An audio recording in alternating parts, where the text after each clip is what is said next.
Hello and welcome to Roll4It, where some of your favourite YouTubers and streamers get together to give you your weekly dose of tabletop roleplay. And dancing. Very good dancing. Oh yes, just the best for you, EE. This week we're starting a new campaign set in the Warhammer 40,000 universe with Dark Heresy 2nd Edition. The Imperial Man is beset by enemies and only the Force Inquisition, including our players, can hold the foes of mankind at bay. So for those of you who don't know, the 40k universe is set in the future when the Imperial Man controls the stars, and we venerate the immortal Emperor, who is currently trapped in the life support systems of the Golden Throne on Terra, formerly known as Earth. Trapped? No. The Emperor is not trapped. The Emperor is where the Emperor wants to be. Yes, the Emperor definitely. Heretic. Yes. GM already. This is off to a brilliant start. The GM can't be a heretic, though. We can't kill the GM. It doesn't work that way. 1d10 corruption points. Add them to your sheet. Aw, man. And I was doing so well. Roll for mutation. Corrupt the GM, we'll get even more dead. Humanity's face with An armpit octopus. I was trying to do a second arm, but I can't get my hand across in the shirt because I'll bust the shoulder joint. Because you're too swole. Just rip. If I do that, I will. Now I want to see that. I want to see armpit octopus happen. This must happen. Humanity is faced with a myriad of foes, from the foul Xenos, otherwise known as aliens to us, to demons who want nothing more than to corrupt humanity, to heretics of all kinds who shelter dangerous, unsanctioned psychers and deny the truth of the Emperor's divinity. The 41st millennium. Just did. Yes. The 41st millennium is a harsh and unforgiving time to be alive, and the duty of searching out foes and threats to humanity is entrusted to the Inquisition. This shadowy organization, of whom our characters are part, is charged with a vast mandate and accorded almost unlimited power in its duty to protect the Emperor's realm. Unlimited power! That's pretty much the potted summary of the setting for Dark Heresy, Warhammer 40k. I don't want to go on too long. There is a whole load of lore behind Warhammer. But yeah, that's a potted summary. I will explain it as we go along, and because it's a new system, and I know people are like, how does the new system work? We'll explain dice rolls as we get into them, particularly. That's something we will go over it in detail, because we don't want people being like, what are you doing? We'll be like, yeah, we won! How? We will explain the dice rolls as we go through. So yeah, but before we get started, we have a few changes and announcements. Firstly, Bentham, known as Mangled Pork, will be joining us on our ventures. Hello. Do a dance, Bentham. Rite of initiation. Yep. the Oh, I Bentham like dance. this one. He's dancing on camera now. That was It's a all happy over. dance. He went So through you get. That was. Yeah, it had some shimmy to it. Well done, Bentham. Never yeah, again. So That was all. That's the quota. never again. Never. That's what I said. That's what I said. I'm disappointed. But yeah, so go check out Bentham's stuff. Probably like not now, like afterwards. Not now. I think Well, you you should can do it check it now. out We'll now, wait. it's fine. We'll wait. It's okay. It's fine, Just yeah. let us know when you we'll get wait, there. yeah. I have a sandwich sitting downstairs. I can just nom that. We're good. I can paint. I want to see Avac paint. I have a book. Now, Hooray! the The last question chances. is it finger painting? Because it better be. Better book. I can paint with my fingers, actually. My syntax is a touch. Why you gotta kick the table legs out from? Like, I'm only like 10 pages in, and now you're just like, oh, the other book's better. No, I'm not gonna read it. See, that's just gonna sit by the toilet Eisenhorn forever. is an amazing book I'm if you also want to read like about the 10 pages Inquisition. in. Like my copy's over there, and it's all like damaged and stuff from I've had it so long and just like being in bags and so on. So good. Anyway, Are those 40k books? yeah. Yes. Okay. So I wouldn't I know. feel left out of the Shades Brigade. I'm gonna have to put mine on. Aw. There's only one person in the Shade Brigade. I know, but he's the coolest one. It's an exclusive club. Gotta vote you in. I vote yay I'm for stick- Avic. I had Yay! a list. Bentham. I had a list of important news and announcements, and we've got past one so far. We're doing so well. Hey, the shades All right, are I'll be important, quiet. okay? Shades are important, man. I'm gonna stick with Bentham and EE. No shades for us. Oh yeah, We're the I've we're the seen square somewhere, club. but I forget. mine this are is the too Glee far Club. away. Wait, do we get to sing like catchy pop numbers? Oh yeah, of course. Please don't. And you have This is the grimdark 41st millennium. No catchy pop numbers here. So it's like And lots you of have people to take the firing at pop you. bombs. Just start singing. Hit me with your best shot. No. Okay. And they stretch well. Tom Jones sex bomb, but that's it. on with the news. Secondly, we're switching over from our old tip system to a fancy new Patreon system. We have a ton of cool tiers and perks, including like MP3s of episodes, so you can listen to them while you're driving, killing heretics, whatever you do in your spare time. We've got behind-the-scenes VODs and stuff, which includes like our practice run, which is terrible and officially in canon never happened, where we spend about 1.5 hours consists of terrible dice rolls, and we keep swinging at each other, and nobody dies. Hooray! I stabbed a guy in the face with my sword, and I was like, yeah! And then after that, it took me an hour to hit him another time, and I was like, well, shit. Got me all riled up, and I was all excited for blood and violence, and then I just got that one cut in. Yep, dice Trying to rolls. invoke the spirit of corn here, and they're not letting me. And we also have another tier where you've got like practice sheets and like stats and stuff, and character things and campaign dossiers or whatever. Doodads, lots of doohickeys. So yeah, go check that out if you want. We also, do still have the tip system and Twitch bits and stuff. If you prefer to do it that way, we'll be very grateful if you want to support however you do. So go check that out. Thirdly, we have 2 new mods, Pavel and Belial. So hello to them. Thank you for helping out. Fourthly, we are getting new art and emotes. We've almost literally finalized talking to an artist who probably won't run away this time. So that'll be lovely. Don't believe EE. If he does, he's a heretic. If he does run away, he's a heretic. This is true. If I've learned anything from EE is don't believe what he promises you about art. It just leads to sadness. I'm not handling the art this time. It's not my job anymore, so I'm happy. Yeah, we gave that job to the Face. This is his first task as Face. I know what he's done. Find the artist, they said. And he loses his face. And late into the night of the librarium, I searched DeviantArt, 1 page at a time, scouring through You tomes. looked at a site called DeviantArt? Heresy! Yeah. Dude, it's the biggest art forum on the internet, isn't it? It's That's full how we do it. of Porn heresy. on one window, DeviantArt Full on the of other. Heresy. Yeah. And then we search for artists. Heresy, heretical artists. We're all going to be corrupted by chaos. Admittedly, one of the arts we've been looking at does have a lot of pictures of Tau, so... He is really into Tau. He is all about the greater good. Heretics. Space commies. Filthy space communists. Yeah, Dirty there we go. fucking space commies. we should go to the Tau Empire, and we should build a wall around them. That's what I'm saying. No. I don't think that'll help, because they have those jumpsuits with the jets on them that let them fly. It would have to be more of a dome. Yeah. Oh, goodness. Wait, space is Just up make and like a down. It has to be Dyson like a sphere. Yeah, like a giant Dyson sphere. sphere. Well, I thought we had the bottom surface was their planet. Because they only have 4 planets. They don't have that No, many. they have quite a few now.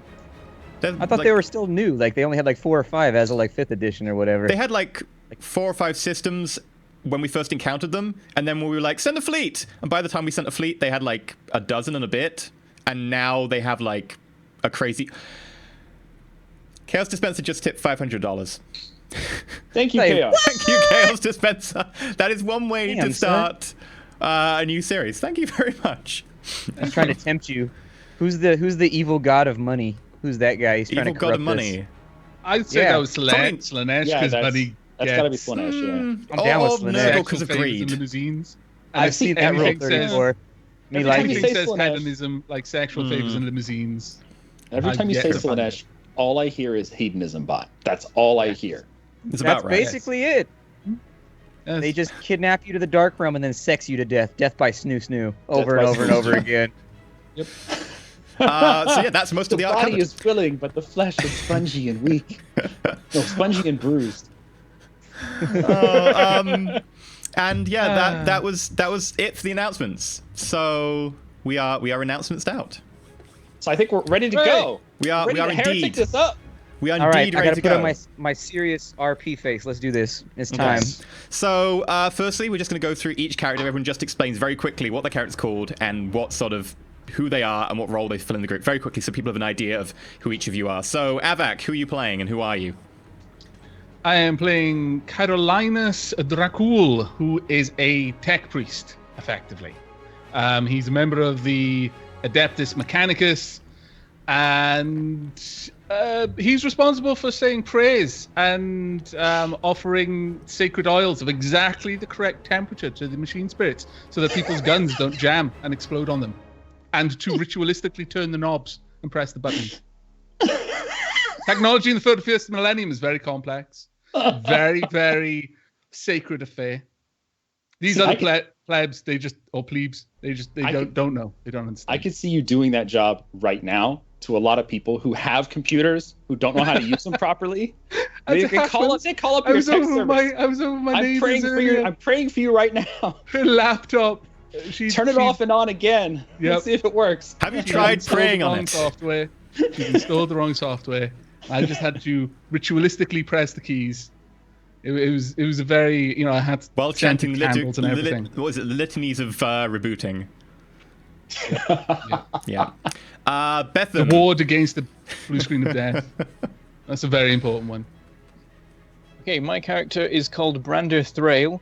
He is an ex-Imperial Navy pilot and also has a bit of experience with shooting and hitting people with swords and such. General combat stuff. But how much volleyball has he played? Because you're basically Val Yeah. Kilmer right now, just in Warhammer 40k. Yeah. Yeah, Brander's call Are you sign is rocking Iceman. Yeah, you got a high five with the Of course. Rolex on while flexing with the Ray-Ban. It's just like, ugh. That's that sort of thing. I go with That's on the behind the scenes. Totally. Yeah. If you go to our Patreon, it's on there. We got some behind the Bethan, scenes of we this need to character record just something chowing later. down at a bunch of pancakes. It's the $20 tier. Bentham shirtless high-fiving. We will be recording our 30 minutes to an hour long after roleplay chats. That will be on the Patreon as well. Yeah. I forget which tier that one is. I think it's the is it the second tier? $5 tier, the Acolyte tier, I think. Yeah. Is it? Okay. So yeah, the random chats we have afterwards that sometimes go on until 5 something in the morning will be on there. Yeah. You'll like those. It's mostly nonsense. I'm just warning you now. We go very off topic. You do realize they're watching Very us. off They know that we're mostly about nonsense. We don't go off topic at all. But I mean, No. compared to this, we go off topic, which means we go really. We're so far off topic, we've almost circumnavigated we the even globe have a and have come topic? back to being on topic. I had a pretty good sandwich earlier. It had just the right Save amount of mayonnaise. that's great material for later, all right? That's great material for later. That's perfect. Shen, who are you playing? Write that down. Sandwich. Put it on the docket. Mayonnaise in 21st century? No. 21st? I'm playing- 41st. Oh, but today. Oh, goodness. I'm playing as Garrett Ironhand. He is a scrawny little assassin guy from a feudal world. And this is going to be good for me because I don't know anything about Warhammer 40k. I am completely oblivious to it. So my character is very much of the same role. They know a little bit about what's going on, but they don't know much about the Empire yet. So we're going to go learn about the Empire. I'm going to learn, you guys are going to learn, and my character is probably going to die. Were we also to say the classes and stuff? Because I just said that he's Adeptus Mechanicus for Carolinas. Oh, you can if you want. Yeah. So Carolinus is a Voidborn, which means that he was born and brought up on a spaceship. He wasn't on a colony or a space station, literally on a ship, quite a large one as well. His family had gone through generations of doing this one job, and that job had been passed down. Like the Dracul clan were responsible for a very specific task on the ship, and so he got a lot of traditions to do with being in space. He's very comfortable in the emptiness of the abyss and being on planet. That's kind of weird, but He's he's only also, person. Yeah. He's the only one that's allowed in his entire family to drive forth the sacred rivet. It's the one rivet. That's all that he does. Every 20 years or so, somebody from his family comes down and just goes, "Zip," and then they just walk off. Yeah, that's pretty much. No one else knows how to do it or where that rivet is. If his family all died to the plague or something, that ship would be completely shit out of luck. It would last for 5 years at most before that rivet just popped out and all of a sudden the life support system failed. No one would know. But other than that, he's also a chirurgeon, which means he's effectively the medic for the team. So he fixes machine spirits, and he also, he doesn't really fix people so much as he enjoys taking them apart, but he kind of knows how to put them back together. Well, he knows what parts connect to what because he's taken them off other people quite a lot. Does he hum along? Leg bones connected to the knee bone. Knee bones connected to the... It's a little bit different, though. It's like leg bone comes off with a pop and a bit of a squelch and lots of screaming, usually. He's just humming under his breath while he's doing that. Yeah. It's basically like the Psycho. It's the Psycho. Kind of like the Psycho. The Pyro from TF2. Just humming happy songs as he's just taking Everything is rainbows and ponies. He He probably speaks like that as well because he's got all kind of stuff over his His whole face is melted. Okay, so Splat. I'm playing as Cassius Caligo the 12th, who is essentially going to be kind of the social guy in the group, and then also he is a psyker, and he's actually got an Imperial mandate, so he is one of the official psykers, not one of those filthy rogues that's running around opening up portals to the other side. And essentially, he's a wealthy noble who is kind of in exile right now. It's sort of a forced vacation, but we'll get to that later. Forced vacation. Is it paid vacation? In a way, if purging heretics is a payment unto itself, I mean... So working Emperor for the is Divine payment. God Emperor is payment unto itself. Yeah, it There you brings go. its own rewards. or the Omnisire, as he's correctly known. So what are the chances that our psyker is going to... Kill us all horribly by turning into a Yes. demon and eating our Yes. face? Very high. Yes. Very, very high. I didn't want to say that. but, Time you he know. gets 2-5. mortal has a night. That's legitimately the chance that I will blow up the group. It's like 0.025. It's not too bad. Can we do a not that roll bad. to see if he's going to kill us today? Just go ahead and roll for it today. Let's see if you're going to kill us today. Yeah, roll a d100, Splat. Let's find out if I kill Now, everybody. in Dark Heresy, low numbers on like a D100 are good, high numbers are bad. We'll get to like what rolls are when we actually do a proper roll. But basically, what you want to look for on the D100 rolls is low is good. 56, somewhat middling. I didn't kill us, though. I didn't pass the test, but I didn't kill us.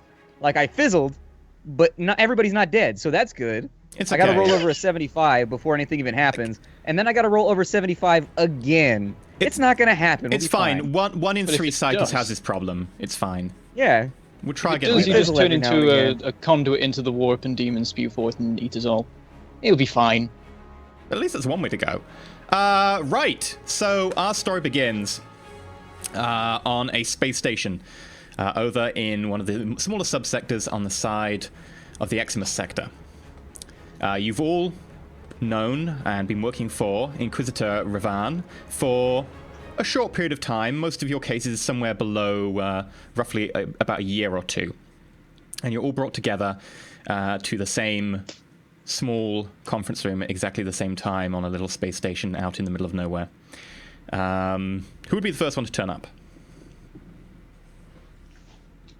I would assume, being a nobleman, I would have the appropriate appreciation for punctuality, unlike the rest of the serfs. So I want to make sure I'm there on time. 10 minutes early in reality.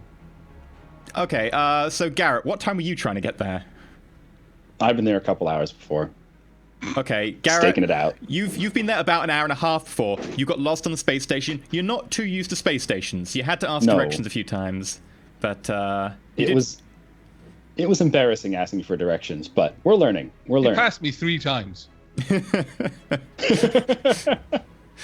I was asking him for directions. What are you gonna You do? just keep giving him Kept different ones. interrupting me, offering the proper litanies of opening to the doors as I was trying to move through. I don't know It was anything about terrible. Very You rude. all are crazy people on my world. Yep. So yeah, Cassius, you walk into a small conference room, 1 table, 5 chairs, 1 at the head, which is currently locked under the table itself, the other 4 of which are pulled off to the side. The room is pretty boring and stark in terms of its decor. It is effectively a plain steel grey room with the Imperial double-headed Aquila embossed on one of the walls. The table itself is pretty plain, although it is actually made of wood, which is somewhat of a bit of a flamboyance to this room. The chairs themselves, pretty plain, sort of very metal chairs that you would normally get in any sort of mess hall. Sitting there is a somewhat interesting character wearing chainmail and a currently unzipped body glove, which is unzipped around his head so you can see his face. Looks a bit more rustic than most of the people on the space station and is looking around with a sort of slight sense of confidence mixed with awe. Lots of awe. Lots of awe. Cassius himself is quite well equipped and robed. His clothes are certainly fine, and I believe you're carrying your fancy sword around with you, aren't you? Yeah, that's around the back, kind of held like it's in a sheath around the back, and then you'll have the robe over the top, and then I've got like another kind of, it's almost like an Inverness cloak, but it's made out of flak material essentially over the top of that to stop any rounds somebody might fire at me at the time. But I've got my staff in one hand as I enter, which looks like it's made of some kind of fine white wood, and it's been well worked. It's definitely not like whittled. It doesn't look like somebody made it with like a small blade. Looks like somebody spent time on it. Okay. Is it So a as you pimp enter. cane? Is it a pimp cane? It's a staff, and then it's kind of carved in the shape of like a lantern with a seabird sitting on top of it near the top. Fancy. Mm-hmm. That is actually pretty Schmancy. fancy. Yeah. I'm not going to say anything to this newcomer in the room. I know he's not the one I'm looking for. Yeah, is the person I'm looking for inside of the room, or is it just this weird homely-looking fellow who smells of wheat seeds and At the moment, forest? it's just a homely-looking fellow. I look at Okay. him and I ask, I don't suppose our contact has showed up yet, eh? You're here for him as well, right? I am. And no. Do you mind if I join you? Have a seat. I flash a smile and walk over to a chair that's facing him across the table and have a seat. I'm kind of perched in my chair in a comfortable position for myself, a little uneasy in my surroundings. I've got my knees up and I'm hugging my knees and I'm sort of staring at the world. It is all fascinating, and it's pretty obvious that I'm clueless about my surroundings. Okay, yeah, and outside of the one small strip window that makes up a very thin amount of one of the walls, you can indeed just about glimpse the world of Tylo Prime, which is the capital of this subsector. Not particularly inviting world. It is a little bit grey, and pollution is starting to sort of cloud the skies in a few places. But you just about glimpse the odd bit in here and there, which looks like it was vaguely at once upon a time Greenland. Branda Thrail, Carolinus, when were you planning to get there? Carolinus will be punctual and will arrive on time, but not before. He's left with enough time. He knows how many doors are between him and where he's got to get to, and other things that might distract him, and he's budgeted for that, so he's going to arrive when he's meant to. And I like he to very imagine much that you've pays got- to- Yeah, he's Not got only like that- clock cycles. He's got it like perfectly timed down to the bottom. Like he knows exactly when he's gonna walk through that last door. Like someone like gets in front of him in the way of going in one of the doors, and he's like, right, I'm now 2 seconds late. So he just speeds up his pace ever so slightly to make sure he's there on time. He knows exactly Someone how was fast me. he's going. I arrived like 30 seconds before him. Okay, Having so gone past him, just went through the door. 30 seconds before the scheduled time for the meeting, fellow who you would probably guess as being possibly one of the Imperial Navy fellows who works on the station walks in wearing, is it sort of a long coat and cap you have? I perhaps don't have the cap, but I've got the sort of the fancy-ish looking blue coat thing. You've Okay. got the option, man. It's a little You bit have that battered. guy's hat right there. That's the hat you need. That is That's the hat you that need. deserve. But he doesn't work for commands the Navy respect. anymore. He switched it out for his little paper hat. He's at the convenience store now. He's the Quickie Mart guy now. Yep, so Unemployment is a bitch in the 41st millennium. No, wow. It's gone from like a Navy man to running a convenience store with a paper hat. What? Hey, can I get some glow sticks real fast? so yeah, Two Branda, bags. Slim Jims. Branda Thrail walks in, long blue coat with silver and gold embroidery in a few places. Cassius Garrett, feel free to make. You don't have Imperial Navy as a law, do you? No. Okay, it would just be an intelligence test at plus 30. Ooh.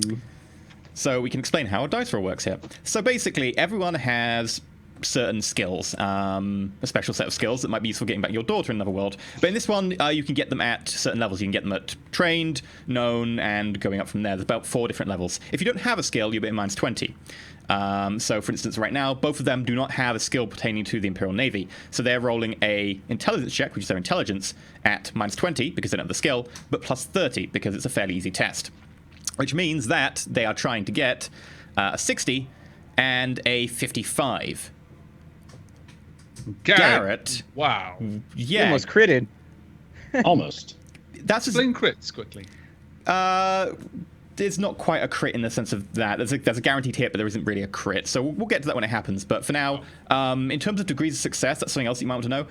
A measure of how well they have succeeded at a test is you compare the tens digit to the other tens digit. So 04 compared to a 60 is 6 difference plus 1 because you passed. So that would be 7 degrees of success, which is shockingly high for Garrett. It's just Sherlock to me. Yeah.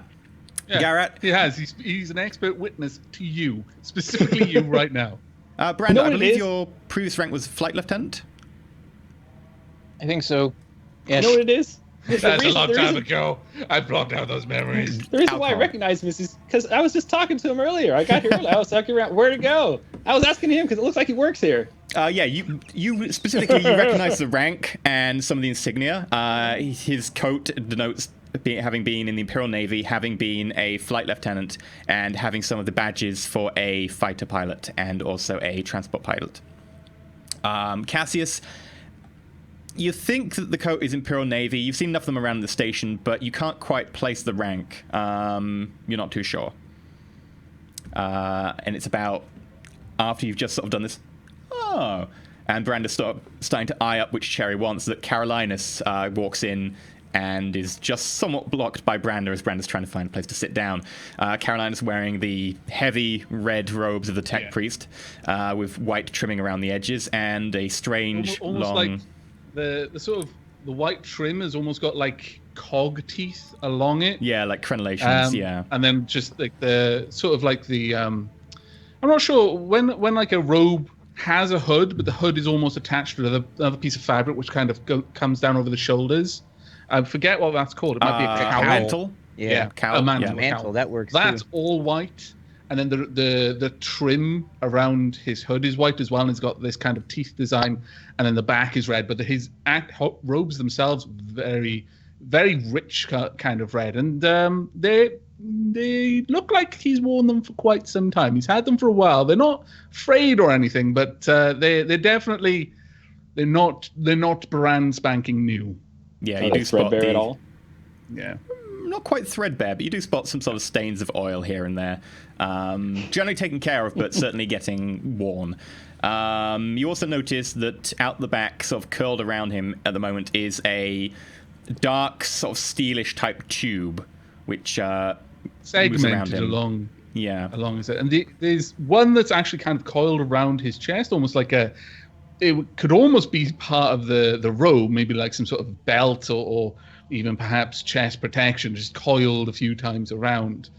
But there's another one just as he comes through the door. You don't see it at the beginning, but then it sort of just pops up and slowly, as the room opens up, just moves into the room and just starts moving around. On the front, it's just all of these different lenses. Some of them move, like here, these little like motors moving as like certain parts will twist, and smaller or larger lenses will move into a focal point. And it's got like these little, almost like little, just like kind of radar, sort of like antennas. It's very, very fine things, just probing out as if he's just like scanning the room, and it's just moving around on its own. But Carolinus is looking at the table and the people on it. Okay. And I recognize both these guys. I've been talking to them already. Yeah, And you've seen them around the look station. at 'em. You've been there for about a day or two in private He's quarters. probably seen quite a few on a space station. But you've Just all been surprising that housed the people we had in the spoken same to wing still so show far. up. Yeah. So you may have seen each other around. Because at this point, immediately the sort of Carolinus Drackle enters. That the door at the other end of the conference hall that's currently sort of been sitting idle opens, and with that steps out a man, probably a good 6 foot, like 6 tall, wearing very sort of well embroidered, engraved gold carapace armor, this chest plate, and this set of gauntlets gleaming with the small amount of light that's put out by the light bulbs. You can almost smell the scent of incense and sacred unguents that have been sort of washed into his white robe that sits underneath this armor. And holstered across his chest is a quite elegant-looking bolt pistol. He's bald, has a large scar down the side of one face, and the other side of his face is covered in a horrible sort of burn pattern, either from some sort of flame or possibly some sort of acid. He looks up at you with sort of very pale, grey, steely blue eyes almost. And he takes each of you in for a good 10 seconds each as he moves his gaze between you all. As he does this, I stand and I make the sign of the Aquila and bow slightly. He nods at you and makes the sign of the Aquila back. I will stand to attention and do the same. He nods. He gives the other two a somewhat disparaging look. I see we're all here. Right. Would you all take a seat? I nod and head back to my seat. Okay, as you all I'll sit take a seat down, as well. the middle of the table rises about an inch and turns around 90 degrees, so that it's sitting slightly sort of odd angles, since it's a rectangle fitting in a rectangle slot to begin with, and suddenly there are two holes out the side. Out of these holes sort of extend small metal arms with small crystalline sort of lenses on them, and suddenly light sort of begins to sort of splutter around them, and then sort of a hologram appears in the center of the table, and it's a planet. Avak, Wow. can you make me... You've got Mechanicus law, haven't you? Yes, Adeptus Mechanicus. Sure. law. Could you make that with a plus 10? Sure. I'm trying not to look too amazed by this globe. 64, your type was 52, so you failed the test. The world doesn't look familiar. You would possibly guess that it was either a hive or possibly... maybe not a hive, maybe a very lowly populated hive slash sort of waste world. Possibly a lowly populated forward world by the look of it. But you don't recognize that off the top of your head. This is ARNHAUS. It's a planet not too far from here in the subsector that was reclaimed from the warp storms as they retreated just over 50 years ago. Notably, it is currently a forge world, although the actual Mechanicus presence on the planet is fairly low as they clear the debris from the world having been uninhabited for a good few millennia. The moment he mentions that it's a forge world, the mechadendrite, which had more or less just been watching the rest of the room, suddenly zeroes in on this world and is now just changing its perspective whilst looking at the hologram. Okay. You do, and you start picking out a number of different locations on it. You start being able to realize that, okay, there's a certain structures here, and even from the good quality of the hologram, you actually start to pick up which ones are probably inhabited and which ones are probably still in disrepair. And yes, you store that for later. Being a member of the Mechanicus, knowledge is pretty good for you. He continues, eyeing your Mechadendrite a little bit, but recognizing that is somewhat of your job. Recently, there have been a spate of incidents involving cybernetics developed on ARNHAUS. We have 16 reports of either bionic limbs or bionic organs, apparently shutting down or killing their owner or others around them. In one case, a bionic arm pulled a pin on a grenade during a live fire exercise of the Imperial Guard. And in another case, another one managed to stab one of the generals, although not fatally so, during a staff briefing. Wow, that is a really loud keyboard. That is like, is that a mechanical keyboard? It is, and I wish we didn't have automatic. Sorry, I'll stop. I'm taking notes. I'm trying to take notes. He's Okay. probably just used to TeamSpeak. I have where push to it talk hit the normally, threshold. Yeah. Okay.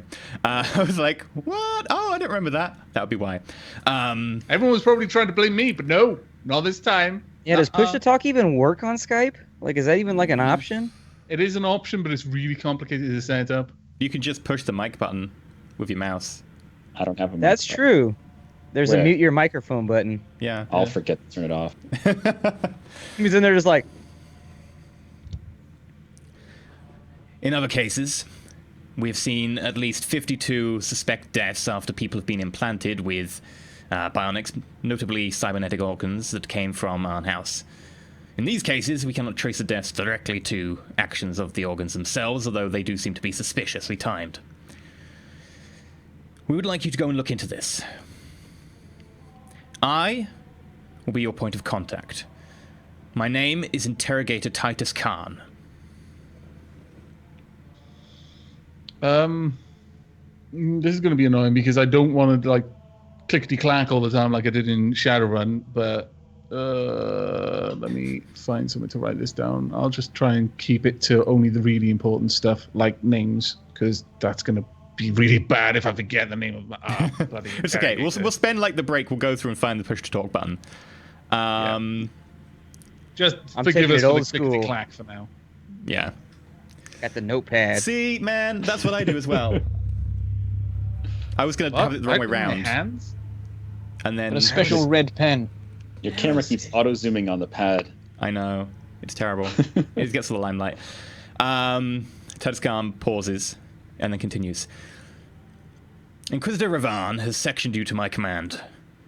The point being that some of the fringe worlds over here on this side of the sector could do with a bit more of a personal touch and have some investigations without necessarily having to pull the Inquisitor away from his God Emperor's given work. Hopefully you can be trusted with the work of the God Emperor and the Inquisitor. Of course. He looks at you and somewhat sneers in the direction of Garrett. Granite. That's going to stick. You realize that, don't you? That's his code name, Granite. Yeah. My Lord Interrogator, if you would indulge me, can you give me a rough sequence of events you would like to see throughout our investigation? Is this one of simply investigation and reporting? Would you like to know what's going on? Or should we be actively hunting the enemies of the God King? My duties take me many places as well throughout the subsector, and you're not the only band I have to divert my attention to. Should something incredibly important that you cannot sort yourself, then you need my attention, come to light, feel free to contact me. You can contact me through my offices at this station. You already have the astropathic code, and it'll be given to you and delivered on the data slate along with the rest of the briefing information. He tosses the data slate across the table and it sort of skids to a halt against the projector. It is for you to decide what to do and how to prosecute the heretics there, and I'd expect a full report when you're done. If something particularly heretical comes to light where you cannot deal with it yourselves, feel free to contact me, but do not take it lightly. My time is pressing and fleeting. Do you have any more information on these implants? Like what kind of implants they were? He nods to the data slate, indicating one of you pick it up, and raises his own and starts scrolling through it. There were 5 bionic hands, 3 bionic arms, 6 bionic legs, 1 mind impulse unit, and 1 set of bionic lungs. How many mind impulse units? 1. That was directly linked to deaths, although including the 52 case of suspected heretical action, that number would go up to 3. However, we cannot include those 52 just yet, as they are only suspiciously timed rather than actually having any direct causal link. Very well, Lord Inquisitor. I assume that my brothers of the Adeptus Mechanicus have already been busy at work investigating these No, they haven't, Tech wayward Priest. machine spirits. We've specifically not informed them because we suspect there might be malice involved. If someone is deliberately damaging the cybernetics and before releasing them, possibly corrupting their machine spirits within, we do not want whoever it is going further underground by launching a widespread investigation at this point. Now, if you should deem it acceptable and prudent when you get there, you may facilitate getting allies and attention from the local tech priests, or possibly even, should you need to, go as high as a fabricated general. The authority of the Inquisition does extend that far. At that However, point, be cautious. my character actually looks up and is full on facing him now. To a large extent, he's been looking through his mechadendrite, and his hood is being quite low down. At one point, his brow. your hood, first person I, my hood. My hood. Apologize. And I go on to query that, though I look a little bit skeptical. how long ago did these malfunctions begin? Of the 16, the oldest occurred 7 months ago. If we were to include that up to the 52, that would make it 10 months ago. And these instances have been largely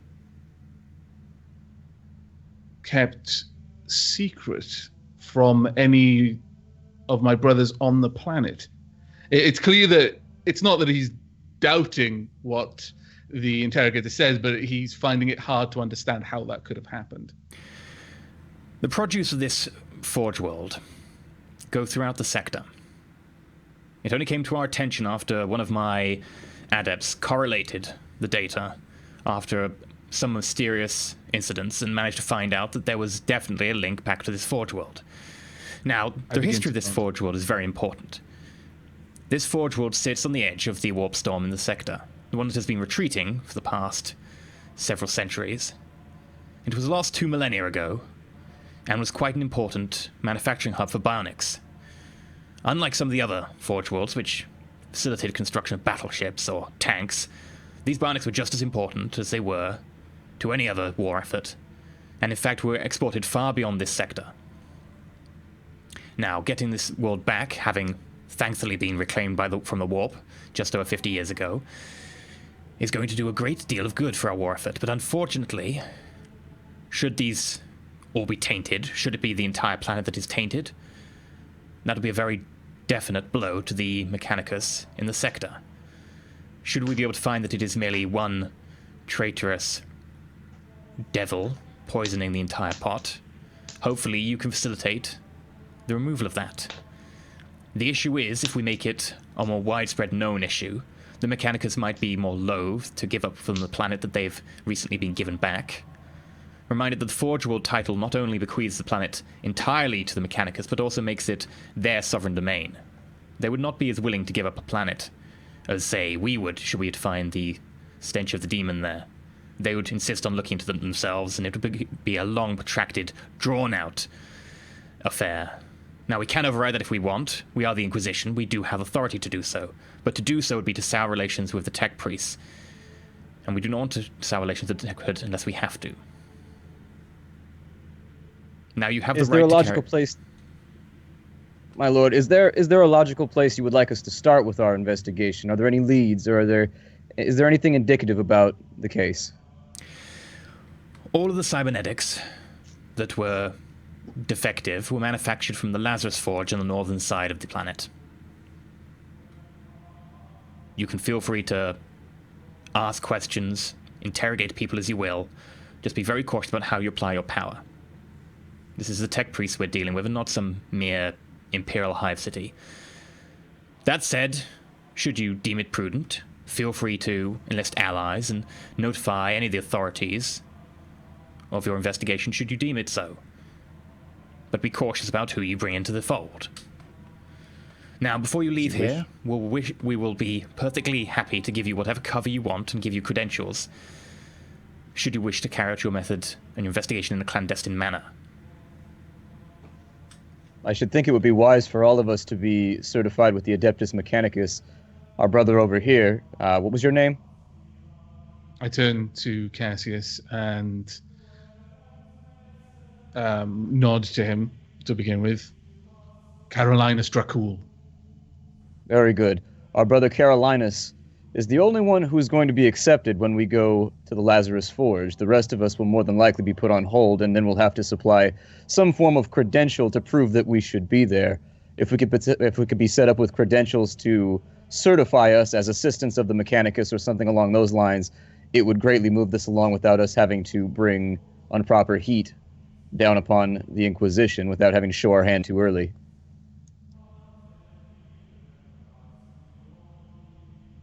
Very well. Arrangements can be made to have the exact requirements that you want in your specifications for your credentials. Now, these will stand up to all but the most rigorous inspection. Bear in mind that you will not always have this facility available to you. Now, should needs come, I have talked to the Fabricator General in charge of the sector. And unfortunately, it is just him, me, and Inquisitor Ravan who are in the loop currently. We do have permission to operate on ARNHAUS, but no one on ARNHAUS is currently privy to that information. Feel free to carry out your duties as you will. And remember, the Emperor protects.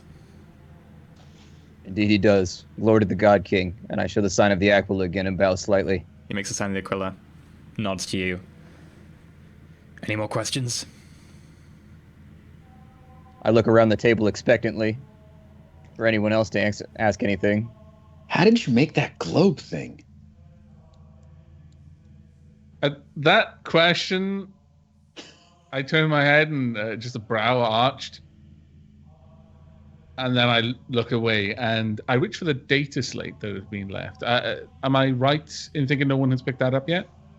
No one's touched it. Then I'll pick up the data slate and I'll start looking over the information. Okay. Yep. All the information on each set of bionics is there, each incident, along with the fact they will trace back to coming from the Lazarus Forge on ARNHAUS. Titus Khan looks around, nods.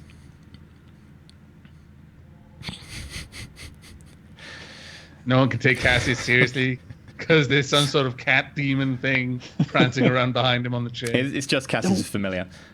Don't notice it. That's how the demons come. Don't notice it. Acting! Roleplay! Good. I see that you are little words and sound mind. Carry out the duties as you've been awarded them. And hopefully, my faith in you and the faith of the Inquisitor Ravan will be well placed. As he says this, I stand up quickly and kind of my boots clicking on the floor. As you wish, Lord Interrogator. Locking eyes with him and once again with the salute. I'll follow suit. He does something weird, which you think might be a grin, but the problem is the side of the mouth which goes into that section of burned face kind of doesn't move very well and ends up being some sort of weird, banal sort of smirk coming half through. But you assume that it might be some sort of appreciation, possibly. And with that, he turns around and exits through the door he came through. I turn on a boot heel as he leaves and looking at the rest of the group say, well, gentlemen, it appears though we have a task in front of us. Does anyone know of any place we could go to recline briefly, maybe imbibe a slight bit and talk about what it is that needs to be done? It seems as though we've got quite a bit of information on the data slate to parse. Is that true, Brother Mechanicus? How much information am I looking at the moment? Well, there's A significant basically amount? Yeah, all the base data, including each incident in which a cybernetic prosthetic has failed. So there are 52 of the background ones plus 16 incidents that are effectively entirely well-detailed investigations. Without looking up, though, my optical mechadendrite does sort of swivel around and start looking at Cassius. In fact, you notice the lenses just kind of rotate several times until you can only assume that you're under like an enormous amount of magnification as I'm just staring down at the data slate and just murmur, indeed, very much so. Seeing the mechadendrite kind of taking interest in me, I raise an eyebrow. Your pet, it's not malignant, is it? It's not harmful, correct? And I look as though I'm briefly pondering taking my staff and poking it, but I'm really kind of holding back from doing it. Like, it's really taking some restraint. At the question, I take a few moments before Roll willpower. I look up and I turn my head to him. And so we're eye to eye at this moment. And there's a confused but quizzical expression on my face as I ask, is your hand malignant? Is it your pet? For this is as much a part of me as your arm is a part of you.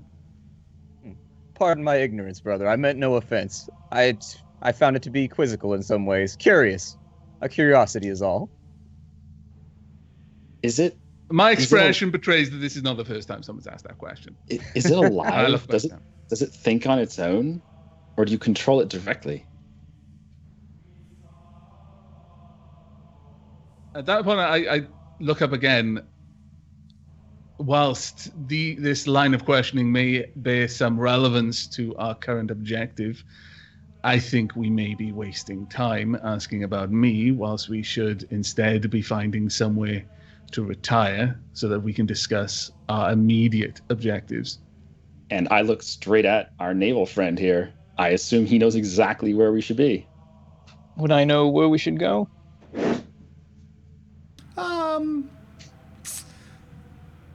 Roll.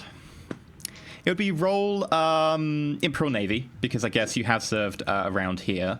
And you may have a plus 30 because your background does actually relate to this side of the sector. Right. I'm not sure if you noticed, but your cat was like jumping at a light switch behind you. Okay. There's a small fly, which she's been trying to get for the last hour or so. Yes, He's trying to purge the heretic from your apartment. Yeah, indeed. My parents were trying to do exactly the same earlier, but they not quite as jumpy as cats. So if we switch over to the feature, we can go and have a look at exactly where ARNHAUS is in the sector. So, players, if you are currently on this page, I think you are. You can go over to the right-hand side, roughly middle, and you should see ARNHAUS. It's all by itself next to I actually spelled it right in the notepad. Nice. Well done. So yeah, you're currently at Tylo Prime, which is a hive world. One of the smaller hive worlds of the sector, but it is nonetheless a hive world, and it is currently, I believe, capital of the Orphan sector. Oh, actually, no, St. Aurelian is. Although Tylo Prime does most of the admin work, along with most of the actual people, because St. Aurelian is a shrine world. Nonetheless, ARNHAUS is newly added, well, as new as 50-something years ago is an imperial time, to the sector. And it's currently only probably about 6 days warp travel, as rough as you can be in the warp. It could be 3, it could be about a month. Garrett. Yes. Just wanted to ask, can you clarify? Please, sir, please. What is a hive world, and what is this forge world that we're going to? Okay, so a hive world is a world where there's just so many people, they've started to live in just giant conglomerations, basically building on top of each other until you get this sort of massive structure of just building, which is effectively a hive. The designation can be used for quite a lot of things, but basically it tends to denote ridiculously populated to the point where most of the other land that's not taken up with people is becoming barren from just the sheer amount of pollutants and overuse. To give you an idea of the scale, like many hives, or at least like the capital hive of a world, will be so tall that spaceships don't need to enter the atmosphere. They can simply land on the top of the hive. Not quite generally, but the capital ones are on some of them. If you think of it kind of like in Judge Dredd terms, it's kind of like Mega City 1 amplified and like stacked on top of itself.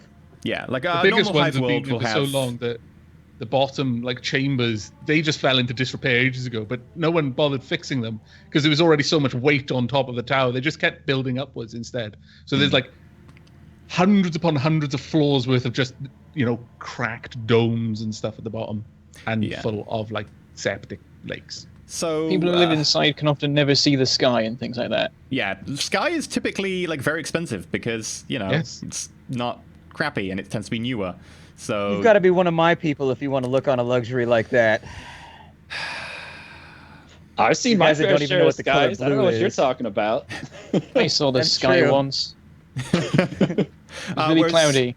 Whereas a Forge world is a world that's been given over to the Mechanicus, which is effectively the cult that lives inside of the Imperium of Man, which has a very parasympathetic system in that they are allowed to worship their own god, called the Omnissiah, the Machine God, despite the fact that he is not exactly the same as the Emperor, although the Emperor is apparently, according to most tech priests, a sort of manifestation of him. They basically are the ones charged with looking after and maintaining technology. if you find any sort of new technology, they'll be the ones to look at it and probably either deem it heretical or accept it, and that can take a very, very long time.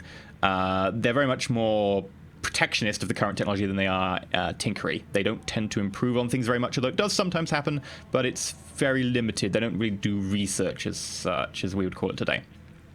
Forge World's been given over totally to them and tends to be about manufacturing. Is there like an uneasy relationship between normal people in the Empire and the techno Priesto guys? They're seen as very... The Imperium needs them, so the Imperium just kind of goes, okay, you do your thing, but I have no idea what you're up to. You're weird. And they all kind of take a step back, and they're sort of treated with a sort of slight awe and reverence, but at the same time, it's not the same awe and reverence that you'd give to, like, a famous preacher of the ecclesiarchy who venerates the Emperor. It's kind of the a Space Marine. It's kind of, you wouldn't want to get to know a tech priest as maybe a social person. They have a very different way of looking at things to the average person.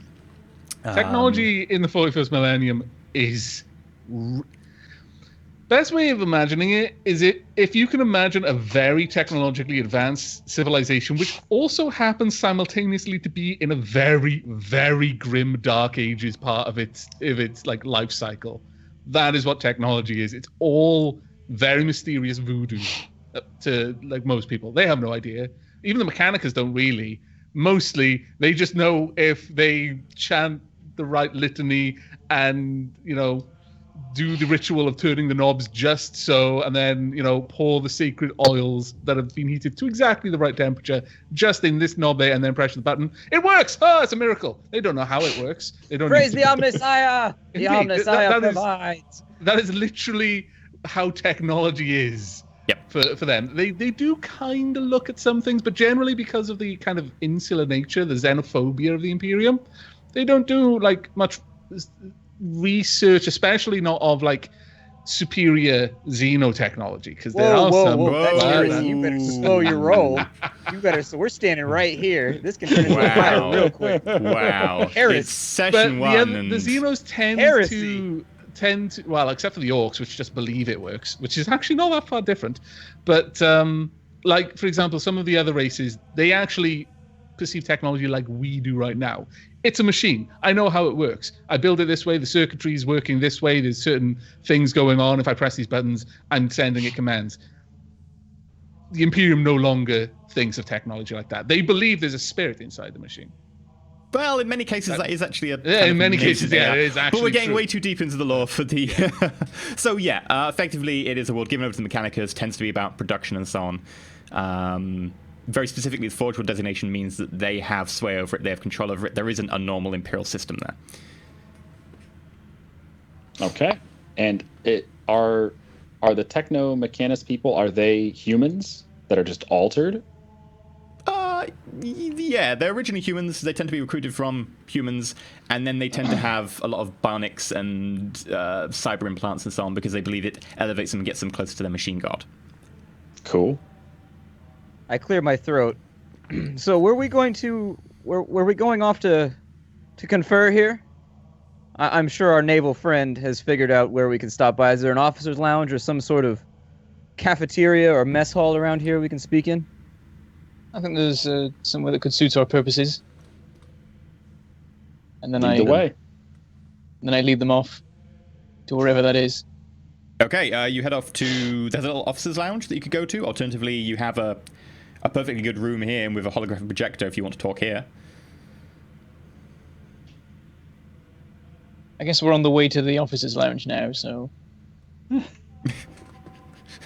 Okay, so you head to the officers' lounge, which you've been given part use of because it's one of the few places on this military space station that is somewhat equipped for reasonable people of your standing, not much higher, but also you don't have to effectively just chow down in the just massive mess hall with all the teeming deckhands. So you head in there. It's basically unused at the moment. There's 3 people at the back playing poker. One of them's complaining loudly about one of the other hands and saying that someone must be cheating. But it all seems to be in jovial, good spirits. There are some chairs at one side which you can use. I look around the room briefly before having a seat at the chairs that were indicated. Yeah. Sure, make a perception check. Oh yeah, we get to do that. Any pluses or minuses? Only I get like a 12 plus awareness. 20 for fluorescent lights, huh? It's well lit in here. It is really kind of well lit and everything's kind of obvious. Yeah, plus 30. Yay! I'm still gonna fail though. 20. Nope. So that's I succeeded. 3 difference, plus 1, so 4 degrees success. Yeah, 3 guys over near the back. One of them seems to be a little bit older. Looks like he's maybe a higher rank. The other 2 seem to be more junior officers. The more jovial one was the one going, "Oh, you must be cheating."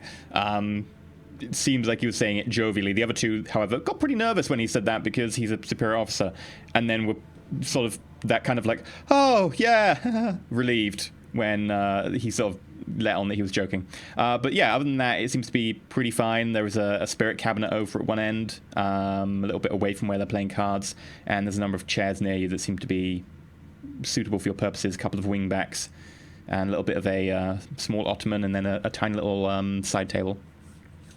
I produce a low stick out of my robes and proceed to light it up. And Yeah. taking a smooth drag off that lovely low stick, look at the rest of the group and say, well, where do you think we should begin? Carolinus, you see anything on the data slate that's of note, or should we need more time to study it on the way over to ARNHAUS? Do I see anything of note on the data slate that would imply where would be a good place to begin? So make a intelligence scrutiny. So scrutiny is a skill used for looking at things in detail and trying to pick out particular facts or facets of something. Do you have scrutiny?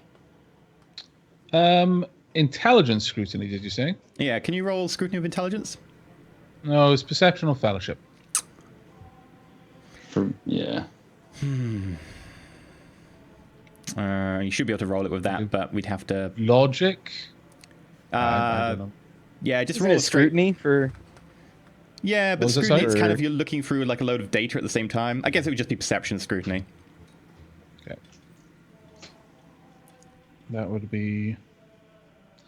a mechadendrite would give me extra on any perception test. Do you have scrutiny? Nice. 14. Yeah, so 3 degrees success. 3 minus 1, 2 plus 1 for the pass, so 3 degrees success. Yeah, you quickly look through the data slate, and after about a good half an hour of churning through it, well, some of the others just sort of sit down, discuss, chat about, little background things and some of the details of the upcoming mission. You manage to quickly find out that of all the prosthetics and all the impulse units and so forth that have all come out of there, most of them seem to have been developed, particularly built after the expansion into the new mining area up north, with most of the cybernetics relying on some of the mines in the mountainous region, probably a good 30 to 40, 50 miles away, of which a lot of the metals and things like the neural sort of synaptic wiring that goes into them and the interface crystals, all of that is mined out of these places in the north. And you actually look through and you actually come to the conclusion, especially given your background, that the reason this planet is so important to the Mechanicus isn't because of all the forge technology that's already there. That's a nice bonus. But it's because of certain materials already present in the planet itself, means that they can mine them on site and quite easily get them to the forges, a lot of this material being somewhat rare and hard to find in its purest form. For instance, stuff like the neurosynaptic wiring and some of the more rare elements of metals and some of the mind impulse crystals that are used to interface with the nervous system. So those all go into the cybernetics, and those have been made using the newly opened mines. They've only been open probably in the last year or so as they've been mined out and expanded. Okay, and do I have a name or any part of like a location that I can tell my companions here, or just say the mines in the north? So Okay. the north on a planet is quite a large area. Well, yeah, the mines north of the Lazarus Forge, there's only 3 of them, and all of them do relate to the Barnix. So you've got the Taurus mine system, you've got the Charian mine system, and you've Sorry, got what was that word? Charian, Charian. yeah. And then you've got the Forza mine system as well. But the latter one is much smaller, somewhat newer. It's still supplemented by off-world supplies for the neurosynaptic wiring. And looking at these mine systems, is there any one of the three that seems particularly relevant that opened around the sort of time that this sort of stuff happened, or is it indicated that all three are all three are only recently opened. It was part of after they set up and managed to clear out the forge there. They then went and then cleared out the mine systems. And once they had sufficient materials then excavated, they then started producing the cybernetics again. Okay.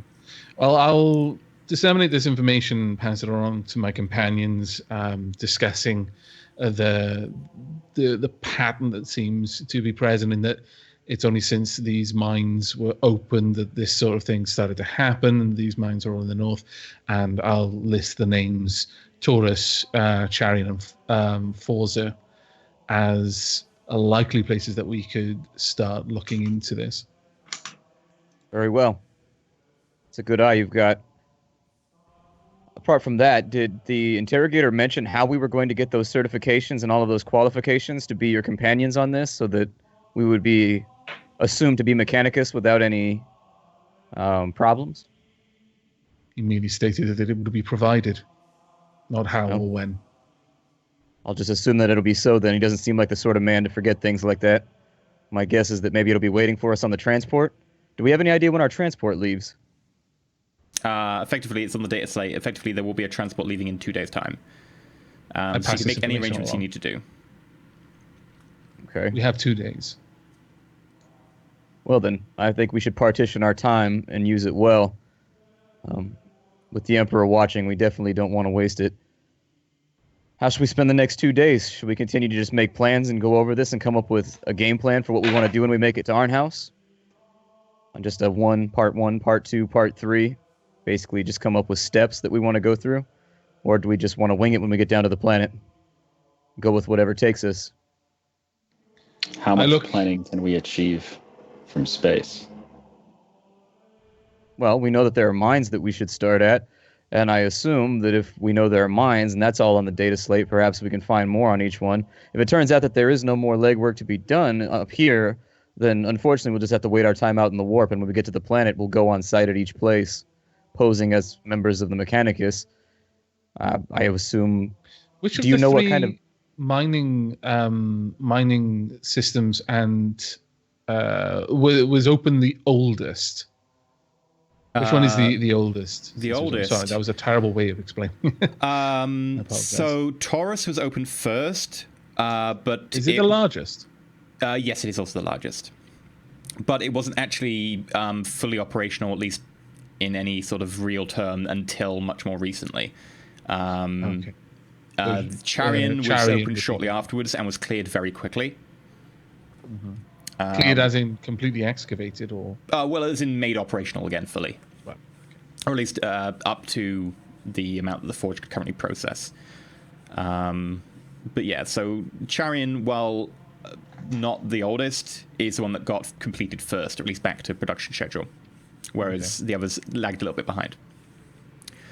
Looking to Cassius, I tap the data slate with my one of my fingers and say that whilst Taurus appears to be the largest of the mining complexes and may well be the site most ripe for information gathering, Charian was the soonest operational of the three. And if this, whatever it might be, has been festering for some time, as it seems to have been the case, then that might be the most likely site where we would find information. I think that's the best place to look. Indeed. He said these problems occurred 7 months ago that he knows about, and perhaps up to 10 months ago that he's unsure of. And all of these have opened up recently, but you're right that one was finished first. Best place to start looking. That's where they're receiving all of their minerals from, for now. You're the expert here, Carolinus. So we will be deferring to your expertise. I know that, I am not familiar with your order, but forgive me if my, I guess, perception is wrong, but we'll be deferring to you a lot during the course of this because this happens to be Mechanicus business. Would it be a good idea for us to make contact with the Fabricator General as well before we go into the mine and check out down there and begin our investigation? Or should we keep him in the dark? Rolling my eyes for a moment as if in thought, I take several moments of silence to consider the question and the implications of the various answers. After some time, I look back down to the data slate and say, we might wish to begin with the workers of the mines, especially those who may no longer work there, any injured, as they are often the most open to heresy. They might not be located in the mines, but around it.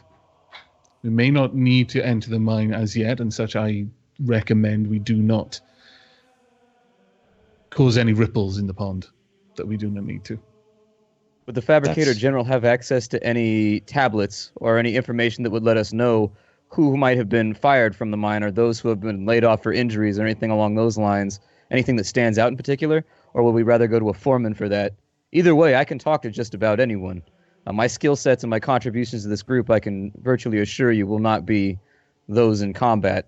Unfortunately, it's just not my forte, but I do have a knack for people and I do have connections. Many of the someone needs to be servitors in spoken the to. mine will be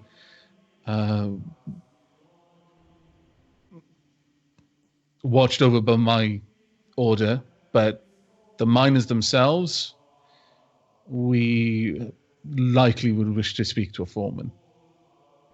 Okay, very well. So we try to find ourselves a foreman who's got a list of who's been injured or who may have been put out during their mine work. And then we look for anything that stands out among those cases. If there's nothing, then we go on with the full investigation of the mine. If there is, then we run down those leads. Are we all in agreement? I think it's a good place to start. That's reasonable. It's at this point that an individual in quite light, sort of flowing robes, looks kind of worn and haggard, bit old, sort of graying beard, bald-headed, comes in through the door and walks immediately over to your group after spying you and goes, hello, my name is Acolyte Zachariah. I was looking for you. I was informed by Interrogator Khan that you needed some documents made. Is this correct? Absolutely. It's good to meet you, Zachariah, and I extend my hand. Oh, thank you. And he sort of shakes yours very gingerly. How can I help you? Well, I was informed that you wanted some sort of writ of passage and that you're working for tech priest under the name of Carolinus Drackle. I believe that's you. What exactly are you there for? What is your mission? Is some sort of survey or what? Our work takes us down to ARNHAUS, where unfortunately we've been tasked with looking into some Mechanicus dealings. Yes. And so ultimately we are on board. Apparently the Fabricator General is okay with our presence there, but we plan to be investigating some mines first, and so we'll need some sort of fabricated document giving us access to mines or mine work or some type of machine work down in there so that we can actually get a hold of the foreman and speak with him. Well, yes, but what reason are you there for? Why would you be investigating these things? Why would you be investigating? We're investigating on behalf of the interrogator, and unfortunately our business is classified. Yes, don't worry, I know all about that. But what reason do you want me to put on the dossier or the credentials? Yes. The reason for being down there could be something as simple as maintenance work. Let's say that we need to perhaps deal with the air scrubbers to make sure that they don't suffocate down in the mines. But then why would you be coming from off planet? Perhaps they don't have anyone there that's got the time to do it. Either way, we just need to ask a few questions. We won't be there long. I can put that down if you want. It does seem a little bit curious. It seems such a reason is likely to cause more questions than we would like.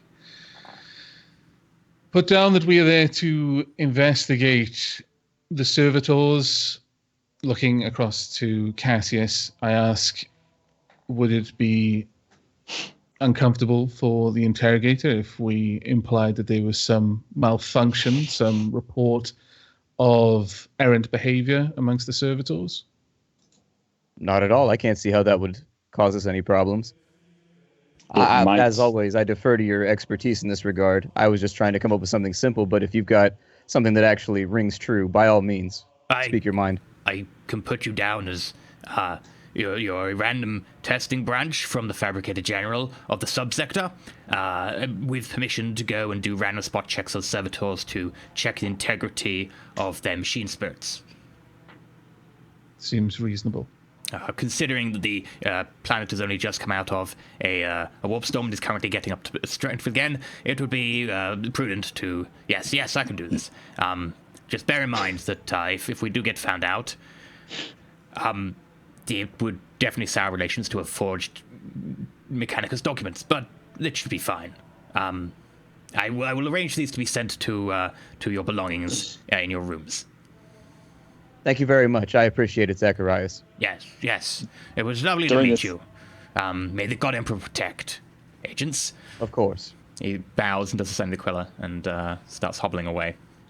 During this conversation, I am staring at Navy Boy over here, and I'm just like, what the hell are these guys talking about? I explain on the way. I agree with Brander's assessment. Make whatever preparations you need. I think we've got a solid plan right now. We'll head down to the plant, or we'll head to the transport in 2 days, and I'll see you on board. Sounds And good. with that, I stand up, and you can hear my boots clicking off into the distance. Not really a click, kind of like that, that commanding authority sound when boots hit like a polished floor. That's what Heavy you thump. hear. Clack, clack, Have you clack, found- clack. Yeah, exactly. As I walk off to wherever my I guess residence is for now, our temporary hotel or whatever it is they put us in, our Hab Tavern, wherever it is we're staying. I got Yeah. the broom closet. You've got small individual rooms, although they're individual rooms on a military station, which are pretty small, all sort of next to each other down this one corridor. The rest of the corridor is unused, as far as you can tell. Couple of days go past. Anyone want to do anything in those couple of days, or are you good to... I'm checking all these doors to see if they're unlocked. I'm curious about this place. They all are, unfortunately, locked. Oh, well. Are there any windows in the hallway? Yeah, there's actually a very large one down the end of the hallway that looks over... Actually, doesn't look over the planet because it's facing the other way. It looks over Whoa. towards the star, and it's permanently polarized so that you don't get blinded instantly. But you can just about see this shimmering ball of light taking up most of one side of the viewport. Well, You during know our the thing 2-day with trip, I am there most of the time, staring out this window, wide-eyed. Somebody It's had to do crazy first special. research on that. Somebody built a space station without the polarization and walked past the window and was like, I'm blind! And then they're like, well, now we know we got to polarize the windows from now on. Thank you for your sacrifice to the Emperor. The Emperor protects, except for your eyes. Those are a sacrifice, I guess. Yeah, and then after they polarized it, they had to put a couple other people in there just to make sure that it was safe again. It's like, is it good now? Are we good? Are you burning? Can you Stare right see? at it. I want you to look right at that sun. Just stare right into that thing. And Marches that to the is how we do close. product course we don't. testing in the Imperium. Yeah, so 2 days go past without much fuss. On In the 2 days, I would actually like to visit each of my companions individually and inquire as to the equipment that they'll be bringing. I guess I will start with Garrett. So I've shown up at you the, find him right next to that window as per usual.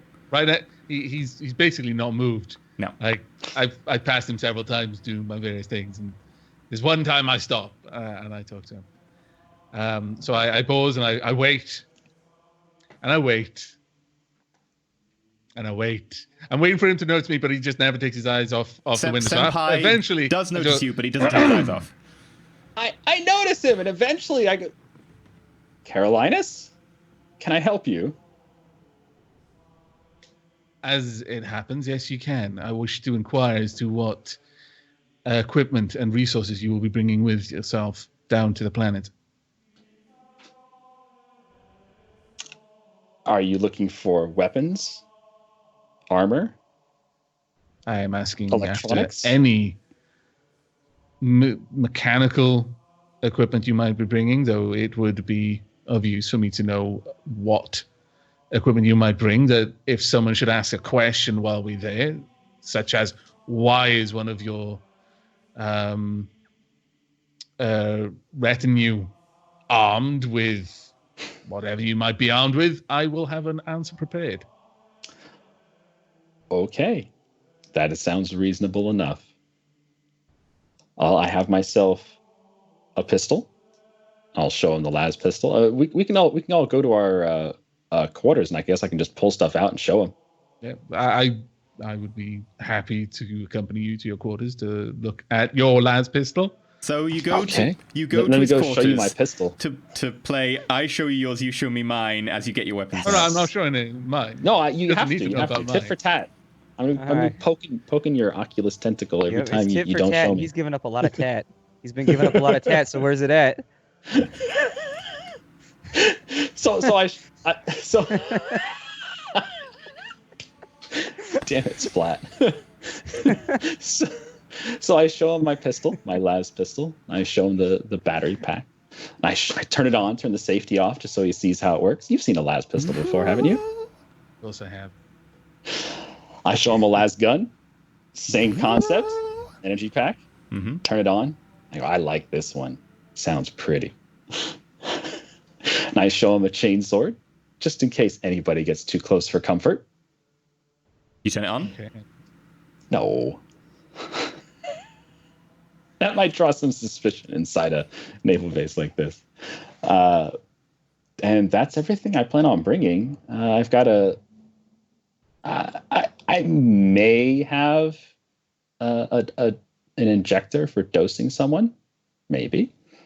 I'm not sure I'm going to be bringing that for any purpose. Well, what Do you think condition we'll be are needing- these items in, by the way? When I'm looking over them, when you're showing them to me, are they well maintained? Are they new? Are they decades old?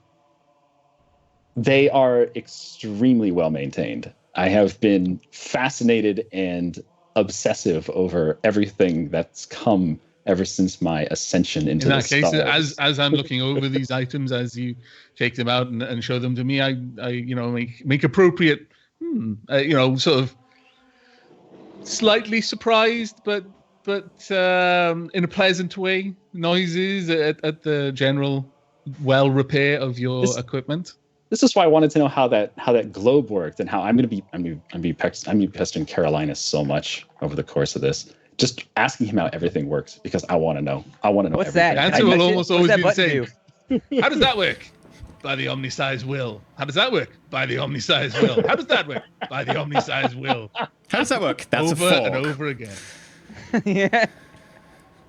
And I'm imagining do he's asking Carolinas about his own things. He's like, I don't just know how to fire Yes. this. To be They've handed me fair, this strange metal stick and it glows and it makes a noise. What does it do? to be fair, it's not exactly like I would be that unfamiliar with people just coming up to me randomly asking me how their stuff works. That's not actually That's that true. far. That's true, but they probably wouldn't want to know how it works. They just want to know how they get to use it. How do I make that part would be the things? worrying part. They just came up to me with a las pistol they've had for a long time. It's like, how do I make it do stuff? It's like, Okay. All right, so Yeah. All right. then I have a question for you, Carolinas. Do you think we'll be needing a means to take people out on this mission? Are we actually going to need weapons on this? Ideally, no. It would be troublesome if we were to start damaging the property of my order. Well, I got the feeling Those that outside the arena of usefulness, less so. Wounded got- miners are of little use.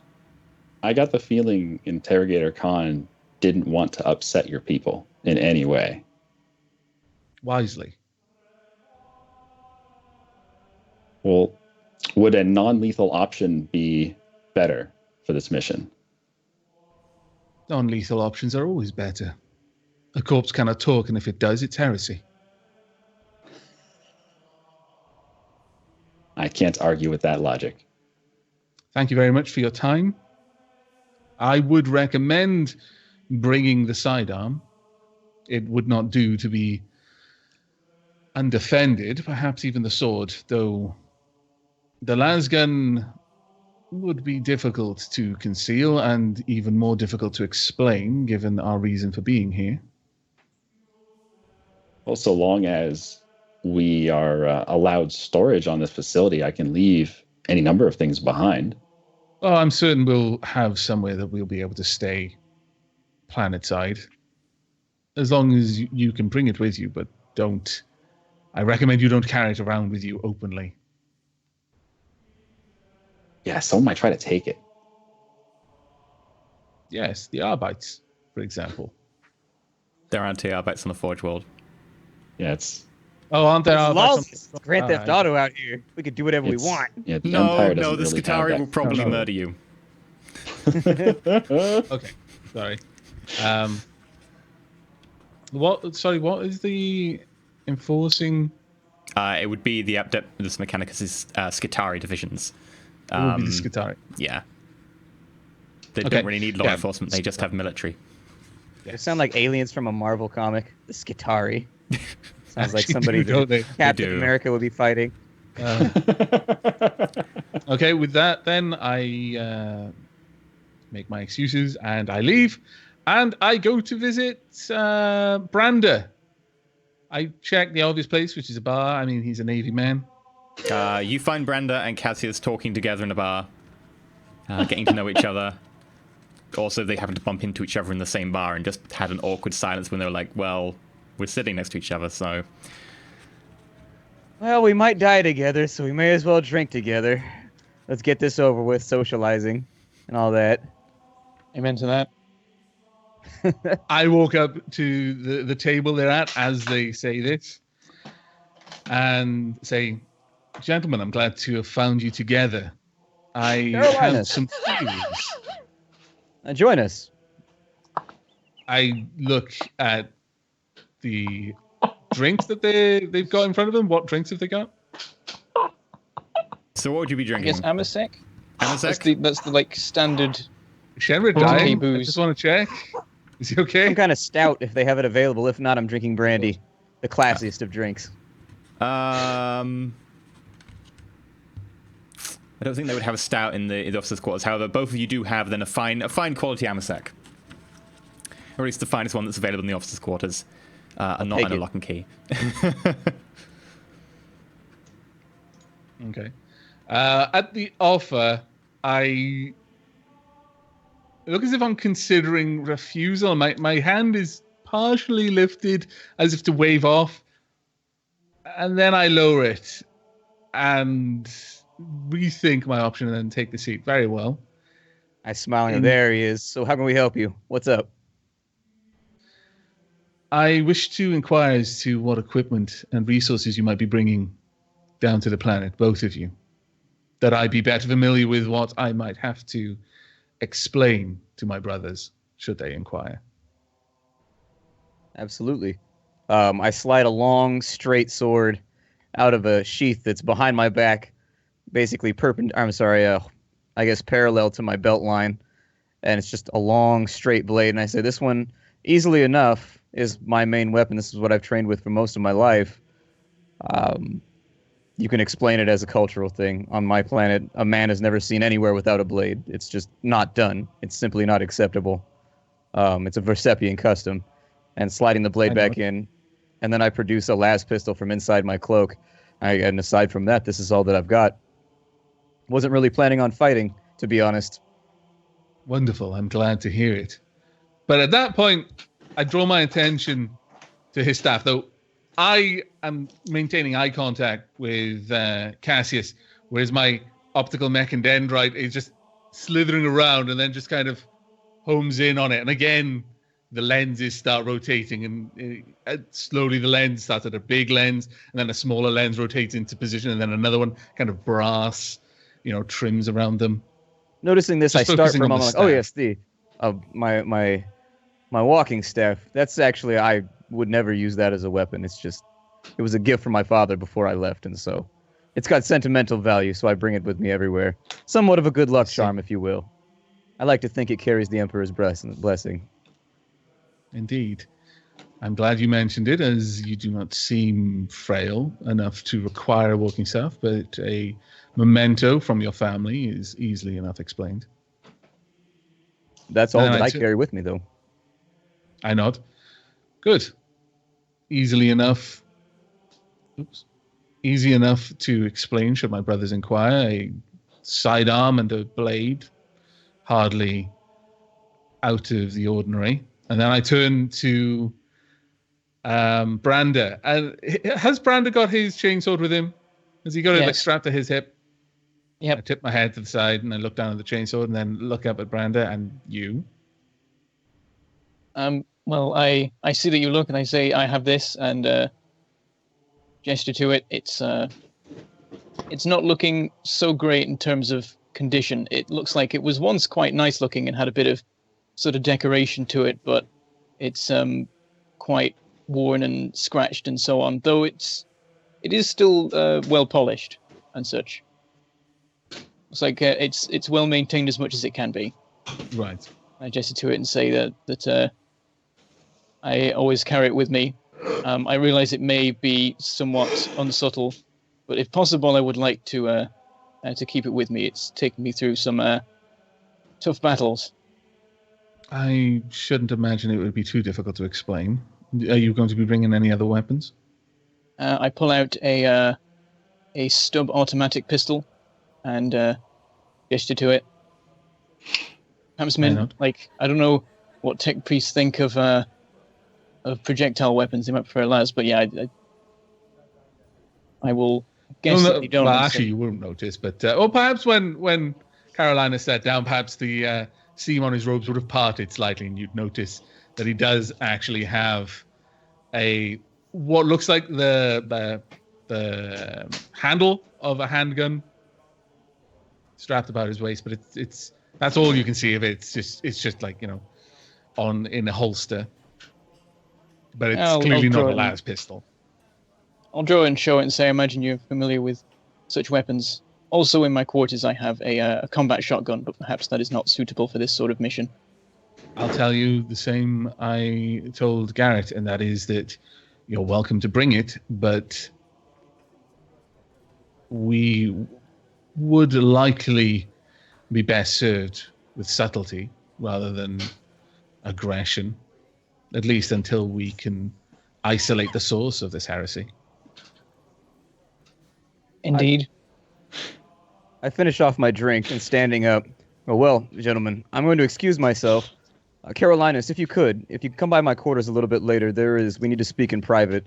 There's a few matters that I think you and I, as members of the Imperial Service, should speak of. Is that all right? I nod. And then I retire to my residence for now. Okay. Looking back to Branda, are you going to be bringing any other resources to the planet?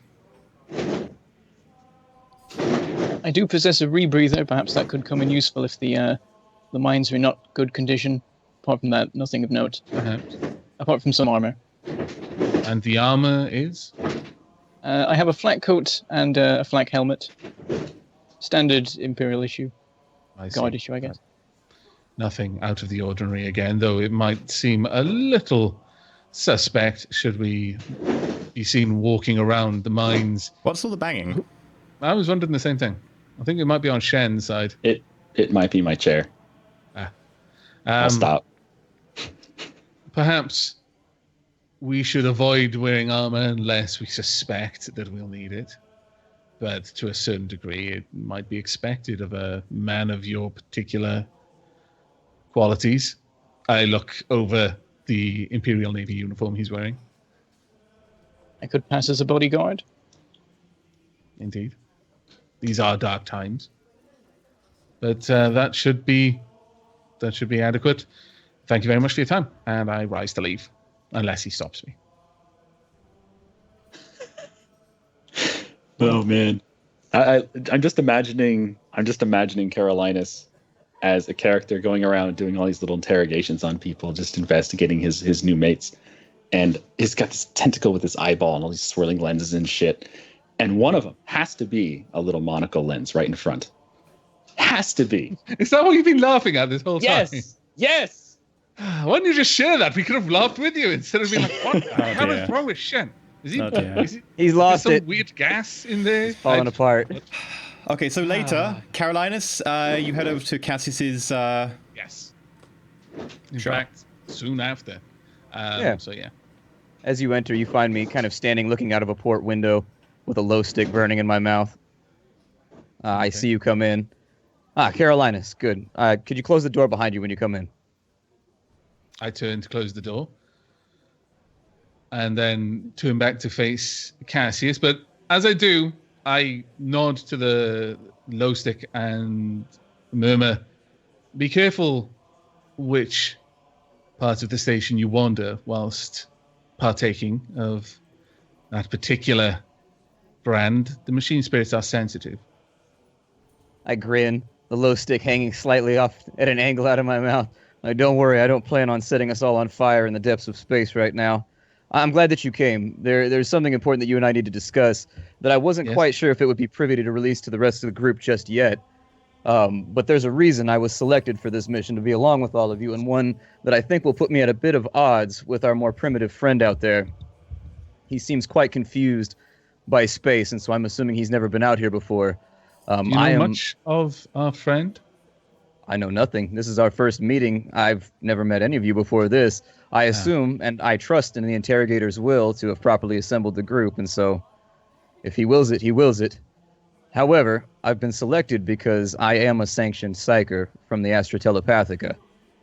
I realize that this will At that take point, some back. he hears like almost like a chittering and a clack, and then a woo, as the medical mechadendrite, the one that's just been wrapped around Carolinus this whole time, just slowly uncoils, and you can see all of these like little piston injectors just kind of firing and clicking, little scalpel blades, chain scalpels just moving, and then it just kind of stills, but it remains uncoiled now, and he's got both of them out. The optical one is still moving around more or less as it had before, whereas the medical one is a little bit more precise in its movements. It doesn't weave as much as it just moves around, and he nods. Rather, I nod as I look up a little bit more squarely to him. I see. You might be wondering why I've chosen to let you know about this instead of the rest of the group, and it's simply due to the fact that you're a member of the priesthood. I'm a member of the Telepathica, and therefore we both serve the God Emperor on a bureaucratic level. We're both part of the great machine that runs the Empire. The other members of our group, I'm not quite so sure how they would take it just yet. As a Navy man, I don't know if Brander has ever been exposed to someone like me, and I'm not entirely sure what to think about Garrett at all. But I figured at least someone in the group should know so that when the time comes, there's at least someone there to lend a calming voice to the situation and reassure the others. If you think it wise that I should tell everyone else, then I will go ahead and do so, but I wish to seek your counsel first.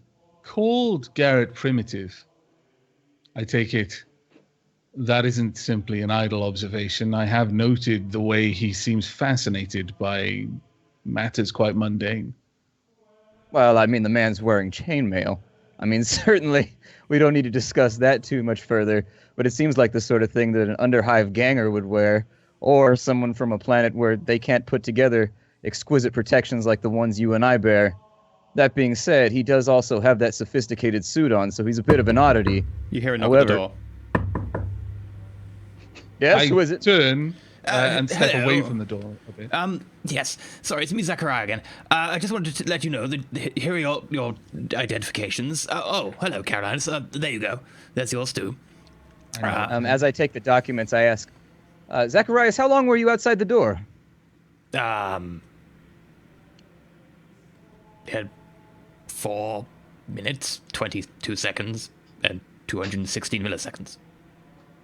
You wouldn't have happened to be listening to our conversation, would you? No. I've been listening to your conversation for the last 2 days, but okay. Can I use, let's see here. Judge intentions! Yeah, can I use an awareness check with Fellowship to see if he's deceiving me or not? It would be scrutiny with Fellowship. Oh, I don't have scrutiny, so never mind. Yeah. Okay, that's fine. Never mind then. Zacharias, I'm sure. Thank you for your work. I'm sure you've put all of your efforts into this as the God King wills. And I give him the sign of the Aquila and I bow. Yes. Yeah, by the way, your transport ship is due to leave in about, about now, actually. If you would want to gather your things and head to the launch bay. Very well. Thank you, Zacharias. I appreciate your assistance. Yes. I nod to him, my head bowing a little bit more than necessary for a simple nod, but I don't speak. Yes. And he makes the sign of the Omnissiah and heads off. At that, I reply with the same sign. Yes. He heads out. I close the door behind him and I say, well, I hope he wasn't eavesdropping on our little conversation. He strikes me as being a bit of an eccentric, but I'm sure he's harmless. After all, he works in the service of the interrogator. Of the same interrogator. I should imagine we have little to concern ourselves with. You'll understand. Someone in my position learns to be quite paranoid, even with an imperial sanction. I mean, even with a badge. Unfortunately, there are many who do not like my kind. As he says that, I respond with "indeed," and there's an inflection on it, like a protracted "indeed." But I don't go into any depth on that response. But there is very much that sort of like, yes, I imagine, sort of thing. Noticing the inflection, I smirk a little bit and take another drag off the low stick, and exhaling. Well, either way, I'll see you aboard the transport, yes? Yes, shortly. Very well. Then I'll take my leave for a bit to prepare. Out of curiosity, E, how exactly would one make the sign of the Omnissiah? I always thought it was like a little wingy, like. No, that's like the Aquila. Oh, that's the Aquila. Oh, that's the symbol. The Omnissiah is I know it's this. a little Sure. bit more complex. Brander knows. And it is this. Oh, Makes it's the interlock gears. interlocking gears, isn't it? There we That's go. the one. Gears. Because you've done the Aquila for every other time that you've mentioned it. And I was imagining that the chat might like to see it. Bethany's right. Cogs of a machine. Now before the stream started today, EE told us that he was actually part of the Crips. So if you want to show us how to do the blood in the Crips, go for it. I'm good. EE has a But no. vicious crip walk. Mhm. I was Yeah. just joking around one time, and he took it wrong. He started crip walking up on the camera. I was like, "Oh shit!" He's about to let it go. Yes. About to let loose. I quit. I'm not part of the group anymore. I'm scared. I Faux can't be shizzle. affiliated. I got priors. Did you just say faux shizzle? Yeah. Yeah, I dizzle. Oh, don't do that again. But anyway, you all head out to the transport. Carolinus gets there last, shortly after Cassius. Brandon and Garrett have been there for a little while waiting. Did we at least meet with Zacharias to get our identities and stuff? Yeah, Zacharias did Credentials? give you Okay. identities, and Oh, thank goodness. you're all good. They have new names.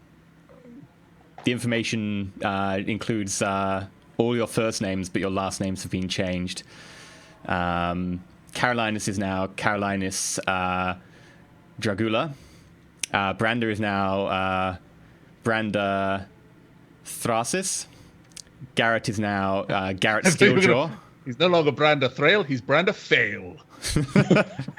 And Cassius is Callius Montague.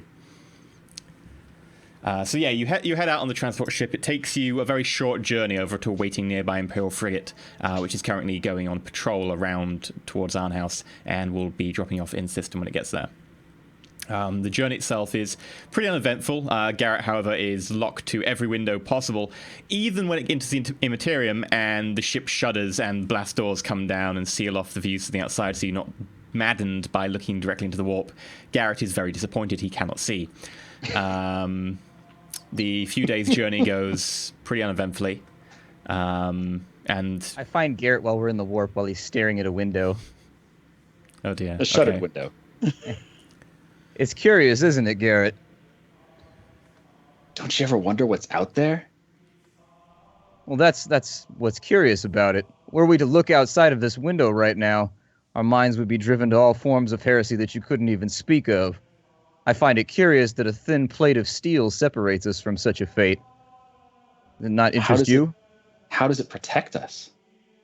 By simply blocking your view, you just can't look upon what's out there. It's forbidden. Does the ship have no outside view? No, only when we come out of the warp. Well, what is out there? What is it that it's protecting us from? That would be for greater minds than I. However, lest the Geller field fail, and I make the sign of the Aquila, God King forbid, we should never find out what's out there. It's just very strange to live a shuttered life and to finally have open eyes, only to see that people who have had open eyes for centuries still live a shuttered life out here. It's fascinating. I would be careful with words like those. However, I do see your point, and we are in private right now. It's very much... Did you ever, on your home world... So for me, for example, my family was highborn. There were certain areas that I was simply not allowed to go based on my standing in society.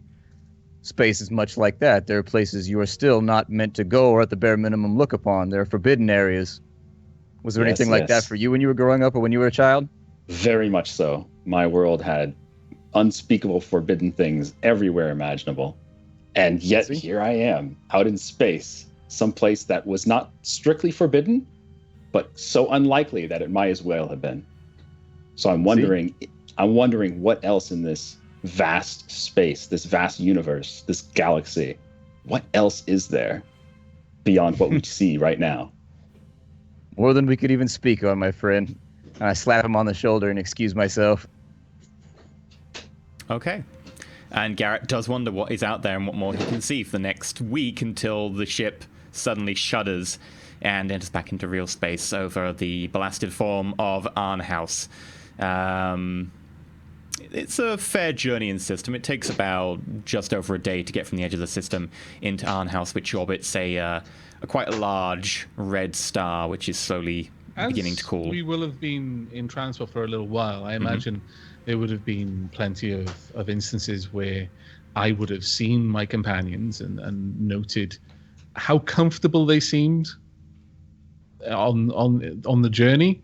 How did your characters, how did my companions seem insofar as taking a trip like this?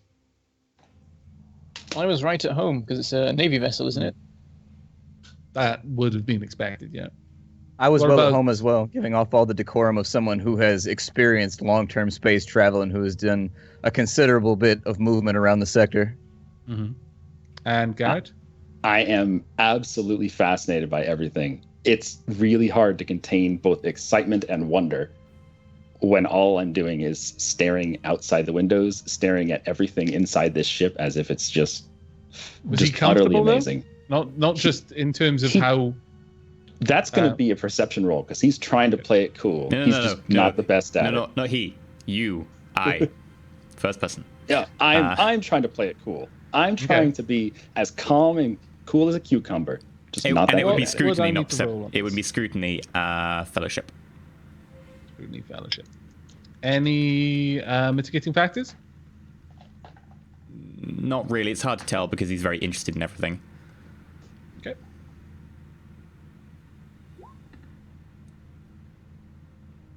Yeah, that's a success. So, yeah, Garrett, how home are you Actually, feeling? Say it again? How home are you feeling? Not at all. Not at all. I'm feeling like the hairs on my skin are crawling around and just making me feel ridiculously uncomfortable. Yeah, he I'm seems trying to be to- putting on this persona to distract people from the fact that he is actually somewhat scared. Yes, very. You notice that he's also not used to the zero gravity as well. The artificial gravity that's being generated by the deck plating. There are slight sort of micro fluctuations in it, and he seems to be trying to compensate for it by having a very large, wide stride, like he's on the deck of an old ocean-going vessel. And he looks very curious, walking down the very middle of the rooms, going like this. And everyone's sort of giving him a bit of a wide berth at the stages because you don't really do that on a space vessel. In fact, you want to stay near the wall, so you've got a handrail should the plating fail. Yet he seems to be somewhat straddling the middle of the room, trying to compensate for some sort of listing of that's just not happening. Oh, what? What? Out of character question. What type of gravity are they experiencing out here? Like how many G's? It's about 0.9. Okay. It tends to be somewhat standard to leave it at about 0.9, 0.95. Military ships are probably a little bit higher, but it wouldn't be a full cruiser just because they don't have the same reactor, so it'd be about 0.92 or something. Do you know offhand? Do you know offhand how strong the gravity would have been on Garrett's homeworld of Nor? Yeah, it would have been about 1.05. So this is a little bit enlightening. Yeah, a little bit enlightening. It does feel a little bit weird to you, especially in a raid. Like, I'm like, whoa, okay. And you have some fun with it, sort of jumping up and down, taking a spring in your step every now and again. Hope And then nobody you saw suddenly that. realize that it's making you feel a bit nauseous, and you're like, no. Yeah.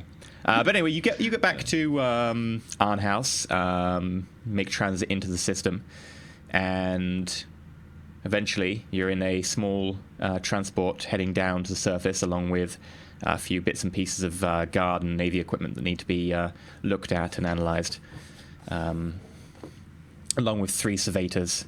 The servitors sort of plugged in at the back, unmoving, unblinking. These human-like machines that have now been, once originally upon time were human vessels, are now kind of given over to machine parts here and there as they perform very basic duties in the Imperium. These ones appearing to be on standby at the moment. And you slowly make planetfall and land at the Lazarus Manufactorium up on the Lazarus Forge. And this is probably a good place to take a short break. So we'll be back in about 8 minutes. Feel free to go get snack, tea, recaf, toilet break, pray to the Emperor, bless your computer with the Omnisci or whatever you need to do to make sure Soy it keeps product. working. Soy calf. Pork pie. Yep, definitely all of the above. And we'll be back in about 8 minutes, so don't go anywhere. Unless it's to go Toodles. do those things. No, don't go. Don't do it. Do them where you're standing? Because that.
Milk for the cornflakes. Yes, indeed. Zoning it. So welcome back to Roll4It, where we're currently playing some Dark Heresy 2nd Edition. So in the grim darkness of the far future, in the 41st millennium, there is only, well, instead of war, the Inquisition There and is heresy. only puppies. There's only war, except in the places where there aren't What war. a show. That was the 29th millennium. It was a lot better, frankly. They had a But yeah, good supply so, of puppies back then. we're back with our first episode of our new season Roll4It. We're doing some Dark Heresy. Just a heads up that we are now Patreon supported, so if you're interested in supporting us, do go check over at Patreon, patreon.com/Roll4It, which is, easy to remember. Go check over there. There's some awesome tiers with some awesome stuffs that you might be interested in. But yes. Secret videos for only the best of heretics. With even more tears. Best of heretics? No. The heretics don't get the videos. Yeah, the heretics Or get even to the listen. best servants of the Emperor. Yep. Yeah. Or the Omnisire. You knows it. Sindri! Omnisire, best sire. Is that what you have like on a t-shirt underneath your robes? Omnisire, Omnisire, best sire. No, you should see his like spaceship. It's got a bumper sticker on the back which says, "What would the Omnisire do?" Oh, God. I want that as a bumper sticker now. I don't have a car to put it on, but I want that as a bumper sticker. I want a bumper sticker for my bike. My other car is a slow craft down. world. Mechadendrites on board. Little tendrils instead of a baby. It's just like a goodness. servo skull in like a pram. Right, but yeah, welcome back. Oh, that would be great. Acolytes have managed to find their way to ARNHAUS, which apparently some cybernetics that are killing people are coming from, and been told to investigate. And they are just about diving down to the planet itself and are about to land at the spaceport. Sorry, sound at me. Let's see if I Jetson have style. some... What's the thing we're in? Da-na-na-na. We're in a cargo frigate, right? Yeah, you've just come out. You're in basically a small lighter. It's basically a ground land craft from orbit to ground. It's basically designed exactly for just doing the orbital drop and then going back up. It's basically a cargo hauler. But yeah, you're in a rather cramped unit at the back with 3 servitors, along with a few supplies and crates. And slowly, after entering the atmosphere, you manage to make your way down to the somewhat, if not busy, certainly a bit busy with servitors, although the actual signs of any intelligent people certainly limited. You can spot like 1 or 2 tech priests sort of directing the unloading of craft and so on. But beyond that, it does seem to be rather deserted. Deserted using kind of an interesting term. Yes, Shan? Garrett? Question about the servitors and the tech priests. Sure. You said they're directing things, but are they actually like having a conversation with these servitors, or do they just control them through, like is it like an RC car or something? Servitors, I guess you can do them via RC, but most of the time they understand very basic directions. They have the very basic neural structure of like a human in there as well, whether they're vat grown or whether they're just like old bodies of convicts or whatever, that they're like, cool, we'll just use this convict. And then basically they added like... Yeah, and then they replaced lots of your brain with technology. So basically they understand certain like phrases and keywords and directions, and to a certain extent can interpret what you say to be like, pick up that box, and they go, okay, you mean that box, and pick up. They understand that sort of basic level of like Just action. to clarify for Shen, because this may be something, obviously, if it is the case, his character would have an extra layer of confusion. Are the tech priests communicating with the servitors in binary? Or are they using just Common Old Guard and Gothic? Right now, as the back of the shuttle opens and you descend down onto the landing pad, all you can hear is sort of the dial-up sort of modem kind of, which is a staccato binary being transmitted at very high speeds. There is no Low Gothic to be heard here at the moment. Low Gothic serves your home being the language that's basically Common or Garden that's spoken everywhere. Cassius would be quite familiar with High Gothic, though, I should imagine. Weirdly enough, nobles do not get High Gothic. That surprised me. Oh, really? I was really surprised that nobility does not get High Gothic as a starting language. I was like, really? Genuinely, Does that I am seem actually obvious? surprised by that. Yeah, that's ecclesiarchy thing. It feels like it's an oversight. Like I would have to check the website for any of the things that they... There isn't on there. I checked. Oh, you did? I'm pretty sure the errata didn't say anything about High Gothic. I would double check. To be fair, It Adeptus feels like an Mechanicus don't oversight. get binary by default either. I had to purchase that, so. But as you descend down the cargo ramp, one of the servitors comes forwards, and a small loudhailer built into its lower mouth, and its sort of jaw has been kind of distended with the speaker there instead, comes up and goes, "State your purpose." With regards to the certificates that we've been given, the license to be on the planet, I imagine we've all had time to look at ours. Certainly, we know what our supposed name is. How was it stated on there? I know what we spoke to Zachariah. Yeah. You'd be Tech Priest Carolinus Dragula. Yes, but what in the license that was on there? What was stated there? Literally, I would echo that rather than just make something up. On direction of the Fabricator General of the Eximus sector, these persons are directed to investigate and analyze spot samples of servitors to ensure that the machine spirit is pure and that no deviancies have been found on the world of ARNHAUS in the sector, blah, blah, blah, blah, blah, blah, blah. All right, then effectively, I would echo that to the servitor, obviously, replacing these persons with "I am here," that sort of thing. Okay. The servitor sort of pauses for a moment and then, "Please speak to Tech Priest Bill. Harlon." And it sort of turns to the side, and one of its arms sort of limply goes up and points in the direction of one of the nearby tech priests who's fussing over a couple of the servitors. Okay.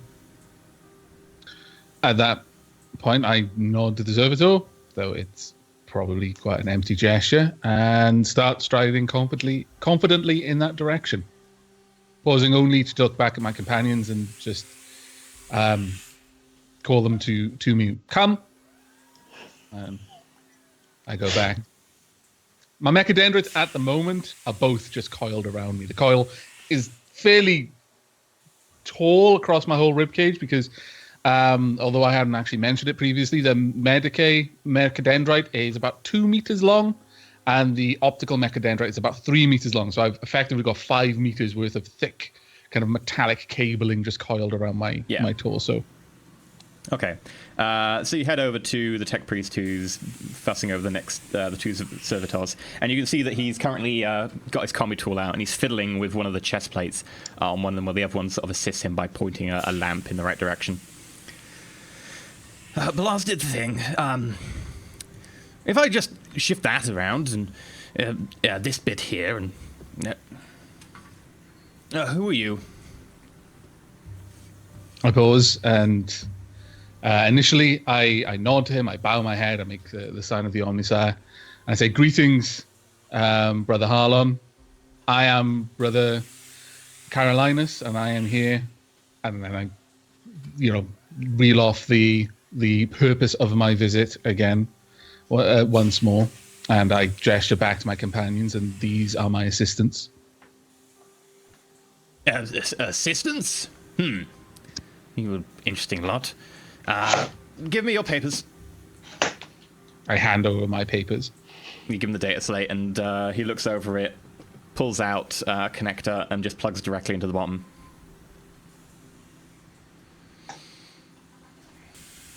He gives it back to you with sort of slightly furrowed brow, which is kind of interesting to see, considering that most of his lower mouth is taken up by cables and pipes going into different parts of his jaw. Everything seems to be in order. Can I help you in any way? This investigation may take several days. I was told to expect accommodation for myself and my assistants whilst the investigation is ongoing. To whom would I report? I can allocate you a few bunks in one of the annexes. We have a fair amount of space still in this place. And he sort of gestures up, and you see over this very large sort of expanse of buildings that effectively forms like just a giant metallic dome. It's not a dome as in it's all flat and polished and smooth. It's more sort of a broken sort of struts are sticking out in some places, other parts of obvious spires that are coming out in terms of buildings. But the entire area is somewhat a very, very large dome, with this spaceport being a somewhat recessed, almost horseshoe-like area. We have plenty of space at the moment, particularly for agents of the Fabricator General. He sort of bows low and very quickly makes the sign of the Omnissiah again. You. And then there's a of binary as he gestures to one of the servitors, and it comes over. Show them over to East Wing, room 73721. Yes. Follow me. And the servitor just turns around and starts walking off. Okay. I turn, prepare to follow the servitor, but then pause for a moment. I will only take up a moment longer of your time, brother. I can see that you are busy at the moment. Rather than take up any of the valuable time of yourself or any of our order, are there any foremen that I could speak to who could direct me to the locations in the mine and the servitors, rather than, again, trouble? He pulls out a data slate and he starts flicking through it. If you want to discuss the mines in particular, you'll need to talk to Magos Quintilius. Magos Quintilius is in charge of most of the operations of this forge. And that includes the jurisdiction of the mines. Thank you once again, brother. And I make the sign of the Omnissiah, bow, and then turn to follow the servitor. I will need you to make a deception check at plus 30. Okay. Deception check at plus 30. Now, here we get on to another fun aspect called subtlety. Is that fellowship or intelligence for this one? Oh, it would be fellowship. Okay. And that was, sorry, plus 20, did you say? Plus 30. You both knowledge of Mechanicus 30. and you have some excellent papers at your disposal. And he is busy. Wow. 09. Wow. I was Okay. worried about that roll, honestly. If it wasn't clear on my face, I was genuine like, oh, this is where I fall apart. I'm not the talking one, damn it. So, subtlety is I'm a just glad mechanic you are. Right. that determines how well-known and how secretive the group are being. 100 being they are invisible, almost. No one knows that they're there. They are completely and utterly off the radar from We're a anyone. ghost in the night, just Yeah. Whereas predator. one is you kick down the door and go, the Inquisition is here, tell me all your secrets. And everybody No knows one you're expects coming. the Inquisition. Yeah, Wah! pretty much. Only in the 41st millennium, everyone expects the Inquisition. No, the Inquisition are kind of shadowy figures that no one really talks about. Really? Because they're scared of you. Oh, okay. There aren't that many Inquisitors per subsector, and there's billions of people on a planet. Fair enough. My bad. But your subtlety starts at the very beginning of the game at 50. Should you do actions that decrease your subtlety, it will start to go down. If you increase it, it starts to go up. If you particularly do well at sort of making yourself stealthy, you go into depth of making cool disguises, and you do well at ingratiating yourself into like the enemy forces to hide amongst them to be able to find out more information. Stuff that doesn't distract more. If you go the route of, hi, I'm the Inquisition, I need information, your subtlety decreases. Now, both ways are ways to do investigations. However, it is much easier to tank your subtlety than it is to increase it, so bear that in mind. However, a very good deceive roll, it is now increased. Yeah, the tech priest you just spoke to, we'll get to you in a minute, Shen.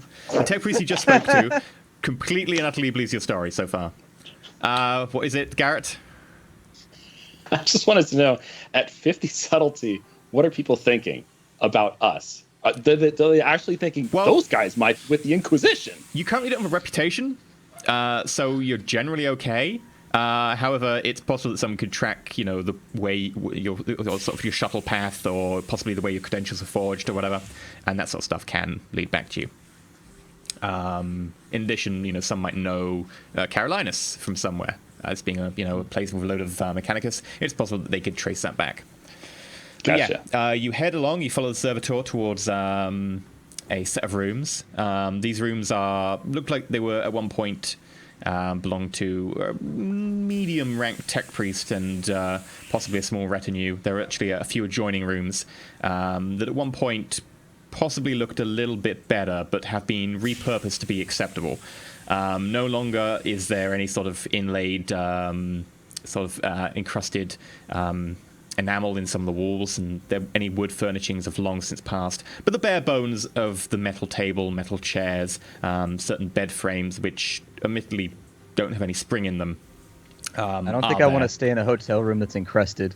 I think that's an adjective that I would avoid when I book on Hotels.com. Unless encrusted with the jewels. Well, they got to be specific, though, because encrusted can lead into a lot of objects. Yeah. This is very true. You move into there, and you notice that this entire wing, you're pretty much the only people there, apart from a lot of servitors going up and down, some of them moving steel beams and other more esoteric equipment, and doing some minor maintenance work. Do we have separate rooms, or are we all in one?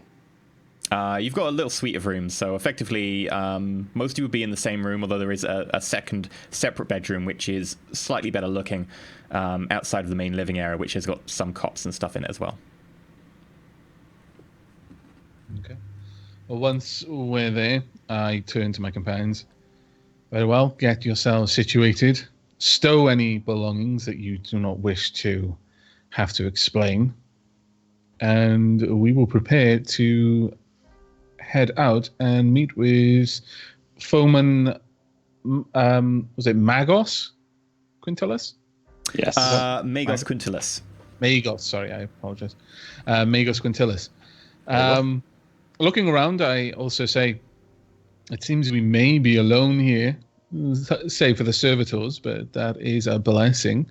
The servitors are likely entirely focused on whatever task that they have been given and will pay little heed to our comings and goings, but it would likely be to our benefit to remain as subtle as possible, nevertheless. The less people around, the easier it is to notice someone around. Are you saying that it is impossible for these non-people to be suspect? Nothing is beyond the realm of possibility, and that is why we're here. But servitors are typically very simple in their actions. It's possible that their machine spirit could be corrupt, but unlikely. You seem to be doing quite very obvious if they were working in any manner untoward. Would you like to, so Carolinus, I don't know if you would prefer to continue handling the talking. I can take over if you wish. However, this does seem to be your realm of expertise, so... Indeed, it's something that occurred to me before we met with the fellow of my order. I will speak with any of those of my order, and certainly with the servitors, but should the opportunity present itself, I will defer the discussions to you. I have the impression that perhaps you excel in this particular role, and perhaps certain trivialities are beneath me. I am focused on a specific task. I shall watch for your cue then. I'll nod. Is there anything in this suite of rooms where you can hide anything? Like, is it a drop ceiling, or is there any compartments in the walls, or anything underneath any furniture, or what's around it? Make a scrutiny test. Okay. Perception? Yep. Okay. Scrutiny's fellowship or intelligence, I think. No, it's perception. Is it? Oh, no, that's right. Scrutiny is perception and fellowship there. You managed to find one of the panels on the wall in particular. It's actually a little bit looser than the rest. Although they've recently gone over it, this one seems to have warped somewhat. And you managed to pull it away. And inside there is a decent space in the wall in which you can store things. All right, I'm going to put my lasgun in there. Okay. What are you up to over here? Put the panel back, just bang on it a little bit, make sure it's secure. Just making sure that nothing's listening to us through these walls. I don't really trust anything here. The shotgun in there, perhaps? and I guess my armor. I'm I not seem a sharing little this reluctant space with about it. anyone. Your Okay, armor's I'll just find my own is spot it an then. armored cloak or? My armor. Yeah, what is it? It's a flat coat. You'd probably be okay with a normal issue flat coat. That would be. Yeah, What about a helmet? Is imagine that that would be too far? fine. Yeah, Helmet's iffy. I'll keep hold of the coat. I'll put the helmet somewhere safe, Okay. and the The shotgun. coat is a utility item that happens to be armored, whereas the helmet is specifically something for keeping your head from being shot off, Yeah. and likely something you'd only wear if you expected to be in a situation where Yeah. it So might you be dump shot those off. into the wall. Make sure they're behind the panel, securely stored. Whilst they're doing that, I'm going to look over the data slate again and see if there's any mention of Magos Quintilis. Yeah, so Magos Quintilis is in the slate. Magos Quintilis is full Magos Biologis Quintilis, specializing in a lot of the biological aspects, particularly the interfaces with cybernetics, which is why Magos Quintilis is in charge of the Lazarus Forge and the Manufactoriums up here.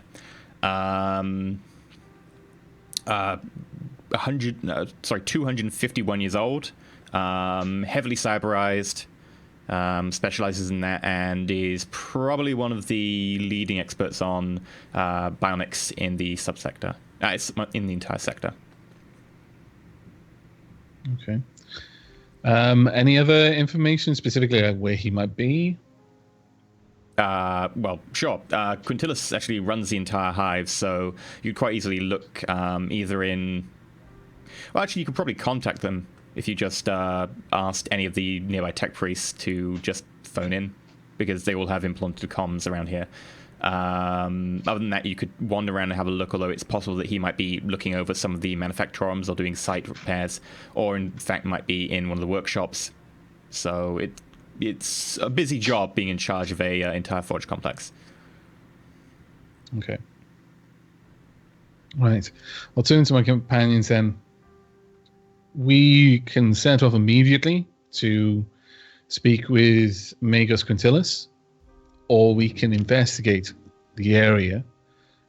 We have only just arrived. It might take us a little time to seek out the Quintilis, but I defer to your judgment on this.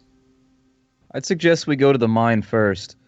We'll look around there, and what we'd like to do is prime the well a bit here. If we go to speak with Magos right now, we're just going straight in and asking, hey, we're from whoever, and we're looking for, this, that, or the other. Why are we here? It will show our hand too quickly. If we go to the mine posing as who we say we are, and we actually find something incriminating there, then we will have put a little bit of water into the well so that we can actually be like, well, we found these indications here while we were on a routine sweep doing our work, and we'd like to ask you some questions.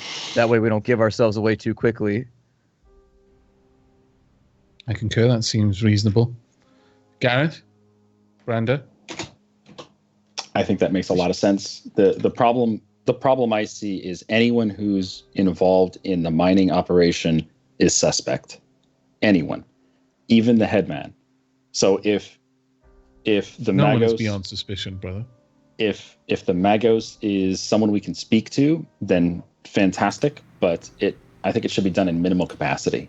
Do not let him know exactly what we're looking for. We should be careful about wandering around the mines without first informing someone who would like to know such things. Oh, A word with the foreman, indeed. that is an excellent observation. Do you offhand, Carolinus, do you offhand know the procedure for one of these types of investigations coming from the what was it called? The head foreman or the head forger? The Forge Master General. The Forge Master General. So coming from the Forge Master General, what would be the That's a normal little type bit of high. Fabricator What would be the General. normal Fabricator type of General. procedure? I apologize. Fabricator General. Fabricator General. What would be the normal type of procedure for this type of investigation? Would they even inform anyone, or would they just go in looking around? Can I make a law mechanicus check? Sure, but it would basically be a decision based on however that Fabricator General chooses to run things.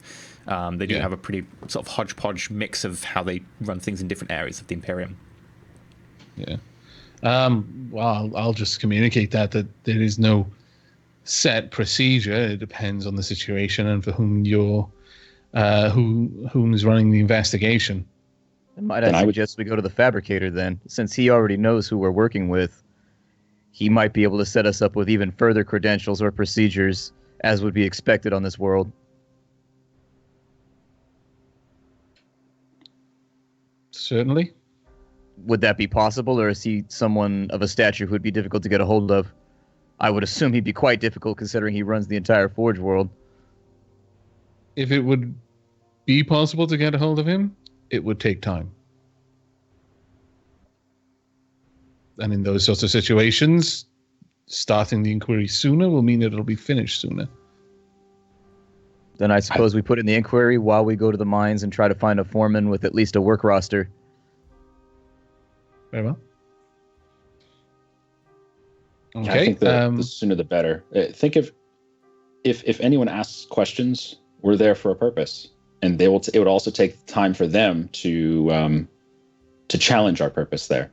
Everything we have is legit, and they can't challenge that directly. In terms of the OC side of things, EE, because obviously my character would have basic running knowledge that I don't. Would this be something that you would take to that sort of title? We're just here to do spot checks on the servitors, or because there's part of me that's wondering if that might be beneath someone like that. That's something you would take to a lower station, and then if they felt it necessary, they'd filter it up. You don't go to the CEO of a company. It would be something like you might take it to the head of the particular forge, just to hi, we're here, we're on your territory. That's what I was sort of thinking. Rather than going to. Yeah, you might not take it necessarily to the person in charge of the entire planet, considering it is somewhat a more local manner. If you choose to, you could. This seems a task that would not warrant their immediate attention. In fact, if we can conduct our inquiry without ever notifying them, then I would consider that a personal success. We would be at least... It would be polite to notify the local... what would they be called? The local of that particular forge? The title for that? No, the local the person in charge of that particular forge that we'd be visiting, that we'd just say hello to. Effectively, this would be Magos. Magos, biologist. It is Magos, yeah. It does vary, the title, people in charge of different forges. But in this case, it is Magos, yes. Yeah, it would stand to reason to introduce ourselves to Magos Quintilius, but we need not inform his superior. Should he wish to, he might, but ideally he would see no reason to. Sounds good to me. Then I would suggest no argument here. I would suggest making that connection as soon as possible. Understood. Cassius, perhaps acting... I pause for a moment, I consider it. I will make the introductions. Once I've introduced myself, you will be in charge of delivering any data slates and expanding on our direct purpose beyond that point. Should I need to, I will step in and speak. But you can handle the directly passing on the credentials. Okay. At that point, I hand him the data slate, which I've been carrying this whole time. Okay. I take it and I conceal it in my robe, my cloak, whatever it is. I believe it's a cloak. Very well. Yes, Shall we be on our way?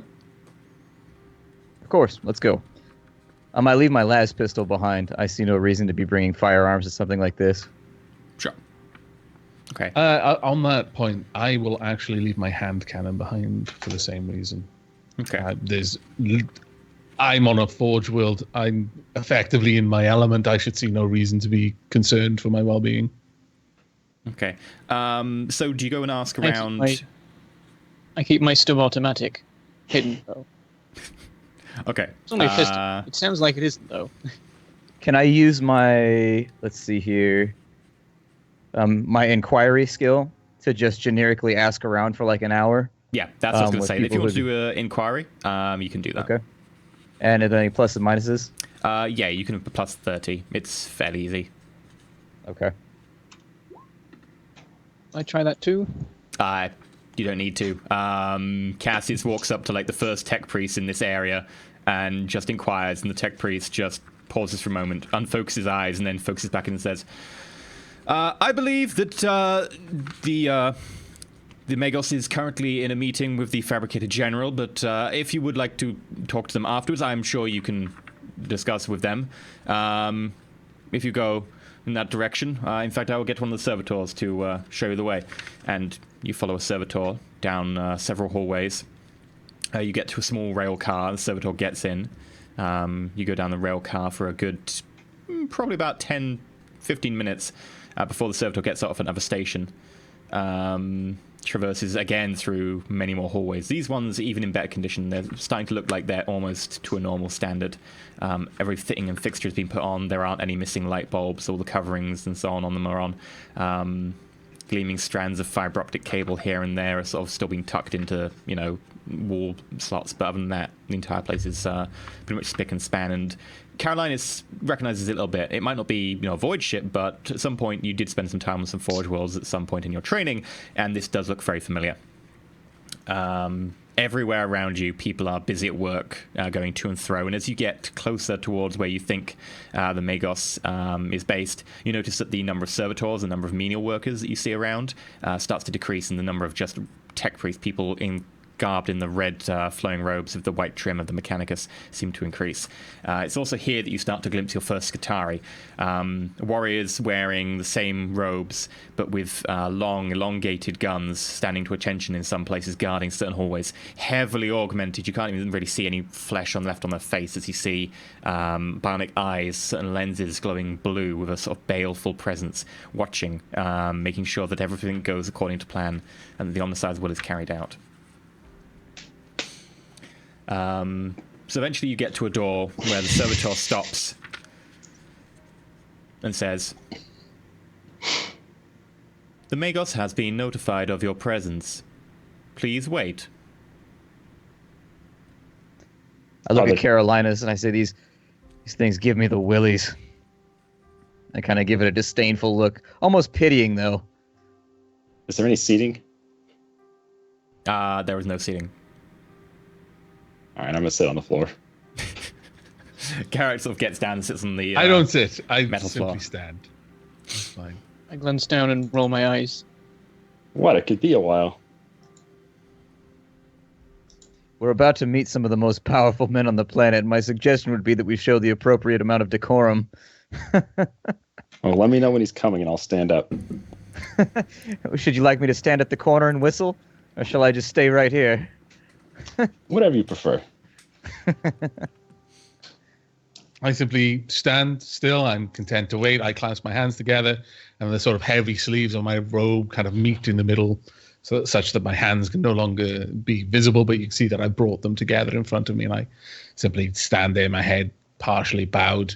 My optical mechadendrite on this hand, just constantly watching around, every now and then looking straight down at Garrett on the floor. There's sort of weird chittering going on underneath the robe that Cassius would recognize as the Medicaid mechadendrite, just clicking. The injectors kind of, and the occasional of the chain scalpel going off. It's somewhat disconcerting. I take no heed. Okay, so you wait there. Time passes. 10 minutes, 20 minutes, 30 minutes. See, I'm glad I sat down. 40 minutes later, the doors open, and out march two And I stand Scutari in flowing red robes, white trim, guns at the ready, gleaming metal implants, really high quality by the looks of them. You can see them almost polished to a maraschino in places. And they very carefully clear the corridor while they walk with their arms stowed, watching, giving you the eye, but walking past, noticing that you're not really a threat. And out marches a female figure, a tech priest, but a lady wearing very rich red robes with white trim at the edges, along with gold embroidering, wearing arms, both of which appear to be high-grade cybernetics. The fingers sleek, almost human-like in their form, but actually metallic. Each joint is so carefully crafted that you can barely see the seam as it moves. She looks around, notices you, and you just hear a random sort of burst of static.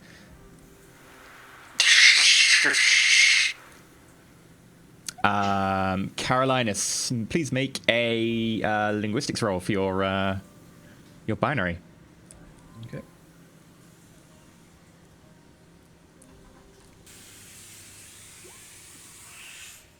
Nice. 6. Nice. The rolls are on. I'm so glad this isn't like the practice session. Yeah. God. This is like the plastic session. They wouldn't even Plastic believe I was a session. tech priest. Mech then We went me down. plastic They'd be like, session. "You're just faking it on you." Those We'd are be actually machine made of gunned to plastic. death already. Yeah, we'd be eating Yeah. Skitari bullets. So 5 Haven't got hits. to combat yet. You caught what the binary was. However, it was encoded in one of the more common Mechanicus ciphers. Luckily, you are actually familiar with that Mechanicus cipher, having studied biologists for a while you did your stint to become how's it pronounced? Chirurgeon? Chirurgeon. Yeah. So you're actually versed in that, and you did learn that certain cipher. What was said was, Quintilius, take care of these people. I've been expecting them. Show them every accord. Make sure they see all the servators they want. And with that, she continues to walk past you. Another 2 Skitari bring up the rear. Smell of flesh that has kind of been a bit seared around the edges of its contacts with metal, iron and machine oil, very heavy in your nostrils as she walks past. And with that, another figure appears in the doorway. This one, a little bit heavier set, a little bit more crude prosthetics, but much more utilitarian in their prosthetics. This one being, by the look of him, someone of the rank of Magos.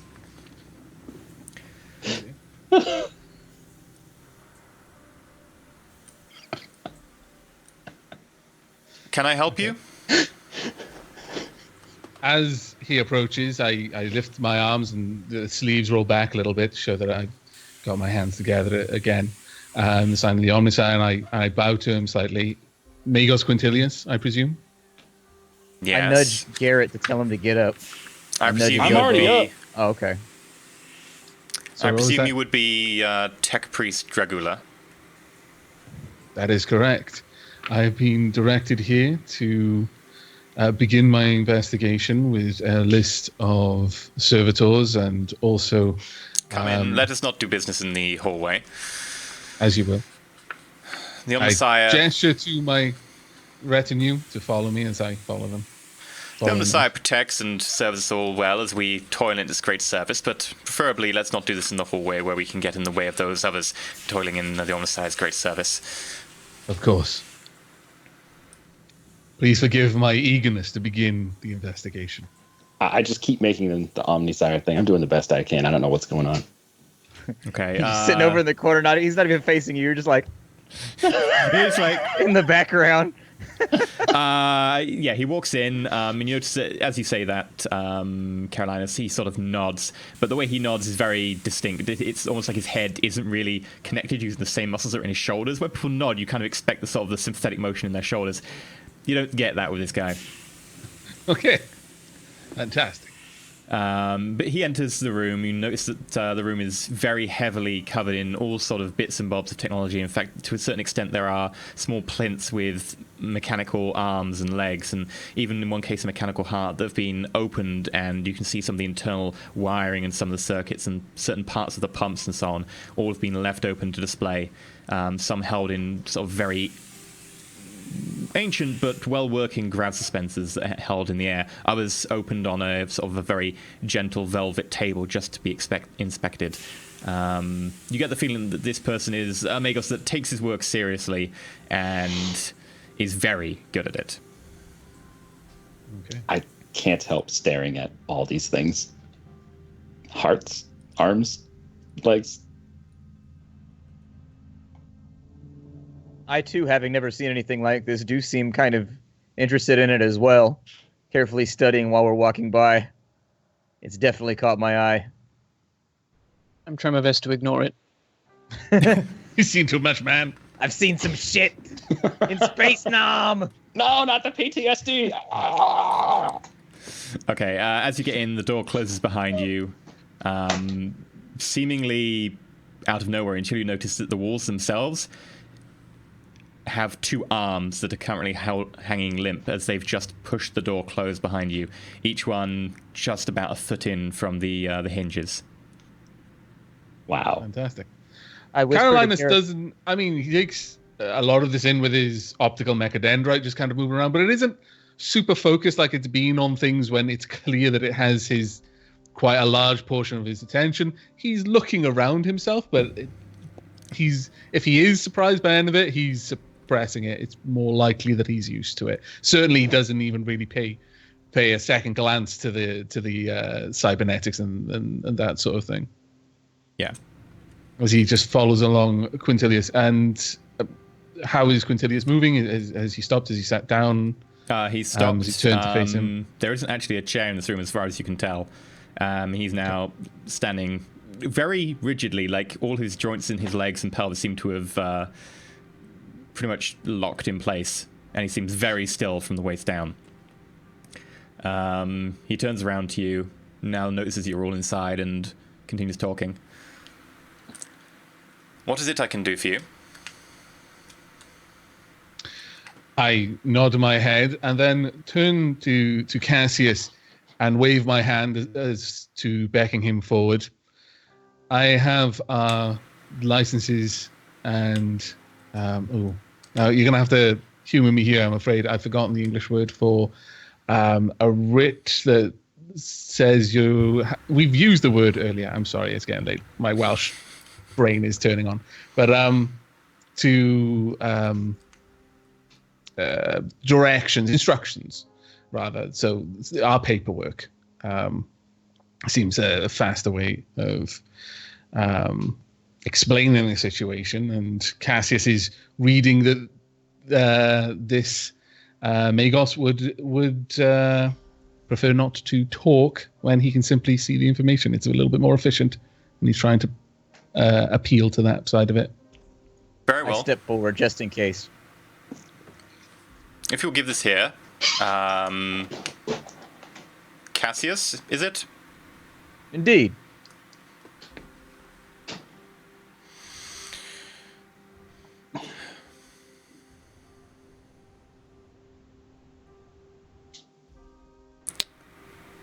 So what do you want to investigate particularly? Well, it's come to our attention that there has been some oddities in some of the cybernetics, and so what we'd like to do is we want to go through the production process and check upon the servitors along the way and just make sure that nothing is getting lost in any of the details. My friend here is more than well equipped to check them, and we'll be all eyes out. We should be in and out of your hair very, very quickly. It's Oddities just to make of the sure cybernetics? Indeed. Strange oddities. There's just been some things that have come through that we'd like to investigate. Interesting. Your paperwork says you're here to investigate the servitors in particular. Is there any problem with the cybernetics under my manufactorum? Not by and large, but there's been several cases reported, and so we'd like to start with the likely case that perhaps some of the mindless drones are doing something that they're not supposed to be doing before we start pointing fingers at anyone who can take the blame. Interesting. Could you furnish me with these incident reports? I look It's my to duty to the Carolinus Omnissiah to make sure that my manufactorum is operating at 100% capacity, and should some of my products be defective, I'll be severely disappointed. I look to Carolinus for a moment for any indication of facial expression. Carolinus' face is largely obscured by the shadows cast by his hood, but you can see that his lips are drawn in a grim neutrality. If neutrality can ever be grim, this is the time that it can be. After a moment, I speak up. There have been incidents reported of servitors that may have been furnished with cybernetics from this manufactorum. performing their tasks erratically. And after a moment, I nod to Cassius. Indeed, I'm sure it's not someone of your stature. It's not something that someone of your stature needs to be bothered with. This is simple day-to-day functionality type things. There's nothing to be concerned about. And we'd like to get it done so that you can focus on more important things, obviously, if you keep the counsel of the Fabricator General. And the Fabricator General of the sector sent you to investigate these small, unimportant incidents without informing my forge. That would appear to be the case, but in this situation, we just want to get the job done and be out of your hair. Make a deceive roll at +10. Okay.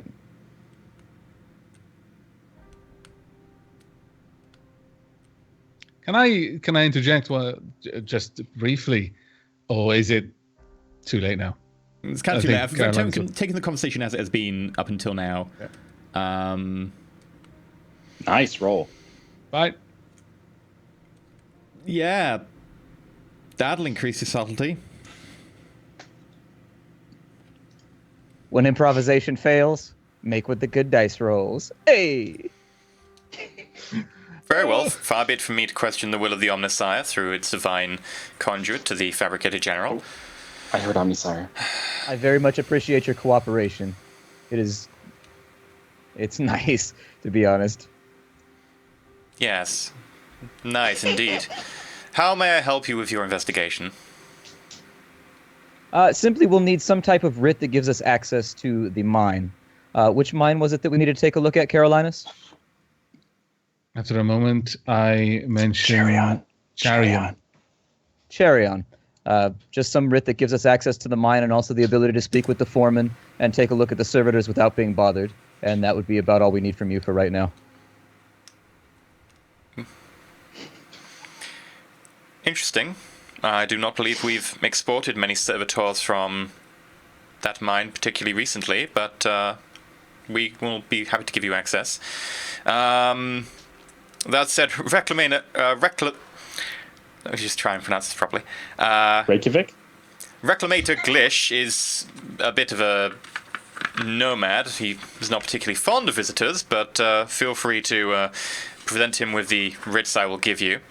Bear in mind, however, that all the servitors over at the mine are actually relatively new models and have been created recently, so I do not think that those will be a problem. At that, I interject and ask, perhaps there are servitors at other mines that might be more useful to our investigation, or even any mining personnel who may have been furnished with cybernetics. In which case, you will be wanting to look at both the Taurus mine, which is heavily populated by servitors, and also some indentured workers. And you can also look at our third mine, which, although operating at a nominal capacity, is mostly run by a worker force drawn from settled penal worlds. They have, to a certain extent, sometimes received cyberization, although most of them have not. It's not been worth the cost to cyberize those workers with the goods of the Omnisire's own flesh made whole. Indeed. If you're looking to go to the Taurus Forge, the person in charge of that would be Excavator Lun. And should you wish to go to the third mine, that would be Tech Priest Feral. Is he happy? Is who happy? Sorry, Tech Priest. What was the third one for? Pharrell. Pharrell, Tech Priest Pharrell. That was out of character. Don't mind me. Very well. Thank you very much for your time. I wouldn't wish to take up any more of it. It's clear that you are busy at task. I can arrange for you to have a skimmer from one of our hangars to be able to go and make your journey there and back. That would be deeply appreciated. Very well. Please conduct your investigation as quickly as possible, and if there are any problems, please do let me know so I may adjust our manufacturer's procedures correctly. Of course. I bow. As you will it, Magos. I notice that many of you have comms. Should you need to contact me, this is my direct comm number. Please do not waste my time, but if you do find something of note, I would be more than happy to try and fix the situation. Should that occur, you'll be the first to know, Magos. As the Omnisci wills it. As he wills it, and I make the sign. I emulate as I saw Carolinas do it. I try my best. What are we doing? Exactly. Oh dear. By the way, who's a vacuum cleaner in the background? I know. That's landscaping outside. Oh dear. Pretty much It's about it. Wednesday. They were doing it earlier at my house too. Yeah. Splat knows my pain. Yep, Alright. every Wednesday, man. It's the landscaping day. Yeah. So, Okay. do you leave? With that, with everyone creating the sign of the Omnisci, I bow and start stepping away and say, and as I start to move, come, let us not take up any more of the Magos' time. I nod to the Magos and I turn around and follow him. On a boot deal as usual.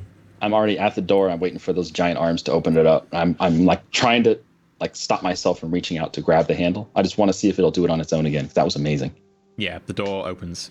The arms at the side extend out of the wall. They sort of just slowly grab an extra sort of half meter on each side with another 2 elbow joints, and they sort of fold inwards, grab the door handles, and open the doors for you. I nudge Garrett and I go, "Who knew a door could be so well armed?" Ah! And I head into the hallway. As you do so, Garrett, you're probably one of the more perceptive of the group. You notice the Magos behind you. You're not sure if it was a suppressed laugh or not, but you kind of saw the shoulders shudder for a moment. I think the Magos liked you. Yeah, well, I have that effect on people. I don't know why. They just always seem to love me. A status of my condition, I suppose. So as we're heading back to the shuttle, right? Are there any details on the skimmer that he said he would furnish us Skimmer. with? Yeah, they gave you directions to one of the northern hangars, and there is a ground skimmer awaiting you. It's a 4-person seater. Doesn't really get more than 20 meters off the ground, but should be able to get you there and back inside of a day. Doesn't count as aeronautical, does it? No, it would be surface. Oh. Sad my friend. Which thing. apparently I can use, which is not too bad. So- Okay. Sorry, was there a pilot servitor on this? Or was it? No, it was just a 4-seater, wasn't it? Yeah, just for see. All right. Cassius, I assume while we're walking to this thing, Cassius, I didn't expect to hear the truth from you back there. I thought for sure we were going under the ruse of inspections without detailing our reason for being here. And yet, you spoke of the truth. Was that expected? No, and for that you have my apology. Unfortunately, when put to the crucible, I appear to have been found wanting. But next time it won't happen again. Luckily, I was able to talk us out of it, but that was a mistake, and hopefully the last one I make. Well, it seemed fine. He seemed a perfectly amicable man, and he didn't seem to want to impede our investigation in any way. Yeah, It was just- Carolinas. Was there any indication when they came? Do you know why he was so amicable to the situation? That went a lot easier than I thought it was going to go. My response simply is yes.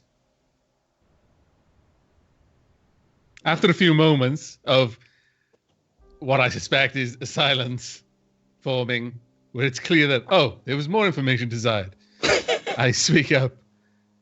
He was instructed by the... sorry, would I recognize the obvious garbs and vestments of the female tech priest? Yeah, you could guess that she was As a Fabricator title? General. Yeah. He was instructed by the Fabricator General to facilitate our investigation.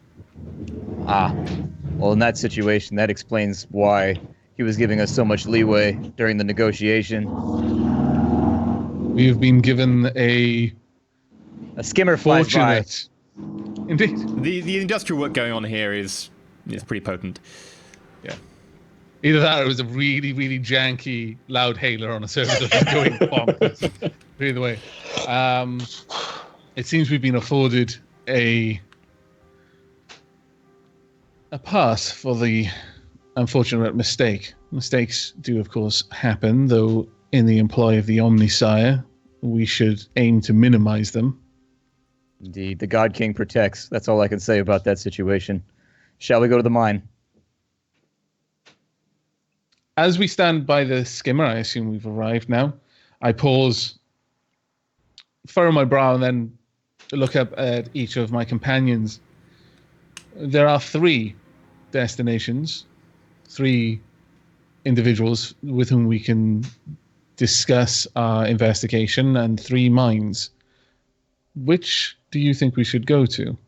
It was implied that Charian, although our best bet, might not be the more obvious location, though he mentioned the servitors were of a newer model that may imply that they are using fresh cybernetics. Indeed, any manpower, any indentured servants at that mine may also be equipped with more modern cybernetics, and it appears that that may be more useful to our investigation. My vote is for Charon, and the reason being is that he said that the servitors there were the newest, but to my mind, that speaks volumes as to they being the most likely to have been tampered with more recently, since their assembly is closer. The older servitors, not so concerned about those. We can go to all the mines, but I think the Charon is where we want to go first. Well, Again, sorry, excuse me. We did tell the Magos that we were going to Charion first. We explicitly told him that. If we've been honest with him so far, we might as well keep to our word. Explicitly asked for his additional information on what might be a more relevant location for this particular investigation. Got a bug over there. Damn. Yeah, it's a daddy long legs. I have a native strict to this no world. killing daddy long legs policy. They are free to roam my house, as are all spider kin. Except the ferrets occasionally eat them if they journey to the ground. Nom nom nom. It's a sacrifice for the treaty. Interesting that you mentioned the Forza mine was manned almost entirely a workforce from a penal world. Is that not something that raises suspicion? Not particularly. Many of the servitors may be such individuals. Should their debt not be sufficiently paid by the time that they should die, then they continue to pay it in death. To be fair, mining is not work that is... It's inhospitable work that is not suitable for an able-bodied member of the Emperor's kingdom. Only those dregs down beneath us. Looking, I hold out my hand for the dataset. Cassius, may I have a look at that for a moment? Mm-hmm. I hand it off. Looking over the information, I look for anything which might betray errant servitor behavior or an excessively high mortality rate or injury rate amongst the workforce. Looking at the workforce at each of the mines. Yeah. The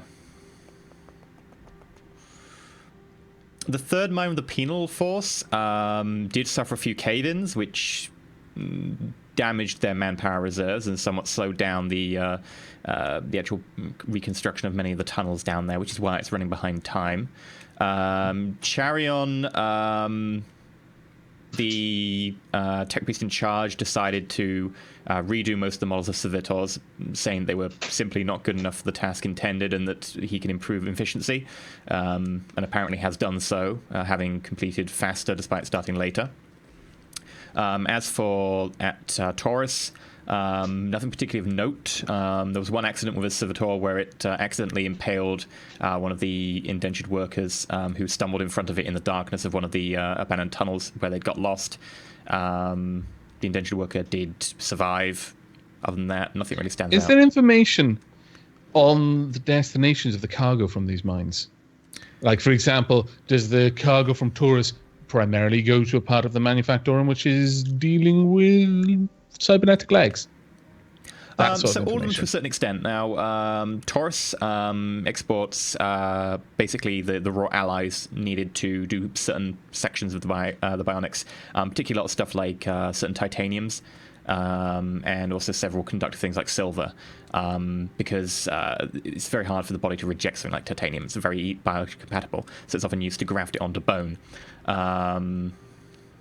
The crystals over at Charion are actually very important now, because the world itself used to be quite useful for mind impulse units, and the crystals for those are very, very delicate. However, it appears that most of the crystals available in this world have been somewhat damaged, so that the crystals coming from the Charion deposit, which are tourmaline, are actually being used by most of the... Oh, hello, Skype crashed. Skype may have crashed.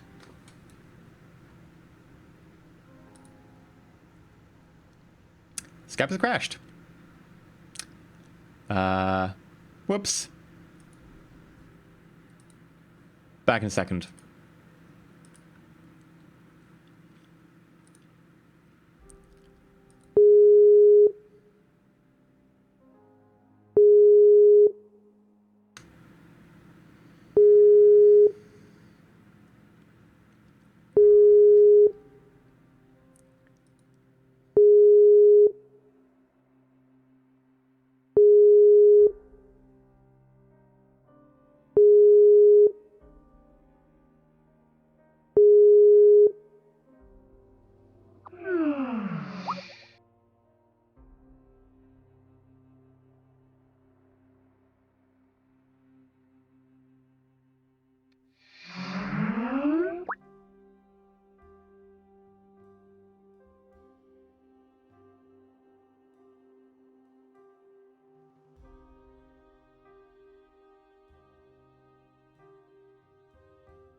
Yes. There we go. Okay, let me just go back He's to. back.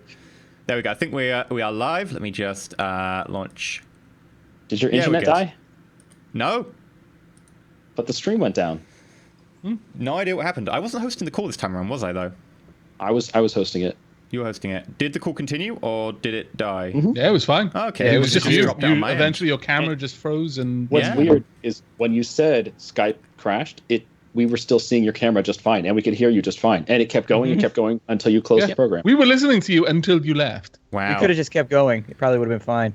Okay. That's what we were yeah. trying to So, tell where did you heard up to everything there? Okay. So Charion, basically the tourmaline that comes out of Charion is used in low-grade mind impulse units, along with a lot of the connections between your nervous system and the individual cybernetics themselves. Whereas the last mine itself just does effectively some of the more important superconductive wiring that basically acts as the nervous system inside of the cybernetics. Other So than that they're all said, used the last mine is only providing part of the stock being used. The other has to be imported off world because the mine is running behind schedule. So they all do different parts of the cybernetics. They Yes. don't really focus on one specific type of cybernetic finished product. Yeah. Well, that'd be correct. after a time of studying the data slate and specifically this information, I look up and direct my gaze to Cassius before I say, it seems that the mines serve a different function in the manufacturing process of cybernetics, whereas Taurus is largely what was it? Was it tungsten or aluminium? Did you say? Titanium, silver. Titanium. Sorry. Where did I get that from? Some tungsten, no aluminium. Is mainly plating and the structure. Charion supplies the materials needed for the what's it called? Mind interface unit, MIU, is that right? Yeah. To an extent, all bionics have a small one of those inside them, a very, very small amount to be able to interface with the nervous system. Yes. Charion seems responsible for the materials used for the interface unit with the bionic to connect to the host nervous system, whilst Forza, to a certain degree, provides materials, superconducting materials and the likes. Though interestingly, this mine is underperforming, and is part of its output is being requisitioned off planet of the two, Charian and Forza both have some interest. There may be some happenings at these mines that would be a root of the anomalies. It's less likely that Taurus is. Then let's go to Charion first. Specifically, Forza is an unknown. I have no particular data where they're requisitioning their materials from to make up the shortfall. Is it possible? It has just occurred to me that whatever may be happening here is a result of tampering off-world. I think it's possible. Seems a good rabbit hole to search down. I say we go to Charion and see what we can uncover. Looking back over the data, would I be able to see, like, how much Forza is outputting into the process? Like, roughly 50% of required output. Okay, so 50% of everything it's outputting is coming off-world right now. Is that what you're saying? Like a large part of its output? It's if it was operating 100%, it wouldn't need any off-world. It's currently only operating about 50, maybe 55%. So it's pulling in things. Yeah. And in regards to, like you mentioned, like superconducting materials and things like that, I imagine very small amount of the materials coming out of Forza goes into any particular batch of cybernetics because it doesn't use a lot of that. Okay, to my companions, I say, it is possible, based on the amount of materials being used from Forza, that the small amount used in any particular cybernetic, combined with the roughly 50% of output that is coming from off-world, would explain why only a small number of anomalies have occurred in the last 7 to 10 months that we know of. Certainly, if there was something happening at Charion, there would likely be a significantly higher instance rate of malfunctioning cybernetics. If the interface unit itself were in some way compromised due to whatever heresies might be occurring, then we would likely have seen far more anomalies taking place. That's a good point. Astute observation. So what is your plan then? Where shall we go, Carolinus? I feel Forza would be the more obvious location, though unfortunately it is the least populated by servitors, which does pose a unique problem for us. I imagine there are some servitors, though, and starting at that plant, we would have to make swift investigations to account for the diminished number of servitors be investigating. I think it would be fair to speak to the non-servitor workers there to ask them about the servitor's behavior. Indeed. I can handle that. Very well. Then to Forza. I look around for... Okay. Agreed. Very well. Okay. And we move to get into the skimmer. As you're going into the hangar itself after having that conversation, you notice that as you're looking towards the skimmer that is being prepared, obviously the one that the servitors have picked out for you, another skimmer is coming into land nearby. And it's sort of a big, sort of red, almost sort of oval shape, but not quite oval. It's more sort of angled. And it lands nearby, and out gets a tech priest on a set of 2 legs that sort of end in small track caterpillar feet. And he starts rolling towards you, notices your group, and cocks his head to the side. Interesting. May I inquire as to your journey?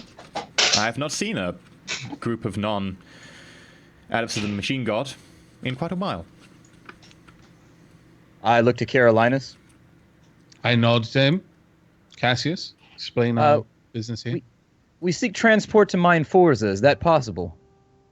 It would indeed be possible. If you wish to wait a couple of days, I'll be headed back up there myself. I am Tex Priest Farrell. Greetings, Tech Priest. It's good to make your acquaintance, and I extend a hand. As Cassius introduces himself, I say, brother. Exactly the person that I was interested in speaking with.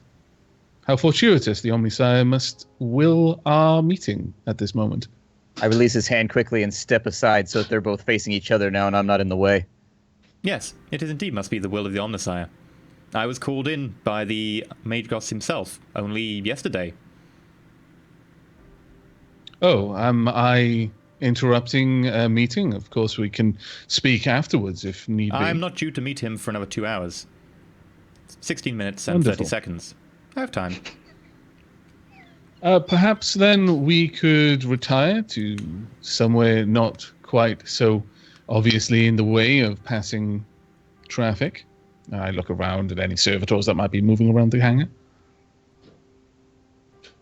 I have something that might suffice if you wish to talk briefly.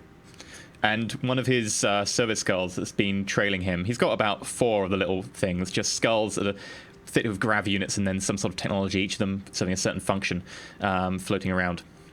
One of them looks down at you and starts projecting a cone of some kind. You see the air ripple around you, and then suddenly everything outside of a few meters around your group suddenly gets a little bit dimmer and dark and hard to see. We're now protected by a null sphere. We can talk, and no sound will be able to be heard or tampered with from outside of the sphere. What would you like to discuss? Not quite what I was imagining, but this will suffice, certainly. I have been tasked with investigating some servitors, potential anomalies, obviously, on a planet that had so recently been part of a... what was the term? Warp storm? Yes, indeed. There are concerns, and I'm here to assuage those fears. And at that point, I direct Cassius. Cassius, the data slate? I hold up the data slate for you. I hand it to him, or shall I give it to the Magos? I gesture to offer our credentials to the Magos. I produce my credentials along with the credentials for everyone else, take a collection, then hand them off along with the data slate. I appreciate the compliment, but I'm a mere tech priest, no Magos as of yet. And he pulls out something and plugs it into the data slate. Looks at it. You did very say it was briefly. tech priest, Sorrel. I apologize for that. That was my fault too. Hands it back. How curious. You may, of course, inspect all the servitors. However, unfortunately, currently, most of our servitors are offline. We are currently waiting upgrades. We are due to be sent a batch from upgraded tech servitors from Reclamator Glish, who has promised to upgrade them with the same quality of the ones upgraded at his mine.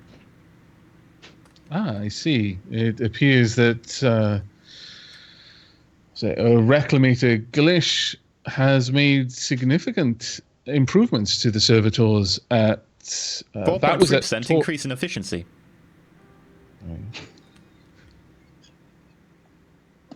Impressive. I understand that Forza is largely manned by indentured servants and not by servitors. We are fortunate in that these conditions in the mine actually contain a number of oxide-bearing rocks, which allow us to actually have enough oxygen down at those levels to sustain a indentured workforce. It was thought that the servitors could be better done somewhere else, particularly with less broken terrain, so that they would perform better. Understandable. It is a shame that the indentured servants are somewhat more afraid of their, unfortunately, meat bodies. They are somewhat scared now of the previous incidents with the cave-ins, which is unfortunate because they seem to value their mortality more than they value honoring the Omnissiah by expanding the mines. A tragedy, indeed. But perhaps those lacking the mental fortitude and desire to serve the Omnissiah are less deserving of his...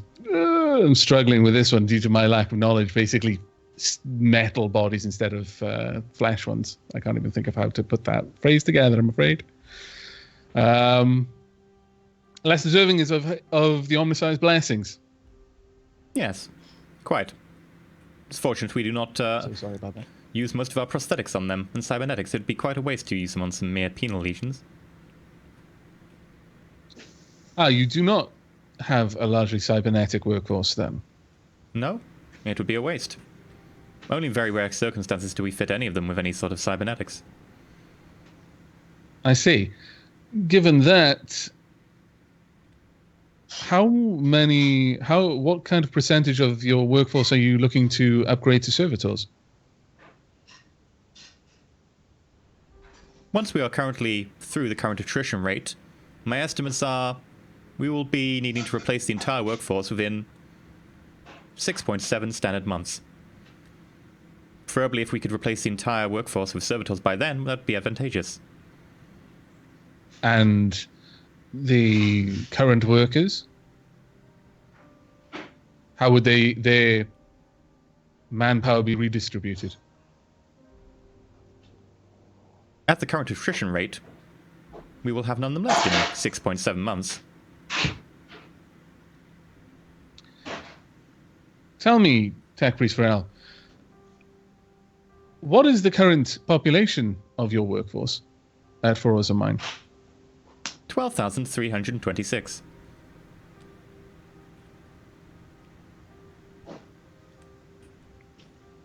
I look to Cassius and nod down to the data slate. Oh, actually, is this data slate the sort that can have input data as well? Yes. Or is it just a reader? Ah, okay. I nod to Cassius as if make a note of that. I make note and of then it. Continue talking with You gotta Pharrell. state it, otherwise later he'll be like, "You never said it. Mm-mm. You never said you made note." And then we're like, "Well, now I don't know the information, and it's all my fault. We die." Alas. Are there many... Do you happen to know of the ratio of indentured servants at the other mines? I believe that Charion does currently have no indentured servants, having upgraded their workforce and removed all indentured servants.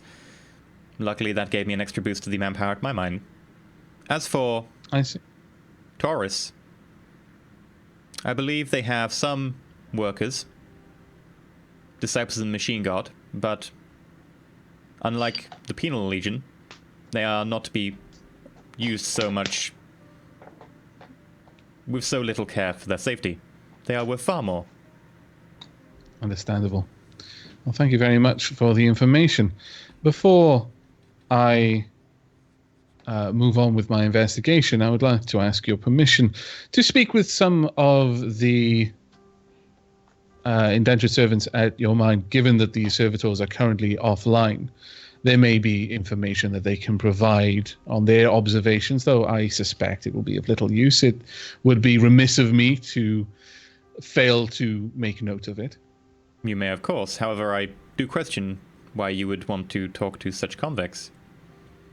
But your business is your own. Thank you very much. Far be me Brother. from preventing you from carrying out the Omnissiah's work. We all serve in our own ways. Indeed. And I would not take up any more of your precious time, lest you be delayed for your meeting. Very well. I still have 1 hour and 52 minutes, 16 seconds. I step aside, as if to indicate my readiness to move on. Should you wish to talk to me at the mine, I will be available there in 2 days. Very well, thank you very much. You have been most forthcoming. May the Omnissiah guide your forges. And he starts to walk on. You notice that as he walks on, 2 Skitari follow him, along with his little train of service skulls. He's rolling. Okay. You said he had little foot skates. Yep. Yeah, he's got tractors. Fantastic. It's Wally, version 5821. With floating 0.3. skulls. Wally loves floating skulls. Yeah. His friends. Okay, well, as he rolls on, I look to the rest of the group.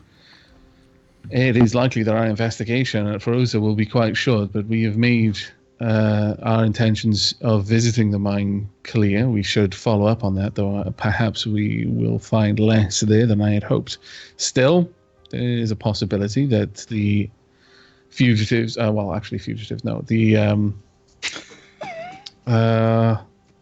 Indentured servants. No, I was looking for the penal workers. Is that the right term? For basically, yeah. Anyway, Yeah. That are convicts. I mean, either or the work. convicts. Thank you. That's the word. I They're was not looking pianists. for. This The mine is convicts full may of have pianists. information. It's possible that they may, the murmurings may move around as does with such workforce. rumors true and an awful lot of false information, perhaps, but there may be some small nuggets of information, especially if many of them came from the other mines, as was implied. Forewarned or armed. Should be able to get more information from them than from any servitors. Very true. Perhaps. You would be surprised. You can get a lot of information from a servitor. Yeah. It's in a different form. Yeah. It sounds like... Well, you just tech use them, and then you get out all their data cores and be like, whoa, all this info. How should we get to Forza? Do we have any plan on how we're going to arrive there? 2 days is certainly not acceptable, so we should be able to charter some transport by ourselves. We have been furnished with a skimmer. Can anyone drive? Unfortunately, I've never had the opportunity. Before I volunteer the services of my character, I must check my stats. Yeah, if we get in that skimmer and you roll a 97, I'm going to be very upset with you. I'll be very, very upset. The team dies on their way to their first mission. Oh, well. I'm capable of piloting a skimmer, yes. I would be more comfortable on the saddle of a riding beast, but this will do. We take what we can get. I tap Garrett on the shoulder and hop in. I'm in there, baby. Okay, well, I move into the pilot seat of the skimmer. I'll take I'll take shotgun. I gotta. Yeah, see you what's ride out in the there. front so I can shield my body with you when he crashes this thing. I just gotta see the thing. Is there a nice big window? Brothers. Tell me how big the window is, or is it all just there's no vision at all? Is it all like electronic? Yeah, is it like a it's seat cam? Pretty much entirely open top. And Nice. It's like the one open from side. Star Wars, the first episode 4 at the beginning, where it's like across the desert. Similar, except Probably it's also got actually open fairly side close. as well. Like you can just step in and out. It's just George Lucas hasn't rubbed If I Vaseline roll on the really tires. hard, you'll fall out. So yeah, you do belt up with the crossways belt to make sure that you don't come out. Brander and Cassius get in the back, and you head out for Mine Forza. The journey does take you most of the next sort of 5-6 hours as you cross the pretty barren wastes. It's a lot of broken ground, and the skimmer doesn't go particularly fast over such broken ground.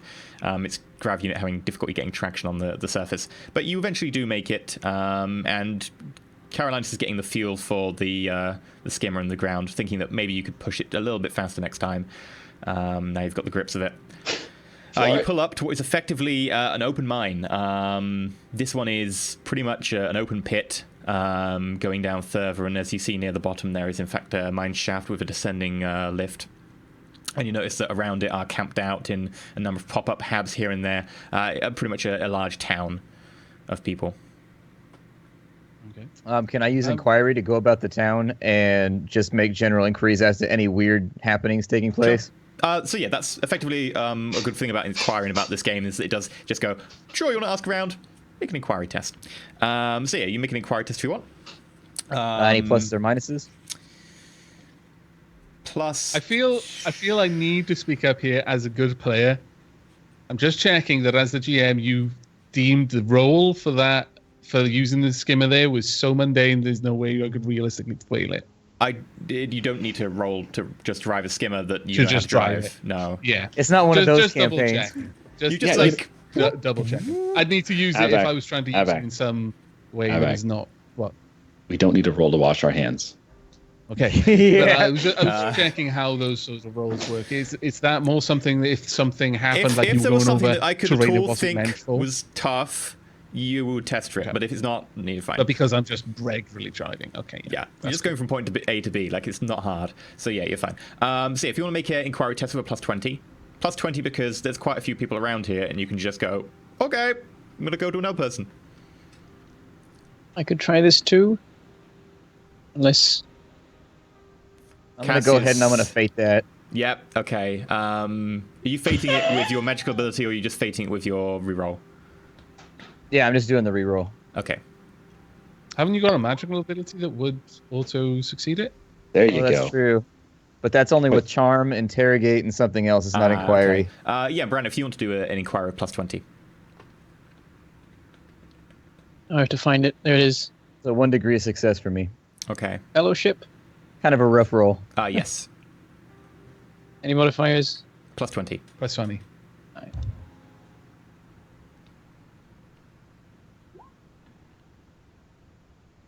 Aw. I do was a good roll, have though. the ability to re-roll it. We're minus 10. It's So a- yeah, just add plus it's a- 10 as a modifier this time. Because you've a got the ability, 25. what is it? So this Clues from the isn't- crowd. Yeah, that's the one Yeah. I wish I had. Yeah. Anytime you Use that fail, once a you day. can basically re-roll with minus 10. No. Oh. Okay. Unfortunately, you go around, you don't really get much. Obviously, you sort of kind of look a bit like a naval officer with that cloak and coat, and people begin to sort of get a bit like, yeah, Imperials, leaving us down here in the pit. The Emperor protects, but, you know, he doesn't have to protect the lines for you. So they talk to Heresy, the I hear. noble. And then They another talk to the one, noble, but not the Navy man. and another one's like, oh mate, those are nice boots you got there. And you like quickly back out of that street. Really? Your butt looks good in Oh, those man. jeans, boy. I kind of expected him to just finger the chainsaw at his belt and just like flap his coat out to reveal it. It's like, yeah, they are. They're staying on my feet. You can say that if you want. Yeah, sure.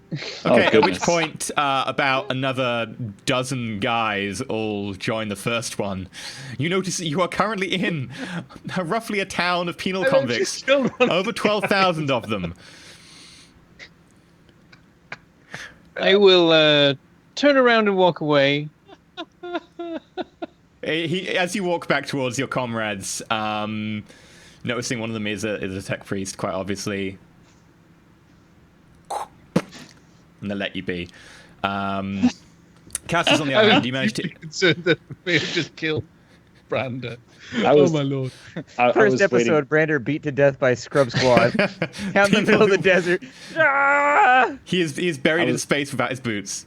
Yep. Cassius, on the other hand, you managed to get a little bit of information out. You eventually find someone who actually worked at one of the other mines briefly, Charion, and they mentioned something about there were some of the penal force here were stationed there. However, once one of the extra tunnels was excavated, they quickly replaced the force with just extra servitors, and the rest of the indentured force were either shipped out, or those of whom were in the tunnel apparently died from a unfortunate containment failure on one of the small plasma generators that they'd sent down into the mine to power some of the technology down there. Okay. I add that data to the slate with our investigation. Okay. Does he now, like, because he's made those inquiries, does he kind of have that person that he spoke to as someone? Are they now not a part of the crowd, but they're a person that he can then actually interrogate further? If you want to ask them any more questions, sure, but they're not going to be particularly in a information-y kind of mood. I mean, anything you want to get beyond that from that person, you can ask. Can I do a Sinisians test inside the camp? Just to see if, like, how is the veil here? Sure. Is the veil Demons. strong? Is it weak? There's no demons happen. I'm just looking for other psychers or other things that might, be out of place. Opening You up can my roll warp eye. This is where we all die. Don't like that This roll is- when it's to do anything This with is where we psychics. all die. Sinisians, nothing bad happens. Sinus It's is just I don't see passive. anything. It's much sort of Oh, feeling okay. the warp and sort of feeling how it is Oh. around you and seeing it with I your... don't like the trend that your dice have been taking. Cassius, Yeah, what the I've got to be hell? honest. Can we just take your That's dice away? fine. That was a pointless roll anyways. I just wanted to use Sinisians once in the first See, episode. Now, Yeah. now you know what it's like to be the face. You see All of a sudden effectively your a rolls are rolling shit. sort of ball of emotion that you get when you get a lot of people in one place, and it's very hard to really make anything particular out, especially considering the sort of the teleempathic metals that you use for the wires that they're actually digging out of the ground. It's kind of all throughout this area are definitely kind of amplifying that background and then channeling it in certain ways, and the warp is a lot more kicked up over here, so it's very hard to read anything particular. Okay. After not feeling anything, I head back to find Carolinus and the rest of the group. Okay, while he was looking around, I will have looked for, well, I imagine the servitors would be stored somewhere since they are currently offline. would I need to inquire about that, or would it be? Yeah, you can make an are there inquiry any check. functional servitors or anything like that I could interrogate in that way? Or are all the There are no functional servitors that you can see. However, you can so make an as inquiry check. as far as we're concerned, we've just come to this place, and there's pretty much no one but convicts that we've seen. Is that right? Yeah. Okay. The advantage about having the blasted barren waste all around you is no one's going to run away because there isn't anything for them to eat or drink. This is going to be a terrible roll. Oh. 36, but I've only got like 12 because I don't have inquiry. Yeah, Unfortunately. members of the Mechanicus who stray down certain alleyways into the penal area where effectively you are slave masters, it tend to end badly. Luckily, you have enough street smarts to go, I'm not in Kansas anymore. yeah. Turn Do around. they have the Turn remote, around. though, with the explodey collars or whatever? You think they would keep their convicts on a tighter leash. Oh, yeah, they do have exploded collars and stuff, which is also partly reason why no one's feeling free to make a spirited jog out into the barren wasteland around them. But there is just a barren wasteland. No one seems to want to leave here, other than the fact that they want to leave here, but they really can't. I imagine part of it is also if they see a tech priest, they assume that someone would notice a tech priest going missing, but someone else going missing, no one's going to notice it. So Yeah. there may be a certain degree of them like, yeah, let's not beat up the one person they might come and look after, and then all of a Yeah. sudden, a bunch of us get. It's why they're a tortured little to bit death. reticent to push that boundary with you, though they certainly stalk you down a few alleyways, and you suddenly get the sense that maybe I'm pushing my luck here. Yeah, there are certain places that I shouldn't go, even if I am a tech priest. I'll just turn around. Yeah, this place smells Okay. really kind of bad. 12,000 penal colonies Heresy. with inadequate washing facilities. But yeah, you quickly regroup at the lander and you explain what you found. Okay. After a moment, Carolinas. Yes. I think the Charion is probably our destination. As we thought, Forza appears to be a shallow well to draw from in this investigation. After asking around with some of the penal colonists, it appears as though some of them were working at Charion up until a certain incident. They opened up a new mine shaft down below the earth, at which point there was some kind of critical failure, and at that point all of the workers removed and replaced with servitors. So it sounds like something has gone on. They replaced. Do I have access to that info on the data slate? Did they tell me that? Yeah, you can access more information and so on. You find out very quickly that the servitors were replaced the manual crew basically as soon as the new mine was opened up. The crew that were originally in that area of the mine were kept, but they did die the next day due to a containment accident on the plasma reactor. I see. Well, that does seem to be the most likely place for us to investigate, though it would be suspicious if I left Forza without first having investigated at least a small number of the inactive servitors. Perhaps you could make inquiries as to where they're being stored, Cassius? I surely can. Let me go back and ask. I head back into, I guess, the penal colony to ask around where the servitors are stored. Okay, you only get a +10 this time because people are starting to catch on about your group. Okay.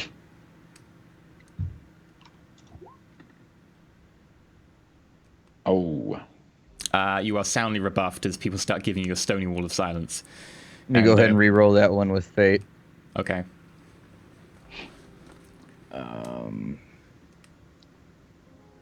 on, face. I know. See, the difference is Caber had good dice. We're level 1, so I have shit dice. You are quickly rebuffed, and those people who take themselves a little bit more seriously in protecting the rest from the interferences of outsiders start following you and warning people away from talking with you. On my way back to Carolinas, I say, it appears as though we've run into a brick wall here. We'll have to find the servitors on our own, unless you wish to simply move on.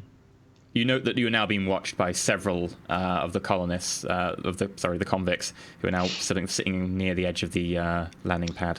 Looking around, are there any? Because obviously there'll be living huts and that sort of thing, and very simple accommodations for the prisoners. Are there any utility buildings that we would be able to see in amongst all of this? Any Caroline, larger make structures, storage a structures? perception check Okay. with plus 40.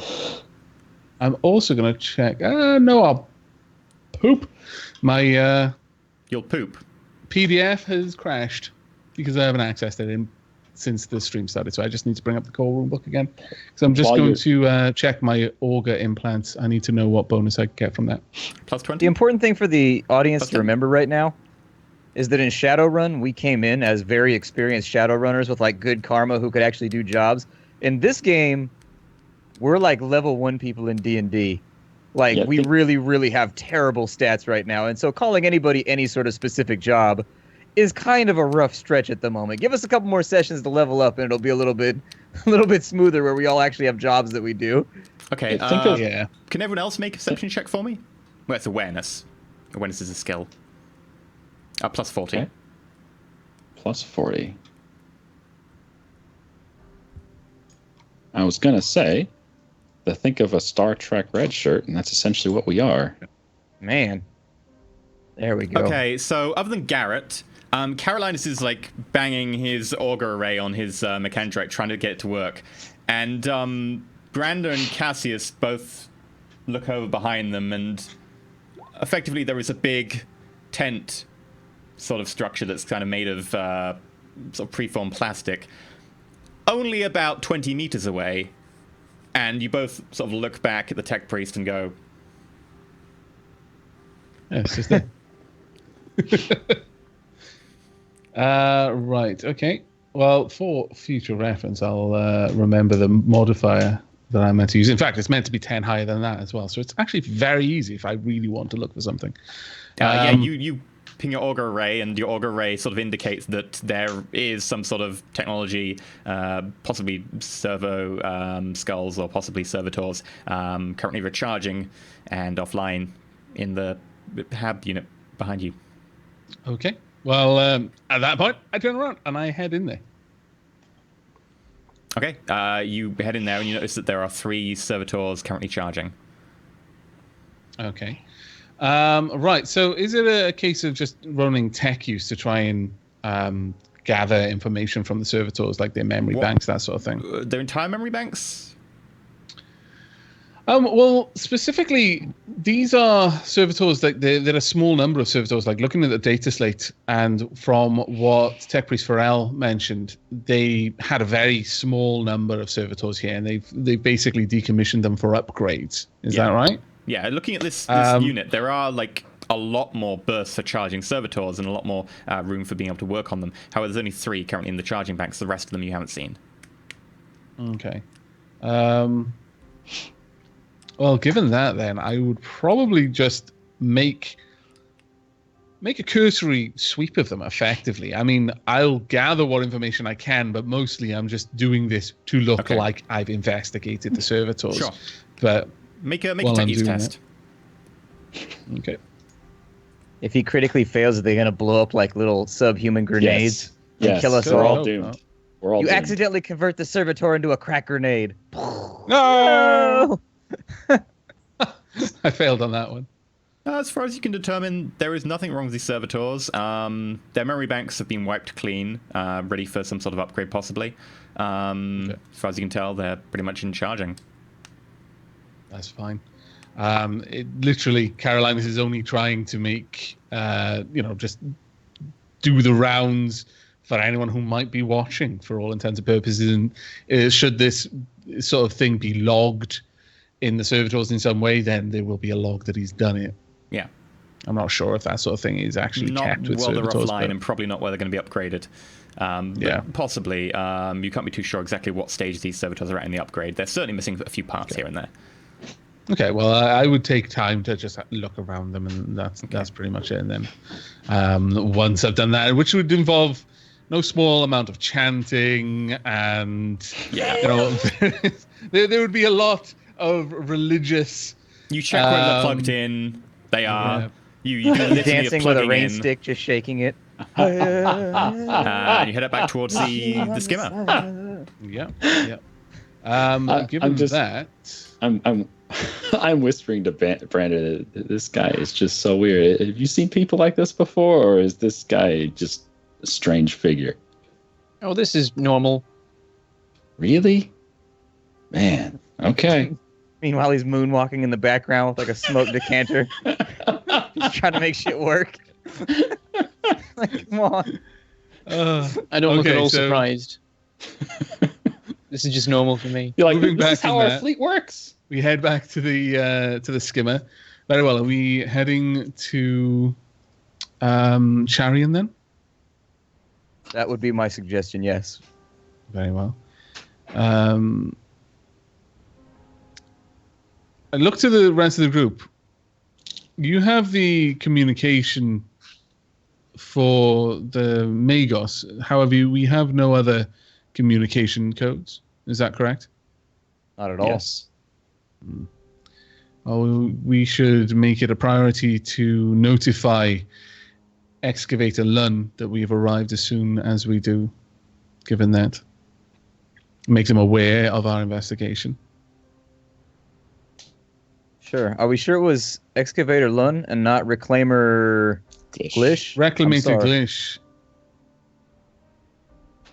These names all run together for me. Is I this some consult way the of me data doing a slate. memory test? Because I'm completely convinced that Excavator Glish is Taurus, but I could be wrong.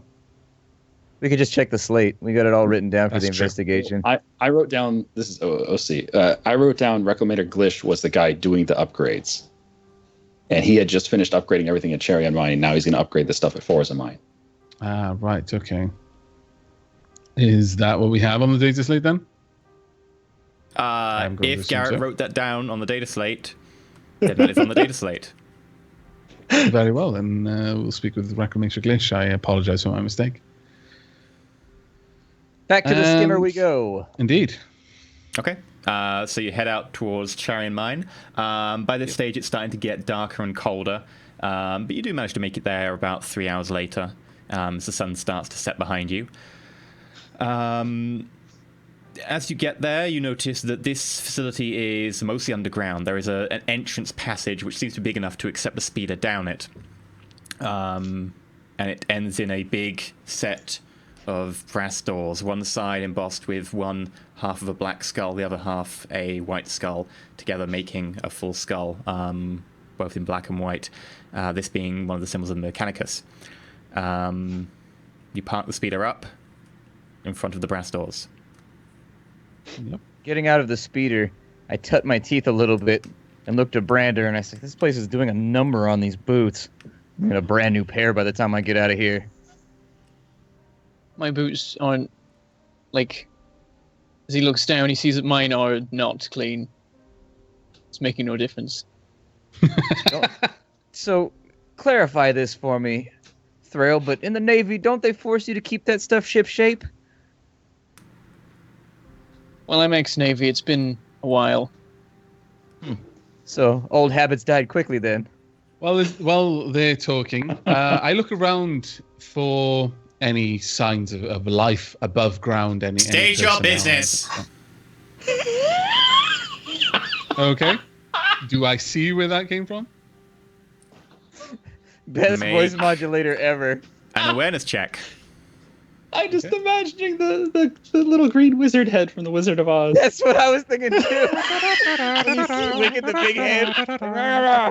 I'm just imagining like a trumpet that's extended out like above us. There we go. Right, there we are. Let me just try this in. Sorry, it's on the wrong screen again. Boom. That modulator has to be in every quest now. There's no way we can get rid of that I have one. no idea what I said. I've got to listen back to the VOD afterwards. It was the best. Yeah, okay, so you managed to do it with 3 degrees success. So you notice that in the door itself, where the eye socket on the one-hand side, on the left-hand side is, there is actually just a very faintly embedded speaker. It's very hard to see, but there is actually a speaker there. And on the on the other hand side is a tiny camera that you notice as well, peering down at you. I step up towards the door, and I speak confidently. Let me just Yes? Tech Priest Dragula, here on official business by order of the Magos. or with permission from the Magos. I see no record of a scheduled visit by a Dragula. Then your records are incorrect. We've offended him now. My records are definitely correct. My records are updated to the highest priority in proximity. Your schedule is...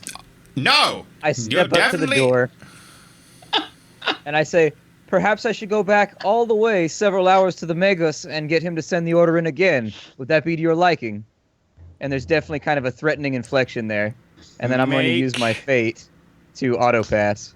Any intimidate check with a number of degrees of success equal to your fellowship bonus? Yes. Okay, So so 4. those you don't know, each person has a special power granted them by their particular role. In this case, Cassius has the ability to just auto-pass any particular charm, interrogate, or intimidate check with a number of degrees of success equal to his fellowship bonus, which is like the tens digit on his fellowship. So his fellowship is like 40-something, so you've got 4? Yeah. Yep. In this Means case... that I passed resoundingly in many cases. You passed quite well. Imagining green smoke coming out. What is it regarding? I hold my hand out as though to invite Carolinus to explain our situation. A slight bow. You're here to investigate the servitors. Carrots in the background is holding up the sign of the Omnicide. You wish to investigate my servitors? Why would you do such a thing? This information should be in the communication that you will have received from the Magus. Or alternatively is on the data slate that I hold here. Very well. I'll permit you entry. Please do not interfere with any of the works of the Omnicide going on inside. I'm rather busy. Of course. I bow my head at the camera. The doors open, and you slowly step inside into a somewhat run-down but very large room with several speeders arrayed to one side, bits of debris, piled crates, and a lot of servitors working inside. You can probably see about a dozen servitors from here quite easily. More still offline or in pieces. Is there anything interesting about them that I would be able to perceive? Make a scrutiny check. Based on intelligence for you, because it would be a determining especially what tech thing you were looking for. Scrutiny, intelligence. Very well. Damn. There doesn't seem to be anything particular. I'll actually use one of my fate points for that, actually.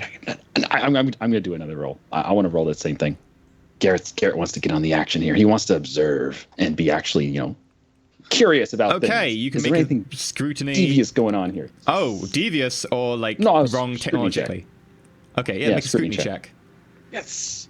Okay, Caroline, so you notice that at the base of each of their necks, it looks like the technology around there, the particular units have been replaced quite recently. The flesh is definitely more puckered.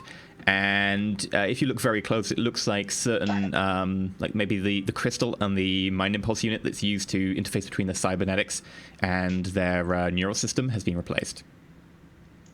Okay, and this is present on the majority, or if not all, of the servitors that I can see. Is that all right? the ones that are currently operational, yes. Okay.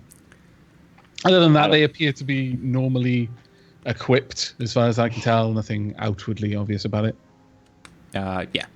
One of them turns around and begins walking over to you, and the loud hailer on its mouth starts speaking with a familiar voice again. Okay, how can I help you?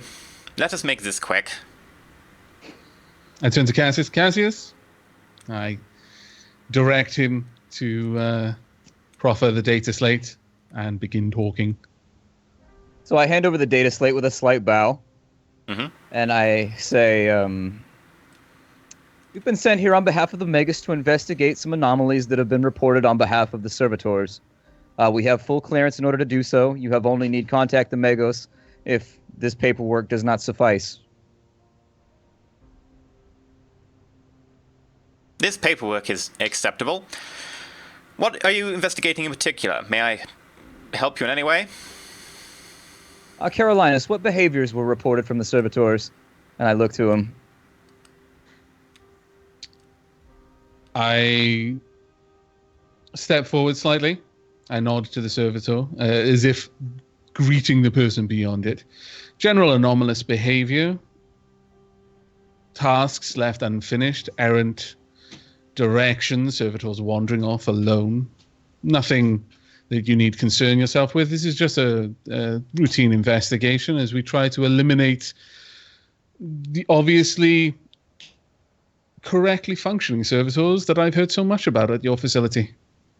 I'm out You've of received character. high praise from your brothers. Yes. I would like you and Cassius to both make the C rolls. Okay. Plus As far 10. as...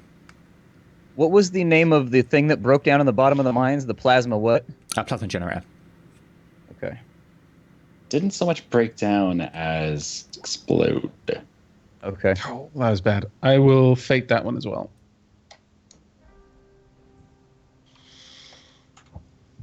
And then I minus 10 from it if I fate it. Is that right? Oh, God. No, you just reroll. I gotta fate that Oh, one. I just can't let that stand. Okay. Feel free to reroll. Good God. There goes the fate dice, man. points They're are falling like apart edge right now. in Shadow, and they allow you to do certain things, including reroll tests.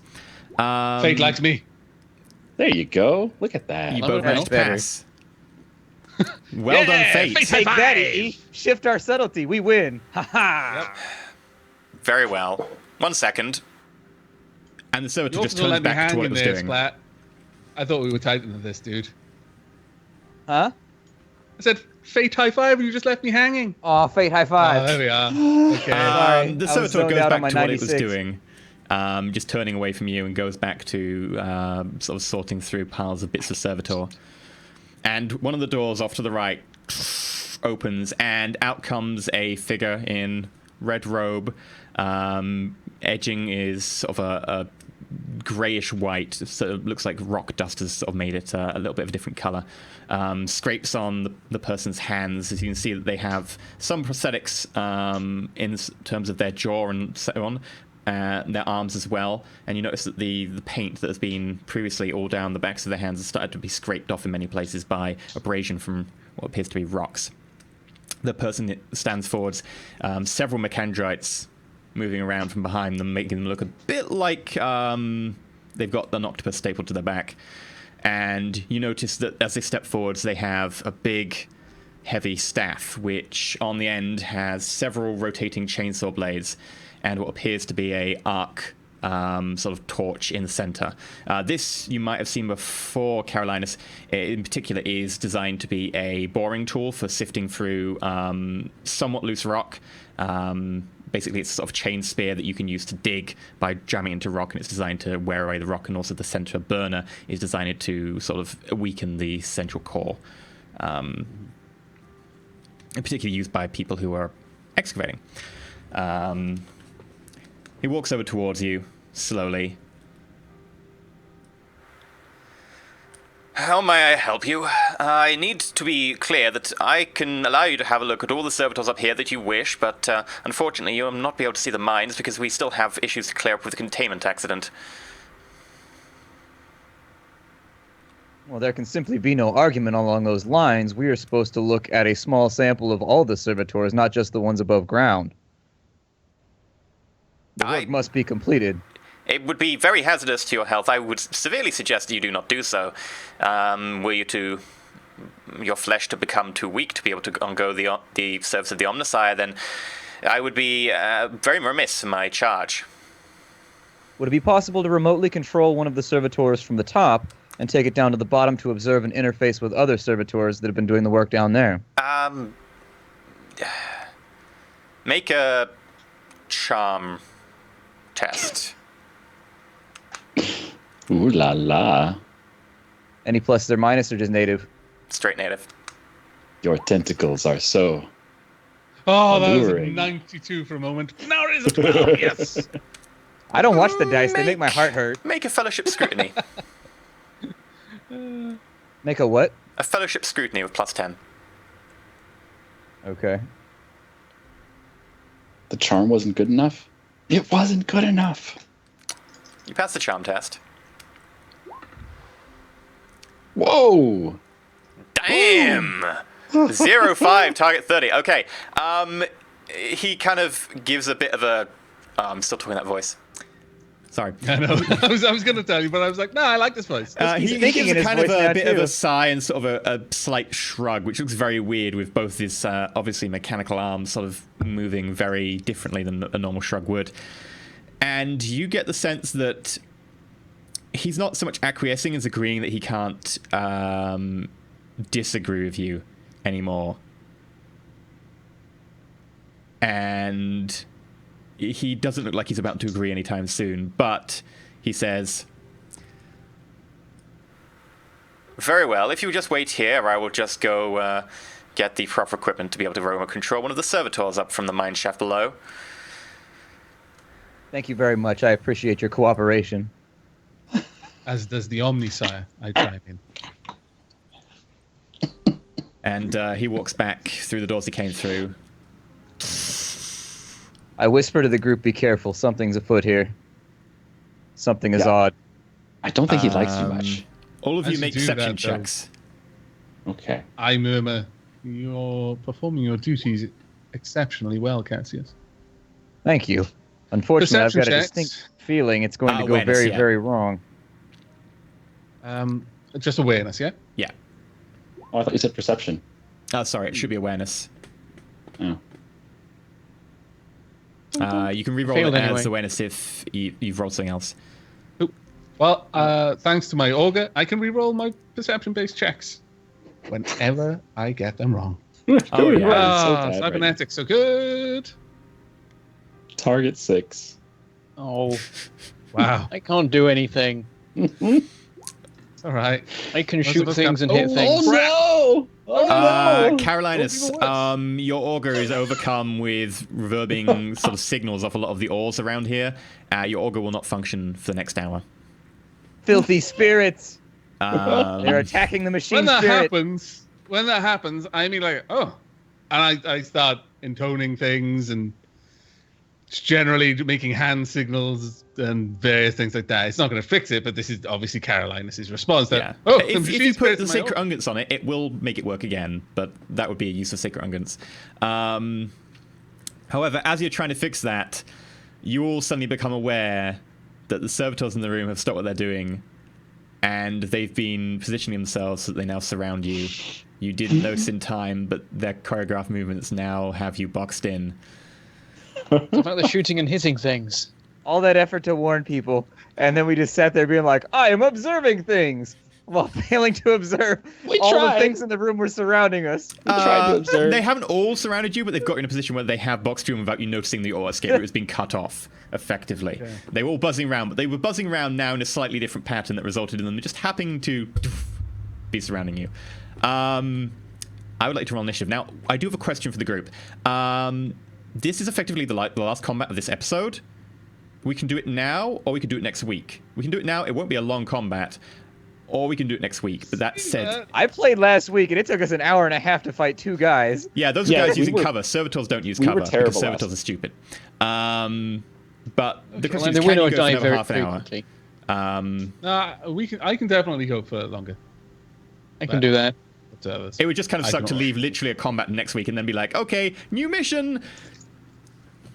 All right, I can do it. Let me take a bathroom break real fast, though. Okay, we're going to take a short, 3-minute break just so that we can go bathroom breaks, and we're back with you with the rolling initiative phase of this combat.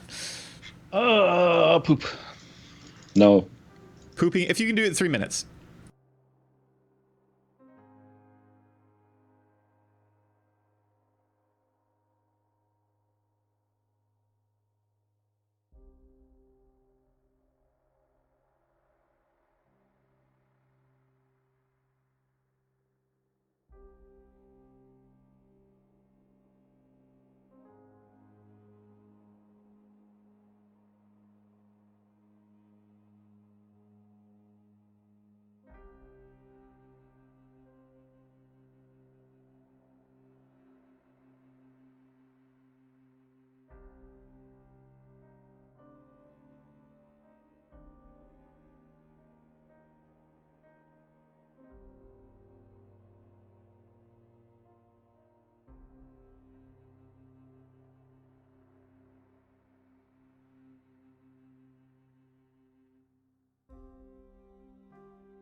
Okay, welcome back.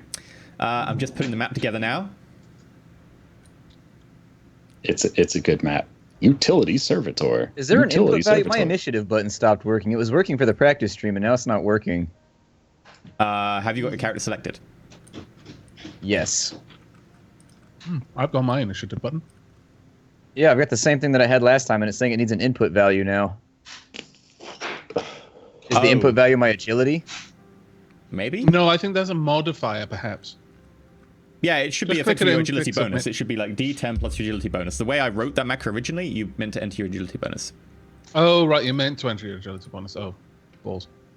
Okay. I need to redo mine then. Can this overwrite? Yes, I think so. Got to select my character. There we go. Shit. Right. How do I select? I'm Click the on it. Measuring tool. Just don't be on the measuring tool. Be on the top one, the pointer. Okay, right. I'm going to show you the map now. Boop. Bentham? I did it. Got it. Right, is 13. everyone on the initiative tracker? Yep. Yes, including Are all- 8 for the servitors. Are all the servitors going to go at the same time? Yep. Holy crap. Okay. Right. I believe the group is something like that. Right. Brandon Thrail, you're up. Combat time. This is where there's a really good chance that all of us are going to be horrible. Right, I will quick draw the pistol, which is a free action.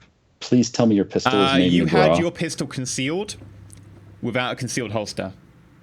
In which case it'll be a half action because you've got quick draw rather than a free action.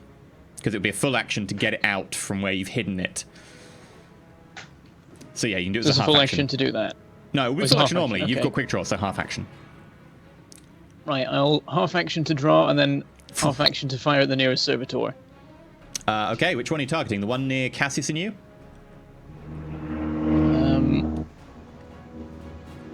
I'll take the one like above that. Okay, so the one near Ping the it console. if you can. I'll do ping. That. Yeah, there you go. Just hold it down that one. on the location. Okay. So you're going to shoot that one? Go for it. Right. Okay, so the way that initiative works in this system is the D10 plus your agility bonus being the tens number on your agility.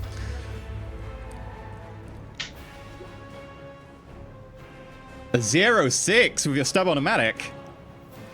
Almost. Nice. That sounds pretty good. So you had a target of 46. Did that include the plus 10 for single shot? I didn't do No. plus 10, no. It doesn't say plus 10 if you mouse over it. Yeah, it should have been 56 instead. Yeah, so that should be 56, because when you take a single shot attack, you get a plus 10. When you take like full All auto, right. you're minus 10. When you take a semi-auto burst, you take a 0. So that should be a 56. So in fact, you hit really well there. 6 degrees of success, so feel free to roll damage. You hit the target in the 0-6, which is a 60, which I believe is body. And you get Righteous Fury. Wow. Okay. That is So the first way this Righteous Fury we've works, seen so far. if you roll a 10 on your damage die, you get something called Righteous Fury. Righteous Fury inflicts critical damage, which has a special effect. You roll a d5 and you can then pick on the whatever it is. It's like a 3. You look on the critical damage table and, oh, it has a special effect. However, to mooks, critical damage instant kills them. You take aim at the servitor, quickly pull out that pistol and... All those one years round. in the service, see? And the one Being round surrounded by just Xenos on every straight side. in between the plates of its machine chest, ripping it open and going straight into the innards, exploding its mechanized heart, and it just collapses. I'm imagining this was all in slow-mo. Like, the moment we yeah. realized what Oh, was yeah. going on, slow-mo Yes. just... Each of these turns is like 3 seconds. It was like So in it's Killing definitely all Floor slow-mo. when you shoot Yeah. something in the head, it goes. And it Uh, slows follows the down. bullet in. Carolinus. You don't survive this long being in the Imperial Navy by being easy to kill. He's got his danger sense wired. Actually, sorry, it's All right. Garrett, because Garrett has got a higher agility bonus than you. Aye. So in case Yes, of a tie, okay. Garrett, you're up. All right, Garrett's going to head back up behind this vehicle here. And is that out of sight of everything? Where? There. Right Ooh, there. Okay, that's a full run. Yes. You might think so. So that's your turn. Yes. Okay. Right, so that's your turn getting there. Carolinus. Okay. Seeing all of the servitors clearly moving with some sort of malign intent, and of course Branda Thrail, feeling threatened by the situation, immediately, just taking out a pistol and downing one of them in a flurry of sparks and blood. I'm going to start moving now. Movement, regular half move is just 3 meters, and that's just a half movement, isn't it? Your agility bonus Like in that's meters. Yeah, and that's like Yes. half of my move. Yeah. That's a half action. And how much is talking, like, in terms of action? Is Depends that what a you're gonna half say. action generally? Okay. Well, I'm going to just measure how far we can go. Okay, I'm going to move up here, and as I'm doing that, I'm going to call out. Reclamite Glish, explain yourself. What is this? Make a straight fellowship check with a plus 20. Okay.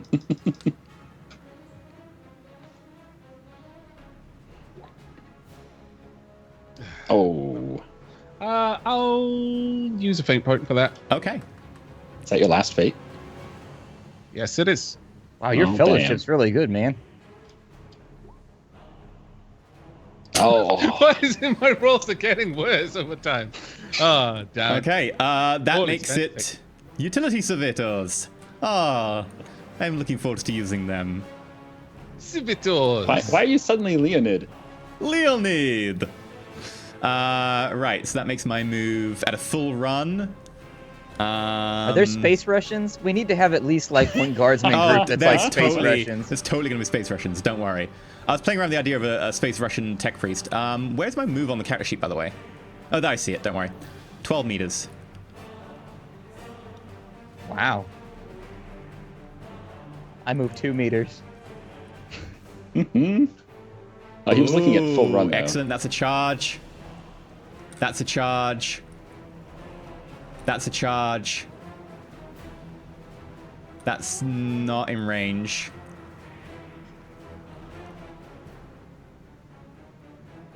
That wouldn't be in range. That wouldn't be in range.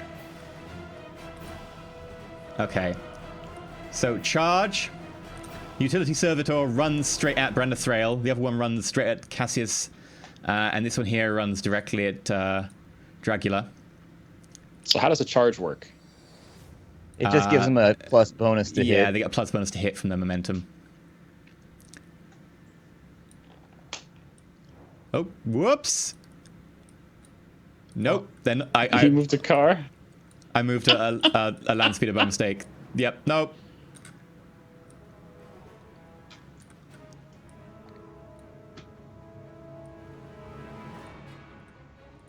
Okay. And I get to do some charge moves. Is it plus 20 from a charge? Mm-hmm. Yeah. And I get to make a single attack, which is a plus 10, so it's plus 30. Oh, I'm so looking forward to this. In fact, I should probably pull my character sheet out. He's gonna kill us in the first episode. He just Right, rubbed his well, hands that's together. it for Dark Heresy. We'll see you guys next time. Oh, yeah, totally gonna be amazing. Right, weapon skill. This is against Cassius. So this is a total modifier 30. 83, target was 55. The servitor runs forward, swinging widely with its hand, which has got some sort of heavy bladed instrument on it, obviously used for shifting through large amounts of rubble and dirt, sort of spade-like. But you definitely duck under that. The next one swings over at... They should get the single attack bonus, by the way. Oh, okay. The next one Charge. swings over at Brenda then. Yeah, charge is a full. It takes up your entire turn, so no other action is declared. But shouldn't they get the plus 10 because it's a single attack, or can they make different attack types with it? Because they charge I think and do a single lightning attack is. I don't think it'll stack because it says that it takes a full turn to do a charge. Yeah, but then what does it say about the attack type? Does it say you can do any attack action then? Or is it just you have to make a single attack? Let me see here. Because the question is, can you then like charge and do a lightning attack? It says that it's full type, and then the subtype is attack, melee, movement. Yeah, in the text itself, it should say you get to move and then make a single attack action or a standard attack action. Let's see. I'll roll this with a 30, and then we can always decide afterwards. It says that you make Okay. a single melee attack after the charge. A single melee attack. Well, Okay, it in which delivers a case single it's not melee attack. Yeah, in which I'm case not that is sure. a single one, so it's not a standard. So it is only a one attack. That is, however, a miss, as Brander deathly just dodges to the side, having quite easily seen this coming. The next one, however, is targeting Carolinus. How do reactions work? If you get hit, you can make a reaction. Or you can take it any other time, and it massively Whoa! misses. This one going like straight at you, and you just instantly sort of dodge backwards and then back forwards again as it sort of overreaches massively, putting itself at kind of overextended. Isn't 97 a critical fail? Or do they not No, work it's an like that? always fail. It's not a critical fail because then there's things that Ah, critical fail. right, okay. By the way, could you just go over reactions again? Because I think At any I'm about point, to if use it's not one, someone so- else's turn, you can make a reaction. If you choose to try and avoid an attack that hits you, you can then make a reaction to take a dodge or parry action. Okay, and in terms of attack, No, an attack can only be taken in your turn. What special reaction thing do you my have? mechadendrites can use a reaction to make a standard attack. In which case, you can make then a reaction now to make a standard attack. Yeah, I'll attack it with my Medicae mechadendrite. So as he comes in, my medical mechadendrite just immediately uncoils and just all of the like just opens up like a multi-tool of injectors and scalpels and other sorts of like pincers and even like a nutcracker, and just tries to gouge A can at opener. the guy who comes through. Yeah. Okay, go for it. So there we go. It's also the medical one counts as balance, but I think that only works for parry, doesn't it? It doesn't work Yeah, for only works the for balance balance, quality. Only yeah. works for that. Okay, so let me just see this. It would just be a weapon skill attack. Is that right? Yeah. Did I just roll weapon skill? Yeah. Does this use up Cassius's It would turn? be yeah, it's a single attack, so yeah, it would just be a plain weapon skill. No, because it's a reaction, he makes it outside of his turn. There's a Interesting. parry thing. Got 16. Wow. And you attack with 20. Yeah, that is a hit. I'm used to taking things apart with this thing. It does what? I've had it for a 1d5 very long plus time. strength bonus? 1d5. Let me bring it up. That's a hit to the 1d5 body. rending damage, penetration 0. Okay. Feel free to roll 1d5. Okay, I will need to add these onto my melee weapons at some point, but I'll just roll 1d5 for now, if that's all right. Yeah. Sorry, I haven't prepared these. Roll 1d5, and that's it. Did that go through? It tries to sort of the little scalpel on it tries to dig into the flesh near the neck. However, it quite quickly hits the machine implants around the collarbone, and it gets stuck and doesn't really do any damage before you have to pull it out. Apparently, no damage going through. Right, Cassius. There's a second one on Cassius. I whip out my straight blade with practiced efficiency and whispering litanies into the air, go after the utility server beneath apparently I was me meant with to a add the stab. strength bonus to the damage, but Do you add it to strength bonus for damage for the Mechendrite? people are saying you add your strength bonus to damage. I don't know. You'd have to double check the Mechendrite and see if that actually allows you to add strength. But Okay. that I'll might be check a it after special this. case. I don't turn. think so. Put it this way: with your strength bonus, it still doesn't do any damage. It's only +2. Yeah. So Cassius, half action, you pull out that sword. Yeah, and I throw my cloak back, and in the same motion, I whip the sword around and go for a stab on the one south of me. Okay. So would you say you whip your sword back and forth? Huh? You whip your sword back and I mean- forth. You whip your sword back and forth. Anyway. I'm Yeah. not in on the reference. I'm so Okay. confused. So it's a +10 to hit because it's a single attack, and it's +10 to hit because of the fine quality of the sword. Okay. It is a fine sword. It is That indeed. fine ass sword. Oop, that's the wrong button. Let's not press that. Oh, that would be the wrong button. That would definitely be the wrong button. Gotta get to my character sheet. There it is. I was gonna say I forgot where the button was.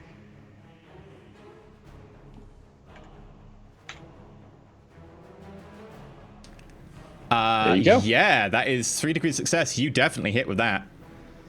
Cool. And then we go bow. In the... Whoa.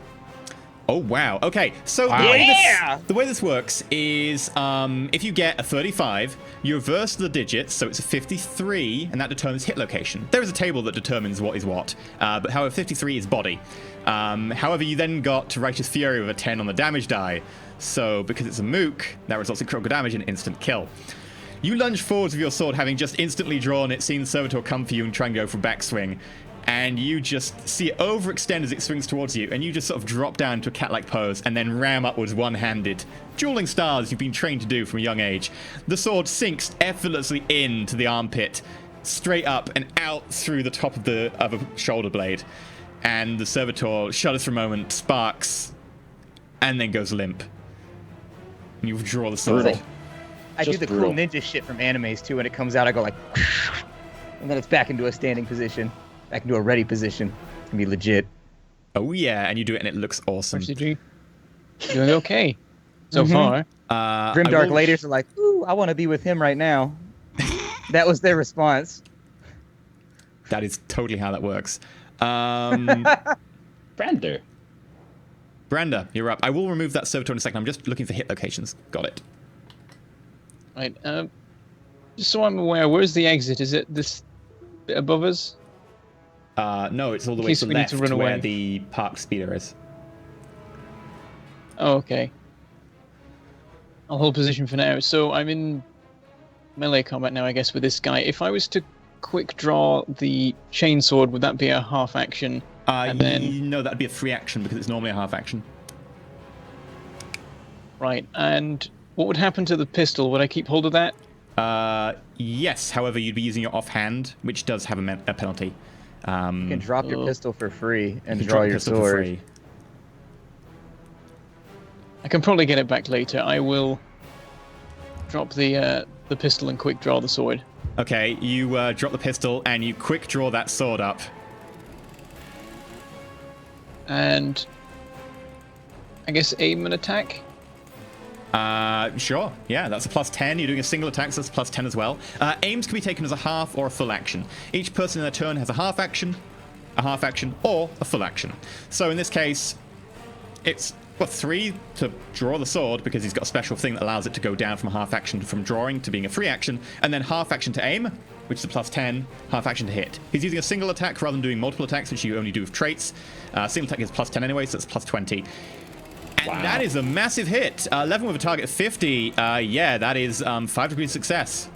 Please roll On the damage. right arm. Now, damage for this, you need to roll twice and pick the highest because it's roll 2 die and pick the highest. Because it's a Okay. chainsword. Please remember the special abilities on your weapons. Yes, that does in fact do 12 rending damage with a pen of 2. And that was a hit to the... What did you roll? Right arm. 11. Mm-hmm. Yes, it's right arm. Let me just double check what my armor is on the right arm. By the way, what's the speciality of rending damage? Is there any speciality to that damage type? Damage types only matter when you get to critical damage. And then it does different right. effects depending on what you did. So yeah, you managed to do 12 damage, pen 2. Is it the tearing that makes it so I roll 2 and pick 1? Yeah. Yeah. Okay. Right, let me just calculate this. It does 6 points of damage as your blade digs deep into its arm, almost severing it in some places. But the mechanical elements still manage to push off most of the damage. All right. That brings us down to Garrett. All right, I'm gonna run my sweet ass again. Those bastards weren't supposed to be able to see me. Okay. So that's 8. If you're going diagonally, however, because you have to go around the utility servitor, it would bring you into combat Okay. range. You've boxed in, unless you go past the land speeders. You mean like this way? Yeah, and even then you couldn't go quite that far because you're going like diagonally, whereas in fact you'd have to go around the console. Oh, I see what you're talking about. So you can't actually go from this position. You can't go past here? Yeah, that would put you in combat with the utility servitor. Oh, okay. Interesting. What about heading through these stairs? Is there anything down the stairs? Let's go through the stairs. You just went for a wall. That's a wall? How's that not the stairs? There is literally a Stairs? wall right next to you. That's a wall? You were literally standing next to a wall. Okay. Looks like stairs. No, those are stairs, but there is a wall between you and the stairs. Okay. I take your word for it. You're the GM. It's on the map. It's a wall. Okay, it's a There's wall. a door over there. I take your word for it. Oh, goodness. Okay, well, since I can't really move anywhere, I'm going to take out Las Pistol, which is half action, and I'm going to call a shot on Utility Servitor to the left over here. Okay, And, where are you calling the shot for? For his head. Okay, so Garrett has a special ability which means that he can call a shot with no penalty. Normally you take a -20 aim penalty, but he can go, yeah, I shoot it in the head, and it doesn't cost him anything. So, It's a really yeah, good ability. It is. No, Roll to hit. no penalty. You're at short range, so +10. Single shot, +10 again, so +20. Okay. It's a nice ability. It is a really good ability, yeah. You kind of have to have it if you're going to be shooty. 96, target 80. You do hit with 1 degree of success. Roll damage. It hits him in the head as well.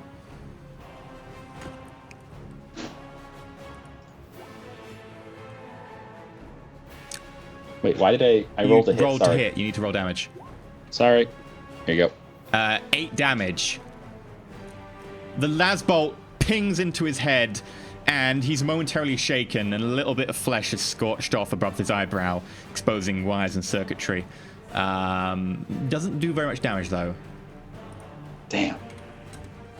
Stupid Las Pistol. Drackle. Yeah, I kind of wish I'd brought mine so I could throw it to Drackle, Okay. in all honesty. I will attack with my Medicae. Again. My Medicae Mechadendrite. Not in your turn. You can't take a reaction in your turn. No, I can use a standard attack for it as well. Really? Okay, cool. Yeah. It's a half action. Let me just bring up the exact text. Cybernetics. Go for it. Okay, I'll just roll it and then I'll read it out for you. So hit. Is this because I'm making a standard attack? Do I get like a +10? Yeah, you get a Because +10 I'm for not standard doing attack. Are you aiming?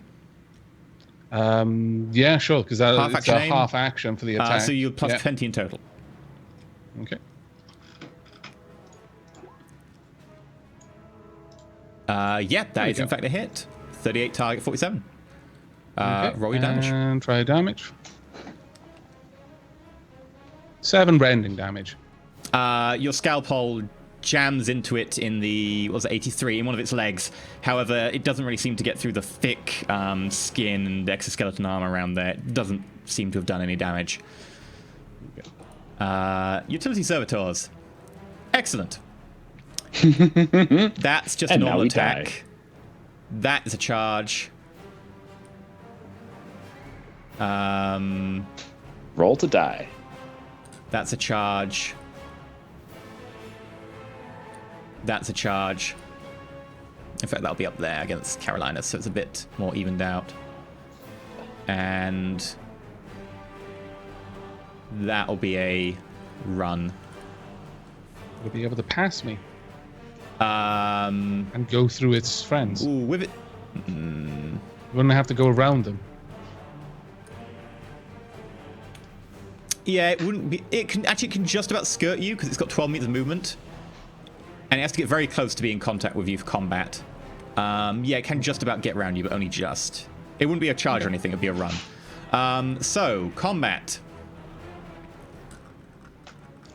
Brander, that one whose arm you've almost severed is coming for you, man. However, servitors not designed for combat are too stupid to aim. So he does a single attack without an aim at all. And fluffs it. Ah. You sort of knock it aside with the back of the chainsaw as he tries to go for you. Next one is Cassius. Single attack.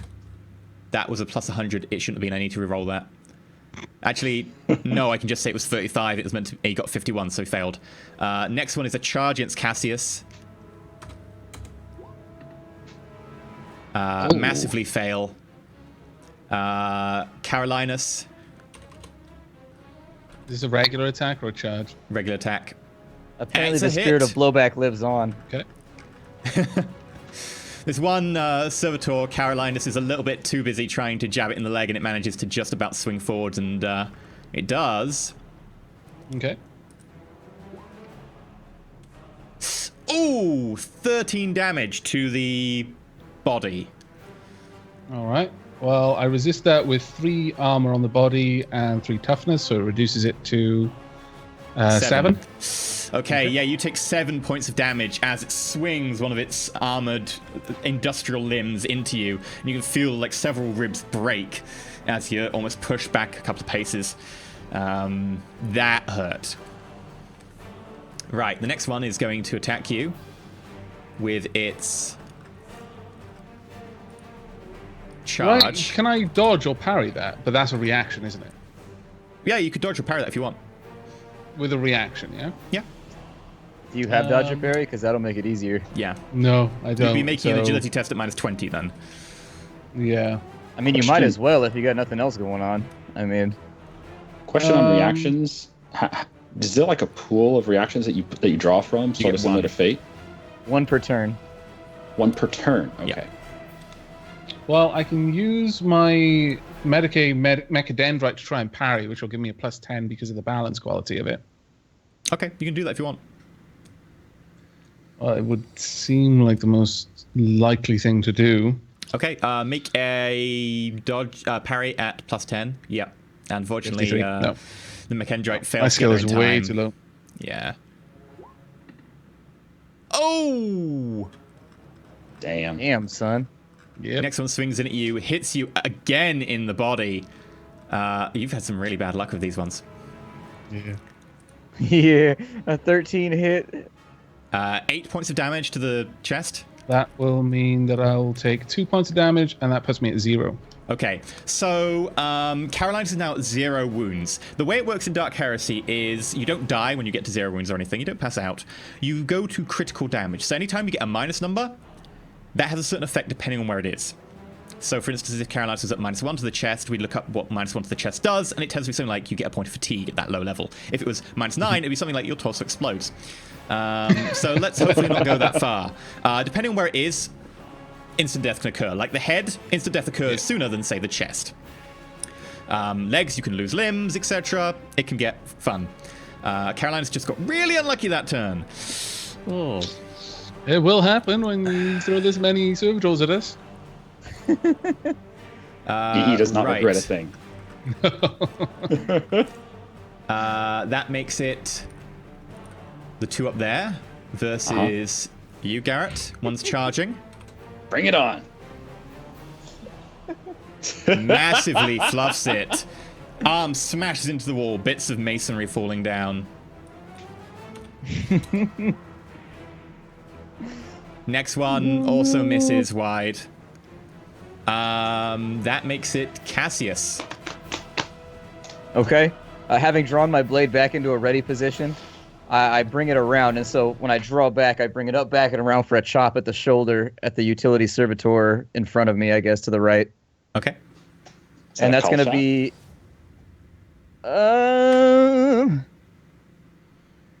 Can you aim with a melee weapon? Yes. So that's a plus 10.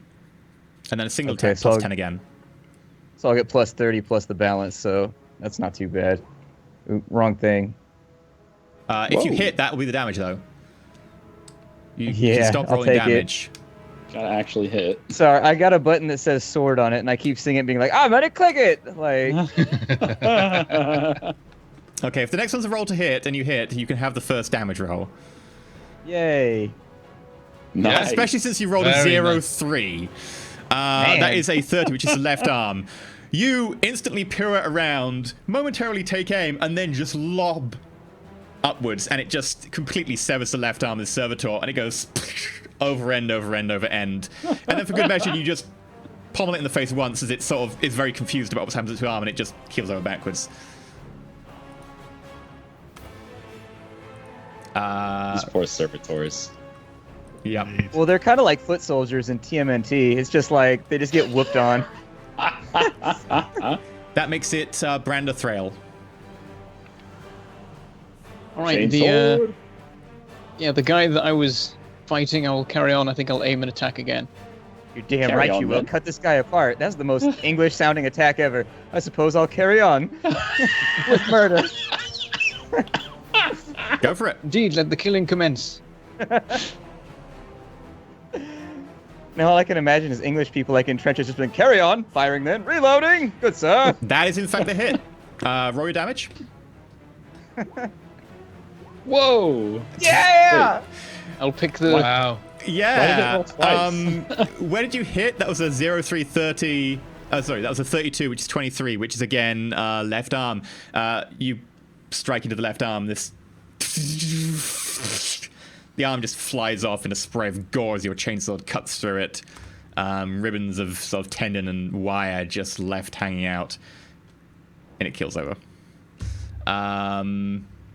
That brings us back down to Garrett. This is going Damn it, so I'm much further pinched than in the over practice here. session.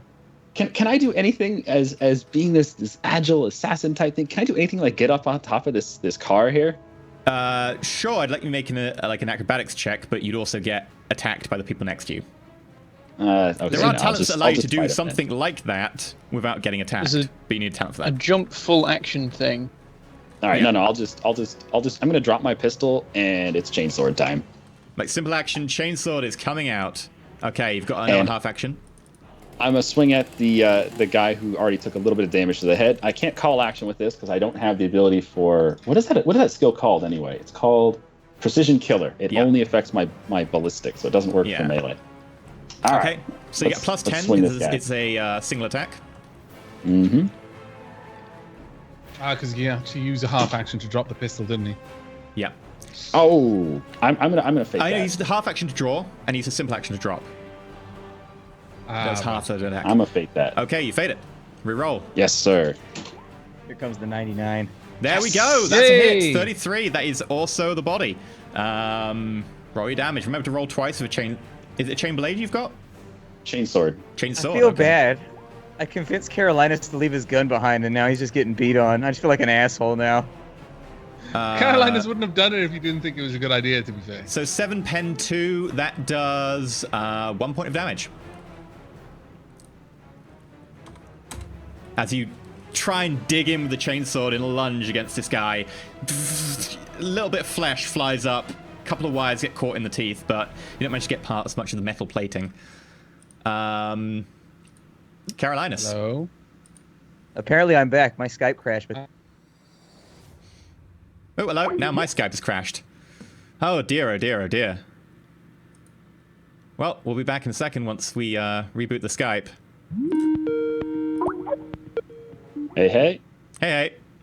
Hey, I Let's think the never problem use was Skype like you said- again. I think we're not We- using we Skype just- again. were Okay, too we long are on forget live, Skype. so we'll dive straight back in. Sorry it's about a garbage that, folks. program. Sorry Okay. about that, folks. So I rolled 7 on the damage. Yeah, your and strength it bonus, took so 1 it- point of damage. That included Okay. the strength bonus, doesn't it?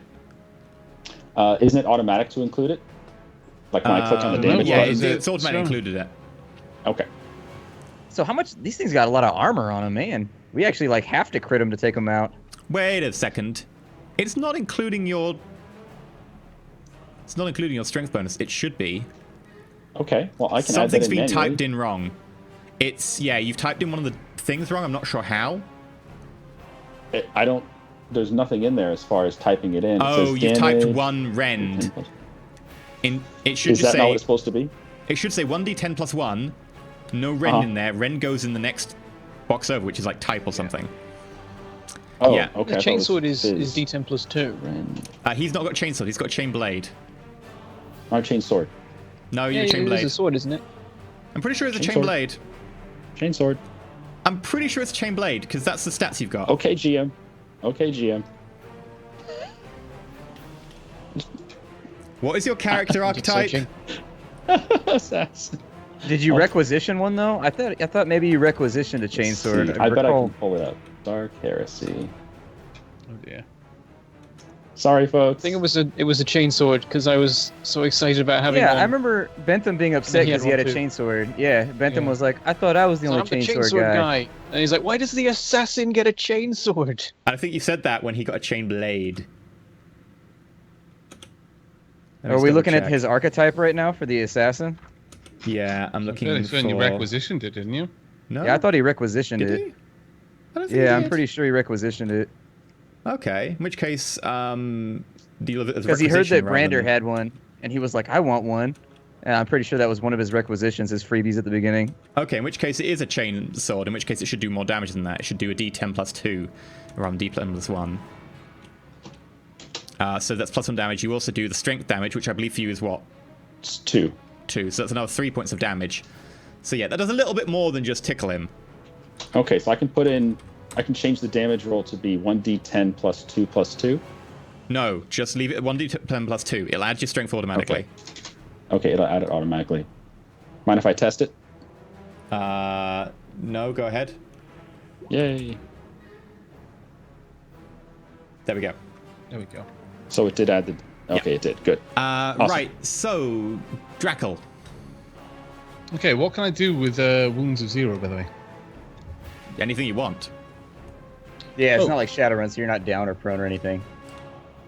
Ah, right, and then every wound I get on top of that gives me another, like, critical thing, but I don't go down until I die. Or you go crits or unconscious something. according to critical damage, whatever the critical damage says. Right, Next turn is going to suck, though. Next turn is Now, going to suck a lot. how does disengaging work? You can take a full action to move a number of meters according to your agility bonus away from combat without getting attacked. Right, so I'd just only be able to move 3 meters and it would be a whole full attack thing to do. I that believe right? so. I'm sure Cassis is double checking for us now, but I'm pretty sure that it's something like that, yeah.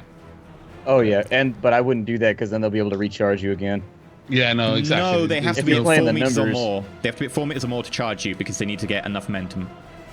What was I looking up? I was looking at disengage. It's a full action, breaks off from combat, and can make a half move. Yeah. Yeah. It would make more sense. How can I use a Medicae option, like with my Medicae Mechadendrite? Would I be able to just have the Medicae Mechadendrite trying to patch me up while I'm stood there? Let me just double check. I think you can take a single action first aid option, which I will have to look up because I never envisioned it used in the middle of combat. But in theory, I guess you could. Medicae, first aid.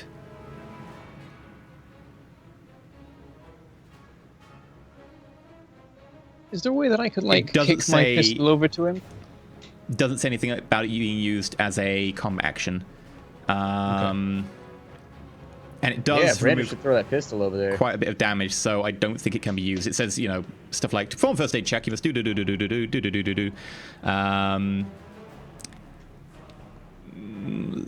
I will allow the use of first aid as a full action if you wish. For now, I will double check it later. First aid. To perform first aid action, you must make a challenging Medicae test with a -10 penalty if you're heavily damaged, which you are. If you succeed, you remove an amount of damage from your patient equal to his intelligence bonus plus 1 additional damage per degree of success. Okay. Well, I'll give it a shot because my Medicae Mechadendrite gives me a +10 on medical tests. Yeah. So it'll bring it back to 0. Okay, And I so got you it. got 2 degrees success plus your intelligence bonus. Which is 4. So you heal 6 points of damage. 6 points of damage. Not too bad. Bear in mind, you can only do it once every 24 hours. Right, okay. Well, that's fine.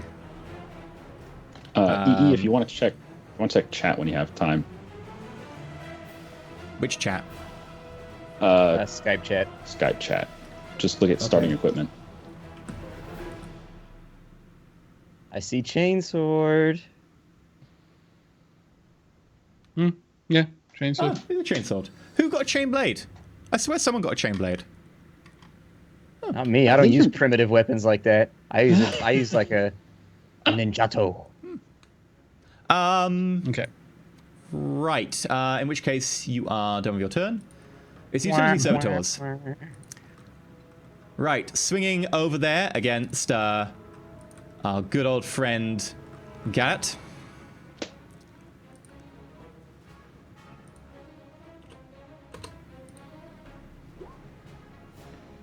Nope. Goes wide again. We're lucky, so they're Wide so again. bad at attacking. They've only landed 2 hits, yeah. But they Against it. really, really hurt. They when really hit. hurt when they hit, though. Miss. Who's I got my attacking? You. Everybody rally hats. Hold your breath. Miss. Well, And, both of them that attacked me have missed now. yeah. And against Lives in Brenda. Okay. Christ. Missed. Oh, Wow. Every And shot. against Oh my Cassius. goodness. I'm too pretty to hit. You are indeed too pretty to hit, as all of them swing and miss wildly. I'm not I'd using like the gang up. my Chatavas, by the way. reaction. Give me a sec. Chatavas, by the way, am I using the gang up rule? I'm not using the gang up rule for Svaters because the servitors are unable to coordinate their actions efficiently to take advantage of each other. These are not combat Svaters. They are literally menial Svaters that are trying to swing arms and stuff. They can't really gang up properly, which is why I'm not using the rules for them, in addition to they're not getting aims. Yes, have you may melee take skill, a Abbott? reaction to attack with your little... Okay. Yay! Do you have melee skill, Avic? That is a hit. Nice. As in what? As in, like, do you have weapon skill? Like, are you good in hand to hand? I've only got 27 in hand to hand. It's one of my lowest ones. But You've landed 3 nevertheless, hits already. I managed to get a connection. This little Medicaid Mechadendrite is earning its keep at the moment. Holy crap! He's trying. If it wasn't for the armor value of these things, he'd I be know. doing real good. If it was like a human being, he'd be cutting him to pieces. Not really. It Someone only seems does to be knife killing the enemy damage. and patching you up. Like, Did 8 I just get damage a is a 5? decent Because hit. if I got a 5, that counts No. as Righteous Fury. Cause Only one- counts if you get a 10. You got a 5 because you're rolling a d5. If you roll a... In the tabletop game, you roll a d10 and you It halve it. says in Righteous No, Fury it that says in Righteous Fury if you get a 10 when rolling a d5, which you then halve to get a d5. You have to roll a 1d2. If you get a 2, it's Righteous Fury. I'm so confused. Yeah, Because I'm confused in as the well. board game, if you roll a d5, you can't. There's no dice of 5 sides. You roll a d10, you half and round down. A 10 on that dice, even when it's a d5, is counted as Righteous Fury. Problem is a 9 is still the same result because you're halving and rounding up. Oh, well, I know what I got then? You rolled a d5 because roll 20 rolls a d5, unfortunately. So you could have got Righteous Fury. I need to make a 50-50 check. Roll a d2. Ah, right. I see what you're Yeah. saying. Right, I get you. I was very confused as to how we would work out how I was getting Righteous Fury on it. Come on, Righteous Fury. No. Is it rolling? No. I'm not seeing Callus, anything. You need to roll a 1d2. Is it not rolled? Want me to do it? Sorry, I thought you were saying you were going to roll. I do No, apologize. no. It's your rolls. That you is go. Righteous Fury. So that hits 21 in the left arm. Your like medical mechanic manages to find the sliver under the armor and the armpit, and it just dives in straight into I imagine the this armpit. thing now, properly. It's burrowed in Yeah. like a ferret into the carcass of a rabbit, and is now rooting around inside, just stabbing organs. Yeah, you just severing sever arteries. some of the aortas and so on, and just cut a few like key wires here and there, especially with your knowledge of how the servitors winding around work. inside. And just Eventually, it just kind of picks itself back out of the neck, and then just unravels itself. and the servitor goes down in a shower of sparks and Thank gore. goodness. If I can get And- this Medicaid Mechadendrite like plated in gold and brass, I am going to spend quite a lot of requisition points trying to do this. And It's going to get a name. with that, I believe it's Cassius's go. Okay. I'm going to, let's go ahead and I'm going to aim and strike the one that's diagonal down from me, I guess. Okay. Plus 20. Did you take the servitors off of the turn order? It doesn't Yes, matter. I'll add them again. Doesn't matter. We know what they were. They were at Yeah, 8. they're 8. Yeah, doesn't matter. I'll roll the initiative and I'll just change it to 8. Boop. Okay. Yeah, that is a Whoa. hit. 10 with a target of 65. Cool. So that's 6 degrees so of well. success. Guys, Yeah. Yeah. rolling so well compared to. Why It's did it because take we're us 2 hours live to now. practice We're that? live. Assume I'm you gonna replace it replace with that a- too. Yeah, with a 6, so it's gonna be 9 damage total. Yeah, so the way it works, if you get loads of degrees of success, you can choose to replace the damage die, if it's terrible, with your degrees of success. That way, if you get like an awesome hit, you don't go, I glanced against them. In this case, because it was a terrible damage roll, Cassius is replacing the 2 with a 6, which was a degree of success. So 6 plus 3, 9, 2 points of damage go through. Guess that represents the effect of actually putting the knife where it really matters Yeah. versus Yeah. just stabbing someone in the thigh. Now, at the beginning of this turn, I need to make a load of intelligence checks. Uh-oh. Nope. Nope. Nope. When we see that big number, is it 2 or more? Ooh, Yes. that There was you it. go. Yes. Yes, also. And with that, both of the servitors fighting our friend Garrett up here become confused and agitated and then collapse on the ground, sparking. To the point that they're just confused, and Garrett can easily dispatch them effectively as a free action. Yes. The get to same do some happens intelligence for the then. one fighting Branda. However, the one how are they- fighting Carolinus and the one fighting Cassius are still operational.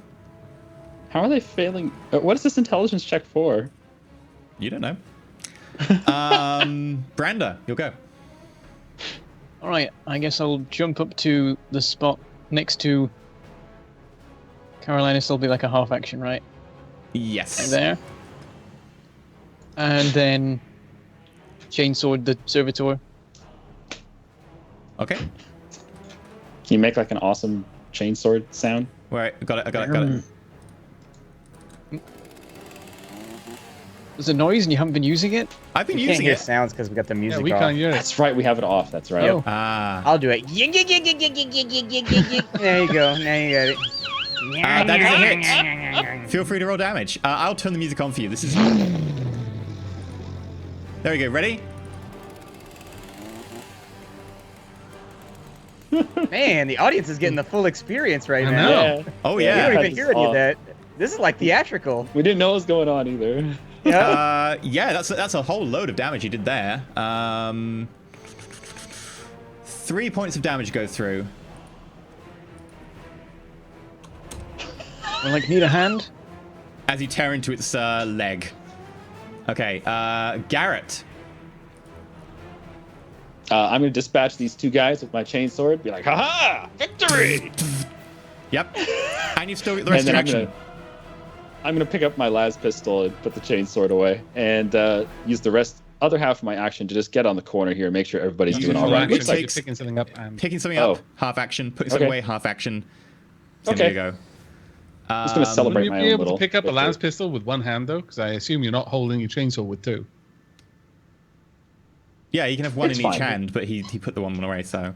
Carolinus. Okay. Well, in that case, then I'm going to use my Mechadendrite again. Be aiming this time though. Okay. So that's plus 10, correct? Yep, and a standard attack is another plus 10. Oh, right. That's quite useful. And that is indeed a hit. Roll damage. Damn, we're rolling so well. It's like we had that brief period of just screwing up, and now we're back on our A game. Please roll 1d2. Oh my lord. There's a lot of crits this fight. Like, holy shit. You had none in the other one. I think you I mean know. holy crit. Holy Yeah. shit. Yeah. This Medicae Mechadendrite just goes straight into It's the learned a body. weakness now. It knows the armpits the way in. No, it goes into the straight body for it. this time. It just dives straight in like there, just below the trachea. And then Oh, just the way goes... it came out before. Yeah, okay. Did it come out of his asshole? You just hear The a lot of servitor like asshole? grinding, like bones just popping as it just slowly makes its way down the spinal column, just works its way into the top and just keeps going down, just popping all of the one versus bits out of the Cassius back. is going to make its attack. Like hell it is. It misses massively. Cassius easily out footworking it. Cassius, make your attack. After ducking his blow, I swing down low towards the mid body, and we'll see what happens here. Like a baseball bat, essentially. I'm done with this shit. And this is going to be an all-out attack. No room for parrying anymore. So I get the plus 30 and then the plus 10, so it should be plus 40. Can you just quickly tell people what all-out attack is? So all-out attack essentially allows me to trade an entire combat turn for a plus 30, and then on top of that, I lose my reaction. So if you go all-out attack, you get a fat bonus to your attack, but I can no longer parry until my next turn. You may also not benefit So from it's an a aim. trade. Yeah, because it's a full Yeah, action. you can't add a name to it either. But hey, it's a hit. There you go. Oh, close. I'm glad that though. I did that, because that was close. Yeah. That's 2 That would degrees have been a success. miss. Wouldn't if I have done had it if done it had just been a regular one. Uh-huh. All right, let's go. Let's see what's up with this damage. Not a 1. There you go. There's an 8, and then I give it plus 3, so 11 damage. Okay, so that's 4 points of damage go through. Not bad. As where did you hit it? You hit it in the 6006 in the head. As you take off a whole chunk of its lower jaw, and the Vox inhaler that's sort of sitting there falls out. I need to make another intelligence check. At My jaw is on the floor. minus 10. At this point, Cassius seems to be kind of agitated. He just keeps shouting Glish over and over and over again. And traitor. And at this Traitor! point, the servitor becomes confused and sort of turns around the spot, and you just take your opportunity and drive the sword Finish home. it off like samurai style, straight through the front. Ah! At which point, the door to the south opens, and you can hear Reclamator Glish shout out to you from inside. Come face the might of the Omnisire. He speaks to me through the stone. I ready my blade and I say, "As you wish it, heretic." And start What moving. treachery is this? You betrayed the Omnisire with your heresies.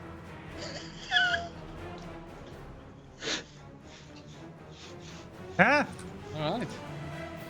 Let me just pop this out. Character sheet. His agility bonus is terrible.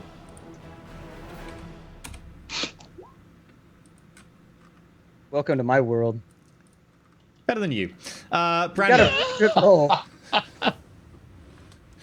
Brandon, you're up. All my everything just broke for a second and then fixed. Yay. My display driver stopped working and recovered. Yeah, everybody in the That's party good. at this point is just drooling and smacking Really? the ground with their weapons, shouting heresy. Your display driver crashed on this? Mine does too. It's because it's OpenGL or whatever. It uses it weird. Mine crashes all the time. I gotta Huh. reload it like every 4 seconds. Right, Yeah. I guess I'll go to grab my pistol. Half action. I guess. Off action to This is a heretic! You're pissed! Okay, I'm Brandon, gonna what are you shoot doing? him. I can't move my character. Somewhat broke. Okay, where do you want to move? Diagonally down to where I was before. 1, Because that's no, Two. the other way, because that's where the pistol is. 1, 2. Pick up pistol. 3, 4. All right. Okay. Yeah, is that cover there? I assume it is. Yeah, it's a little bit covered. Okay. Garrett, you're up. All right. Can I want to go stealthy here. Can I go stealthy here behind this car? Yeah, roll a stealth check. At plus Stealth check. 20.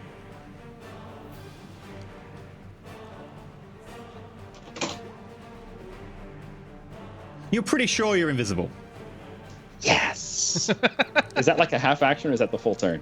That would be, I guess, because of the distance, I'll let you do it a half action. Okay. And then can I move when I'm stealth? I assume. Sure. Yeah, you can do that. Is it just normal like 4 movement or can I go 8? It'd be half action because you only got half action left. All right. I'll head over to this car. Okay. Right, Carolinus. Okay.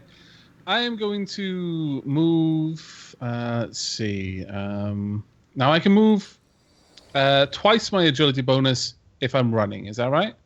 Yeah. 4 times. 4 times. 6 times? Oh, is it? Yeah, run is 6 times your agility bonus. I got it right Yeah. here. Right. Okay. So what's And the that's difference? a full move, isn't it? Yeah. No, that's different. There's a difference between a full move and a run, right? Yeah, yeah. Yeah, full move is different. A run gives you minus 20 to Sorry, hit no, by... I meant like that's a full action. Yeah, yeah. A run is minus 20 to be hit by ranged attacks, though. Okay. Well, I am going to.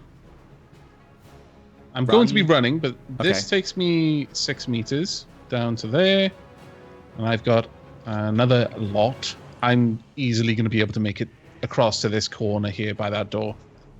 Quite easily, in fact, because I've Yep. got 18 meters with my Yeah, run. so you head down to that door there. So, yeah, and I'm going to say that once I get there, my optical mechadendrite just kind of weaves out and is actually peeking around the wall. I'm not. I'm staying quite safely behind here, while this little thing with lenses is just peeking out to see what's further down the. That's corridor. fine. You want your mechadendrite to get shot off because that's how you get your mechadendrite It would shot be off. very hard for him to hit it. Well, he might. be Reclamina able to hit Glish it, but- moves away from the corner. Okay. Cassius, Doesn't he shout something heretical? not yet. I shout, "The traitor is mine!" And I take off running over next to Carolinus, I guess. Let me measure it out real fast and see. So I got 4 to there, and then like 6 to there, and then yeah, I can do it. There we go. That's all that I got, though. Okay. Brander. All right. I guess I'll go to the other side of the door. Mm-hmm. Go, I have control again.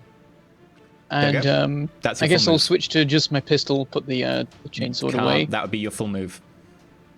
All right. Right. I'm just there Garrett. holding both things at the moment. Yep. This would be a lot easier if we had actually brought like our military grade shit. Yeah, but oh well. Can I do a run if I'm stealth? Yeah, you can. But it's very likely you'll be seen then. But sure. No, but I can just re-stealth up. It's all good. All right, let's see. How far is this going to be? Oh, perfect.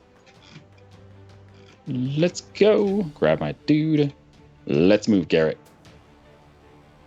All right. Awesome. Bam. Carolinus. Okay, standing, I'm taking cover obviously behind this wall. I turn to Cassius and say, use your, what's that little bead, the communicator bead? Micro bead. Microbead. Use your microbead.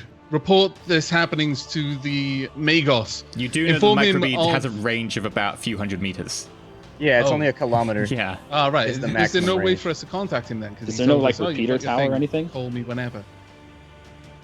We had access to an astropath from the way that he implied it, but the astropath's probably at the office in the city, the municipal, like whatever, the Munitorum or whatever it is.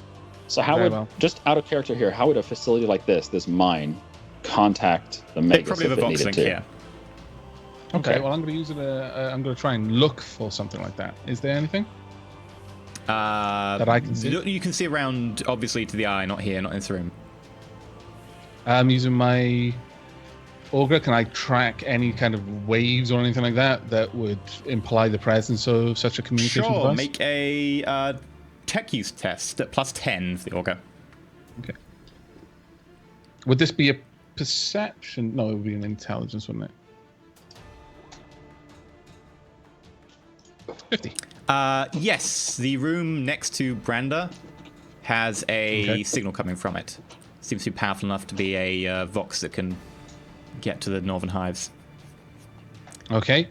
Well, given that, then I'd say, Cassius, there is a communication device beyond that door, and I indicate it with the mechadendrite just like looking like a pointer at the door. Contact the Magos. Just tell him of the happenings here.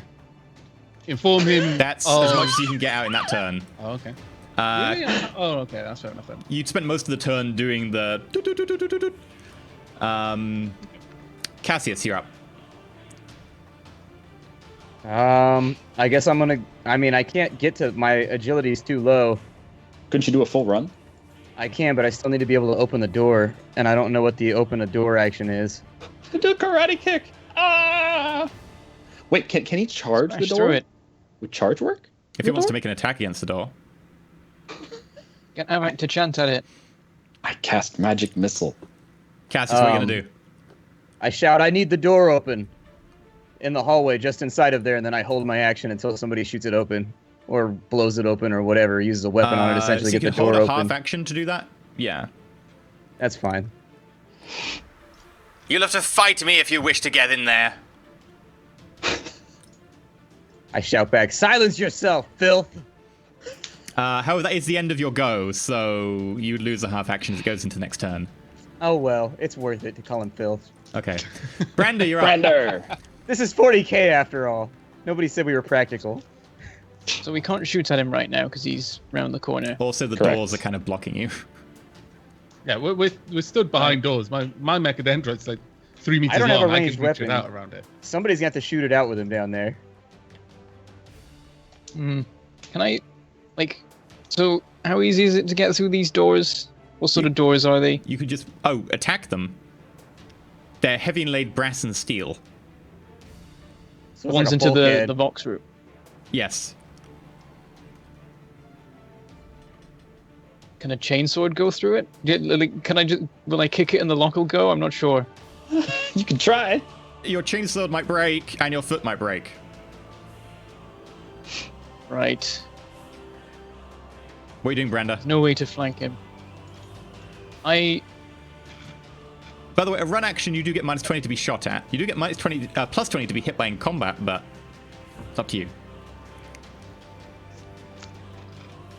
Is there... Oh, I can Overwatch. That might work. You'd have to be Can I somewhere where you Overwatch? can actually see. You can't see him. Oh, I see. Okay, I'll move to, like...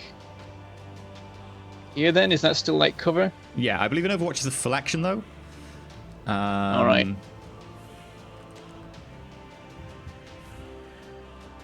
What are you doing? Working out what half actions can be done. action. I have to press you for time. I'll just hold there then. I don't know if there's Okay. anything I can do. Garrett. Need to ask a question out of character. Can I use different angles to make a run move that's going to go like around the door and then down the hallway? Sure. Or does it have to be Oh, I can do that? Okay. Yeah. So I've got 24 meters run. Is it 2 meters to the door, or do I have to clear it by going 3 meters this way? You kind of have to clear Brander as well, unfortunately, so it's be more like 4 meters. Damn it, Brander. You're such a fatty. But when you get there, you've got 20 meters of run down that corridor. Yeah, okay. So 4 meters past Brander. Assume I'm like right over, let's say, here. I think Doink. this dude has like a Devastator bolt or something. Yeah, it's gonna be ugly. bad. It's gonna be bad. And then 20 meters. Okay, that's 15 to this corner. And then I've got 5 more meters from there. So let's measure that out. 3, 4, 5. Can I get there?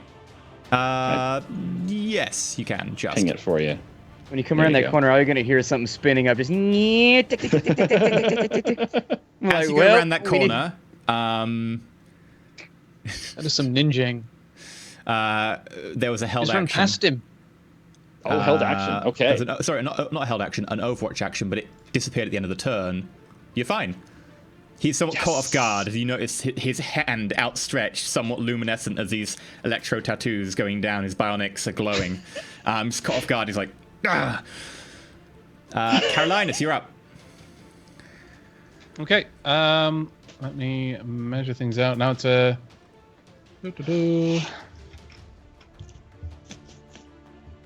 See, I'd like lock down his mind with my psyker powers, but I have no fate left, and I don't like to tempt the universe like that. Tempt it. Yeah. Tempt it. No, he doesn't. No, I have no fate. fate. Everything could go wrong. I could kill the whole party. It's fine. Okay, Oh, I'm battling going to an angry move over tech here. priest and It'll a take me demon. 5 meters. 6 meters to get to the door, so it is a full move to get there. Okay. That makes it. Recommend a glitch. Recommend a glitch. Bring it on.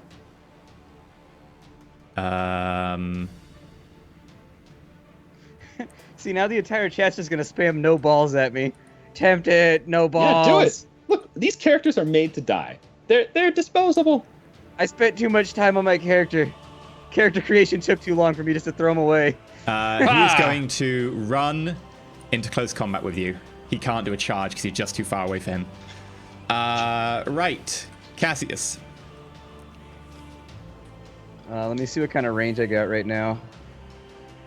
So we've got... He's still inside range. You've got to go around that door. Well, I can get him with my Psyker powers from wherever, I think. If you can see him, you've got to go around the door. Okay, I guess we'll go around the door then. I gotta move. Around the door. I'm gonna go full run, so I guess I've got 12 to work with here. Let me get my ruler back. So there's That's full run. 3 to there. Yeah, I don't run real well. Agility's my dump stat, so I'm down to here. You can't see him There we still. I know. I just gotta hustle it out. But he's in melee now, which means I can run up on him and stab him in the back ninja style. Just Randa. like, whooshing, ah. I guess I want to go there.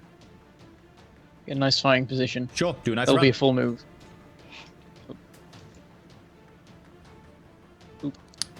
Geralt. It's all for me. All right. So you say I'm in melee already, just because we're close to each other. Is there any way to escape melee? Yes, you can either just back up, Disengage. he'll get an attack, or you can disengage and it'll take your entire turn. What happens if you disengage? You move agility bonus meters away from him. Ugh. It doesn't sound very good. All right, I'm just going to try for a run. I'll let him do his stupid attack. Let's see, 24. How far is that He is down there? I going to just make wanna head his around the stupid corner. attack against you. Yeah, You could whatever. just drop your sword. You could pull 15. your sword. I mean, 10. I can head way over there. He swings And he with misses. his chain spear, and he misses. he's got a chain spear, dude. That's so baller. Yeah? It's like a chain sword, but you can stab people with it from a range. Isn't It's that the got, same thing we like- saw him with earlier? Yeah, it's got 4 Why like is chain blades everything down the chain? side.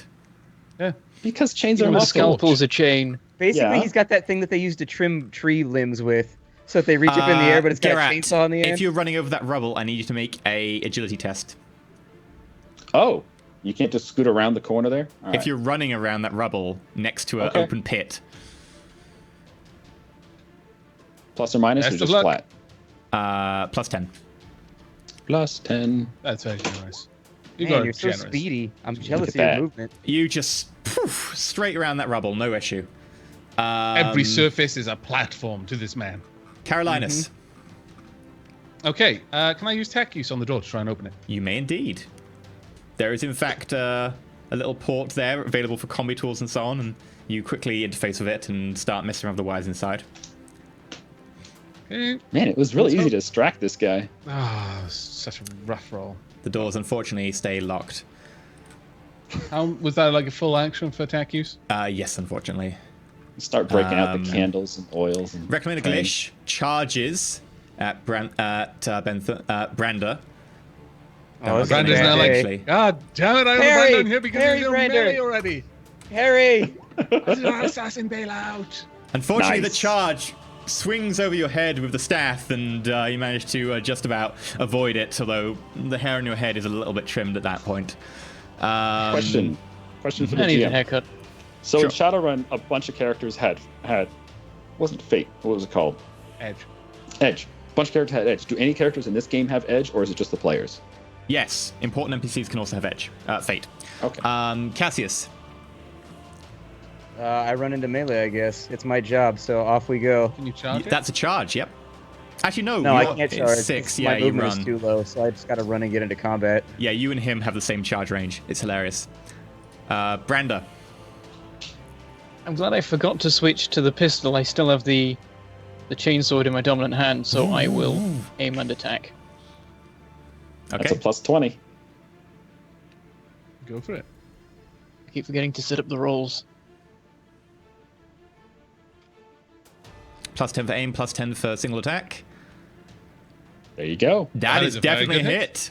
Yeah, with buddy. 6 degrees success. 9 the damage.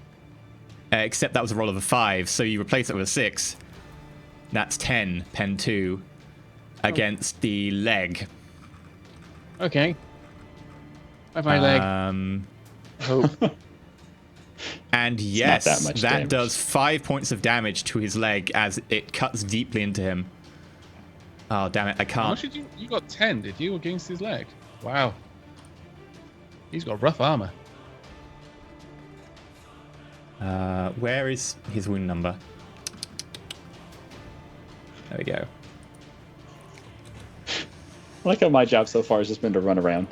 Garrett, done you're it. up. It's Doing been ninja noted. stuff. I mean, Garrett's technically gonna you're a run around sniper, again. so Garrett, what are you doing? I'm gonna run to this corner. That's it. Full turn. Okay. Carolinus, I'm going to try and use tech use on the door again. go for it. No. Sadly, no. These The rolls machine are spirit no at the door longer good for me. is precocious. I know. Recommend a I'm glitch. doing it right. I'm doing the dancing on one foot properly. I've recited By my the shaking way- the rain stick. It's wondering why you're bothering it at this Brando, hour. you should have got the ganging up bonus of plus 10, which means you should have got another level of success. Ooh. So that's another point of damage because you What replaced it happens with the. I have the special ability called Gang Up. What does that do? It just You makes it gain more an additional efficient. plus 10, I think. Yay! I'll double check it afterwards, but for now we'll rule it as that. Yeah, I can't find it right now. Recommend a I'm looking glitch is for going it. to attack Cassius this time. Well, why would he do that? I'm a nice guy. You just tried to stab him. I'm just too I good. did not. I just ran over Like, to forget it. investigate what was happening. He's going to do Gentlemen, an why are all-out you attack. fighting each other? Heretic. All-out attack. Ah! Oh yeah, 3 degrees of success. I'm gonna parry. Damn.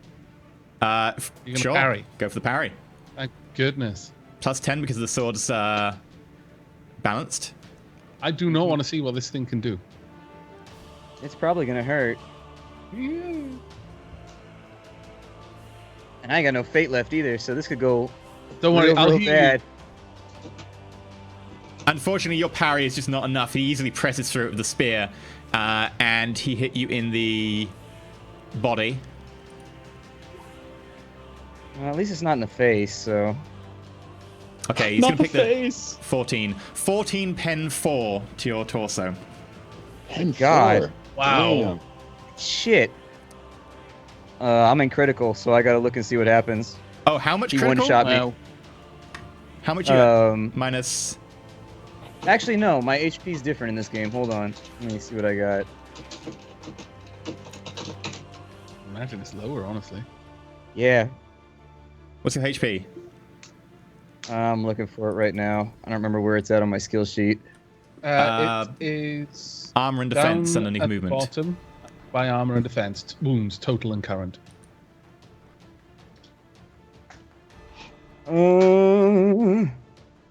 Apparently, it didn't save on my sheet. I believe you were I think I fairly had a tanky. No, I got a you low had- roll. I had like 11 or 12, I think. Yeah, you had 11. Because Okay. you had 2 points higher than me and mine was 9. Yeah, I had Oh, a you- bad. Which makes You you, didn't save your minus... wound? Which How leaves you much at minus armor 3. and what's your toughness? I've got 6 armor with tough. I'm sorry, I got 3 armor, 3 toughness. So that's pulling off 6 damage from the 14. That makes you Yeah, at 0. so actually, You are exactly at 0. okay. Because it ignores your armor because it's Damn. pen 4. Wow. Pen Brutal. 4. Oh, right, of course, yeah. It rips into your torso, doing severe amount of damage. The armor not counting for anything as it It's just his toughness that gores saved him. parts of your ribs and so on. But it doesn't manage to go through deep enough that it's causing you any You're basically where I was. problem right now. I regret Yes. this decision intensely. Now- I should have never now- done this. So this is something that's big difference from Shadowrun. So even though Cassius is at zero fine. right now, Yeah. he doesn't actually have any penalty to his rolls. Nope. It's a much quicker, That's real simpler nice. system than Shadowrun. Cassius, though, you're up. I'm going all out attack on him. Fuck this guy. Heretic! All the gang up bonus. Fuck, I hit the wrong thing. Hold on. That was a misclick. Misclicking Okay. is heresy. We'll go. You've angered the God Emperor. Oh, so You close. miss. Shit. He's perturbed by the gigantic bloody gash in his stomach. Brenda. With that These kind of bullshit damage, your rolls. entrails are hanging out. Brander, No, go not for it. quite yet. That comes later. That comes critical damage. Brander, Aim attack. aim attack, plus 20.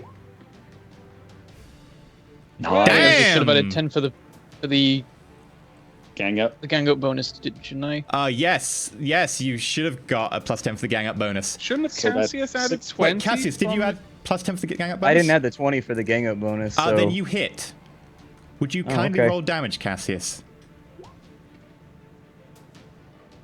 There you 8 go. against his 28 arm. It doesn't go through his arm, unfortunately. His flesh and steel of his arms just manages to deflect it. Brander, if you could roll damage. 13 pen 13?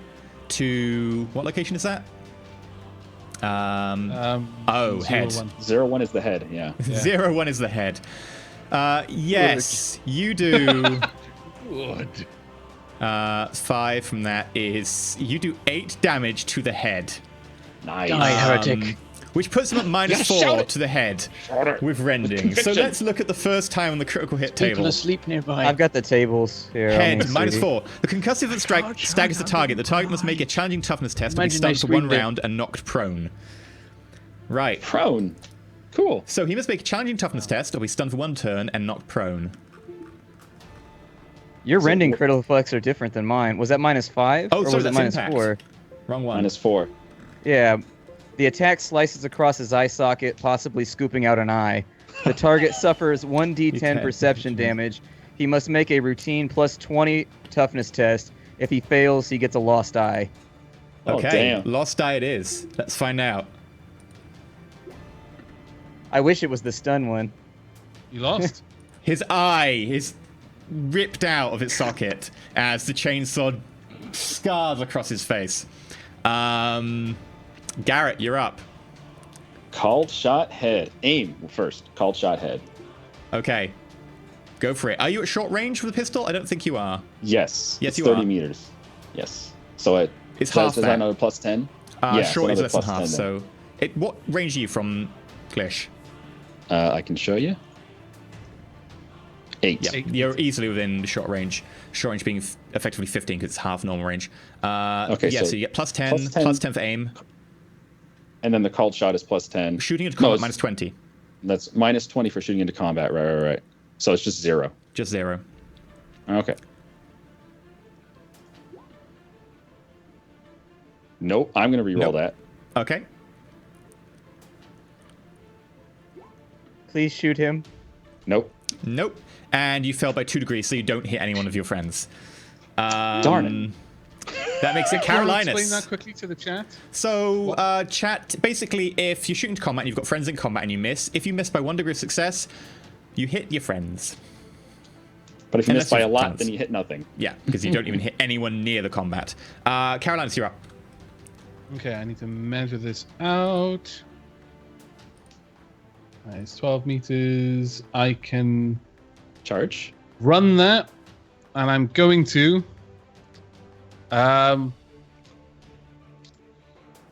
Whilst calling out, "Hold, brother! You will not die this day."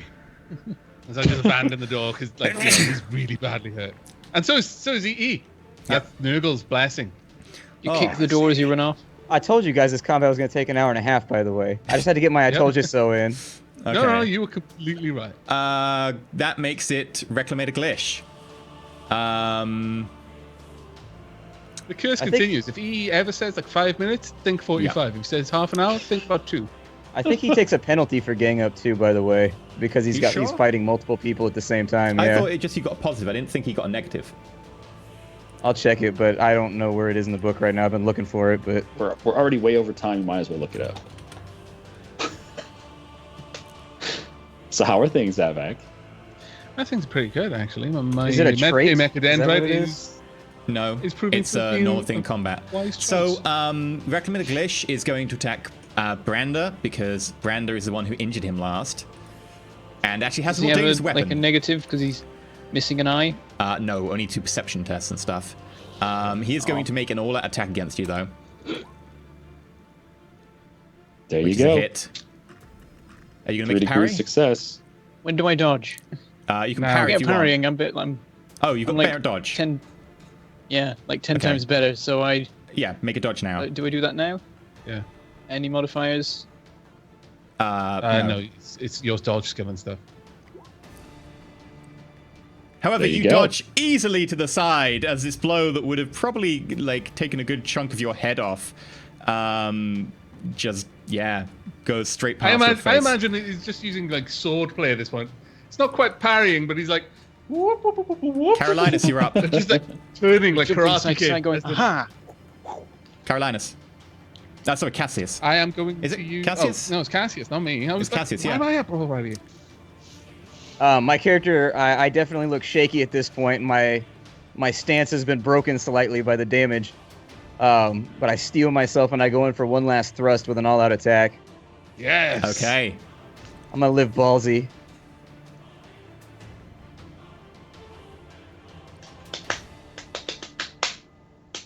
And Any day Sorry, now. I was tabulating how much I got to my plus. It's a lot. Oh, damn. Oh, so whoa. Wow. close. So close. No, that's a hit. Yeah, that no, really- I mean, it's Oh, so okay. close that it Plus Oh, it was a hit, wasn't it? I thought I rolled How a many 95. pluses did you Okay. get? You got Fine. plus 10 for ganging up, plus 10 for the bonus for ganging up, plus 30 for the... Yeah, that would explain it. Unfortunately, the If it damage had been just 95 or bounces higher, it would off have been him. an auto fail no matter what Yeah. his stuff was. I do feel like the brackets for like weapon damage in this game feel like they're really, really wide. Like you could do nothing or you can do like It's everything. because Like they every switched in Dark weapon. Heresy 2 to doing only D10s. Yeah, it seems like some weapons should be like D6s, 2D Yeah. like 4s and stuff like that to even it out a little bit better. It feels like I you can. agree. It's yeah, a but wide, on wide the bracket. downside, his chain spear were probably like 4d10. Branda. Well, it's like it feels like you either one shot people or you don't do anything. Branda, and it's you're like up. that's basically it. Randa, I'll show us your skills. aim an attack. This is like a Okay. 30 modifier, isn't it? Yes, because you've got ganging up, plus 10 for the single attack, plus 10 for the aim. Oh, However, you fluff it. Do you want to fate? Wow. Fate. Yep. I will actually There use you go. fate. That's my guy. Don't let me die, please. I know I'm flailing I used it miserably yet. right now, but please don't let me die. It's all serious now, Splat. It's like, I'm on 0 health. Oh my god. I know. This is Bam! fucked Oh, up. that is a hit. 5 degrees of success. There you go. Roll your damage. 11. 11. 7. Okay. Yeah, 11. Let me just double check. It's Yep. That was to the body. 7 points of damage to the body. He's dead. He takes another 2 points. He's now at -6. Oh, maybe not. Rending effect body. The mighty attack takes a sizable chunk out of the target and and knocks him to the ground as he clutches the oozing wound, shrieking in pain. The target is knocked prone, suffers blood loss, and suffers toughness damage. Which you'll be pleased to know. Okay, well, look at man. It's like, that's right. Look upon me and despair at my skill. I am everything. You are nothing. I am the alpha and the omega. He now takes 1 more point of damage as his toughness falls down a bracket. So, Garrett.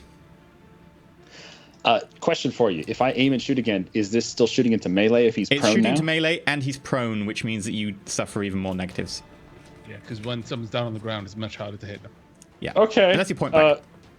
Just fade it. It'll be fine. No, Yeah. I think I'm just gonna go ahead and charge here. I'm within 12 meters, so I'm gonna charge this guy. I still have. I'm gonna drop the pistol and charge this guy with a chainsaword. Can we do that? Tell me. I if think you can. charge is a full action. You can charge with the pistol, Yeah. though, and shoot the pistol in combat. But then I'm still shooting it into melee, right? How far can you move by default? I don't want to shoot into melee You, here. you can't. No, you'd be in melee shooting. You'd still be shooting in melee, but you wouldn't really suffer the same negatives because you're in the melee. You wouldn't suffer the Oh. -20. Okay, done. Okay, you charge into combat, and you fire your pistol. You don't get the bonuses to hit from charging into combat because you're not carrying momentum Right. with you, but you get a +10 for single shot, and you get a +10 because he's on the ground prone. Okay, called shot head. Let's do it. Oh, I forgot the +10 for prone. Wow, I need to fate Doesn't that. matter. Yeah, doesn't fade- matter. Really, really do. Fade No, that. you go for it. What do you mean it doesn't matter, Avak? Oh, you can say I forgot to add the +10. I was like, it wouldn't make Right. any difference. It would still be a Right, 99 gotcha. 80. Gotcha. There you go. That's Oh, better. so much Yes, and it's in the head. Roll damage.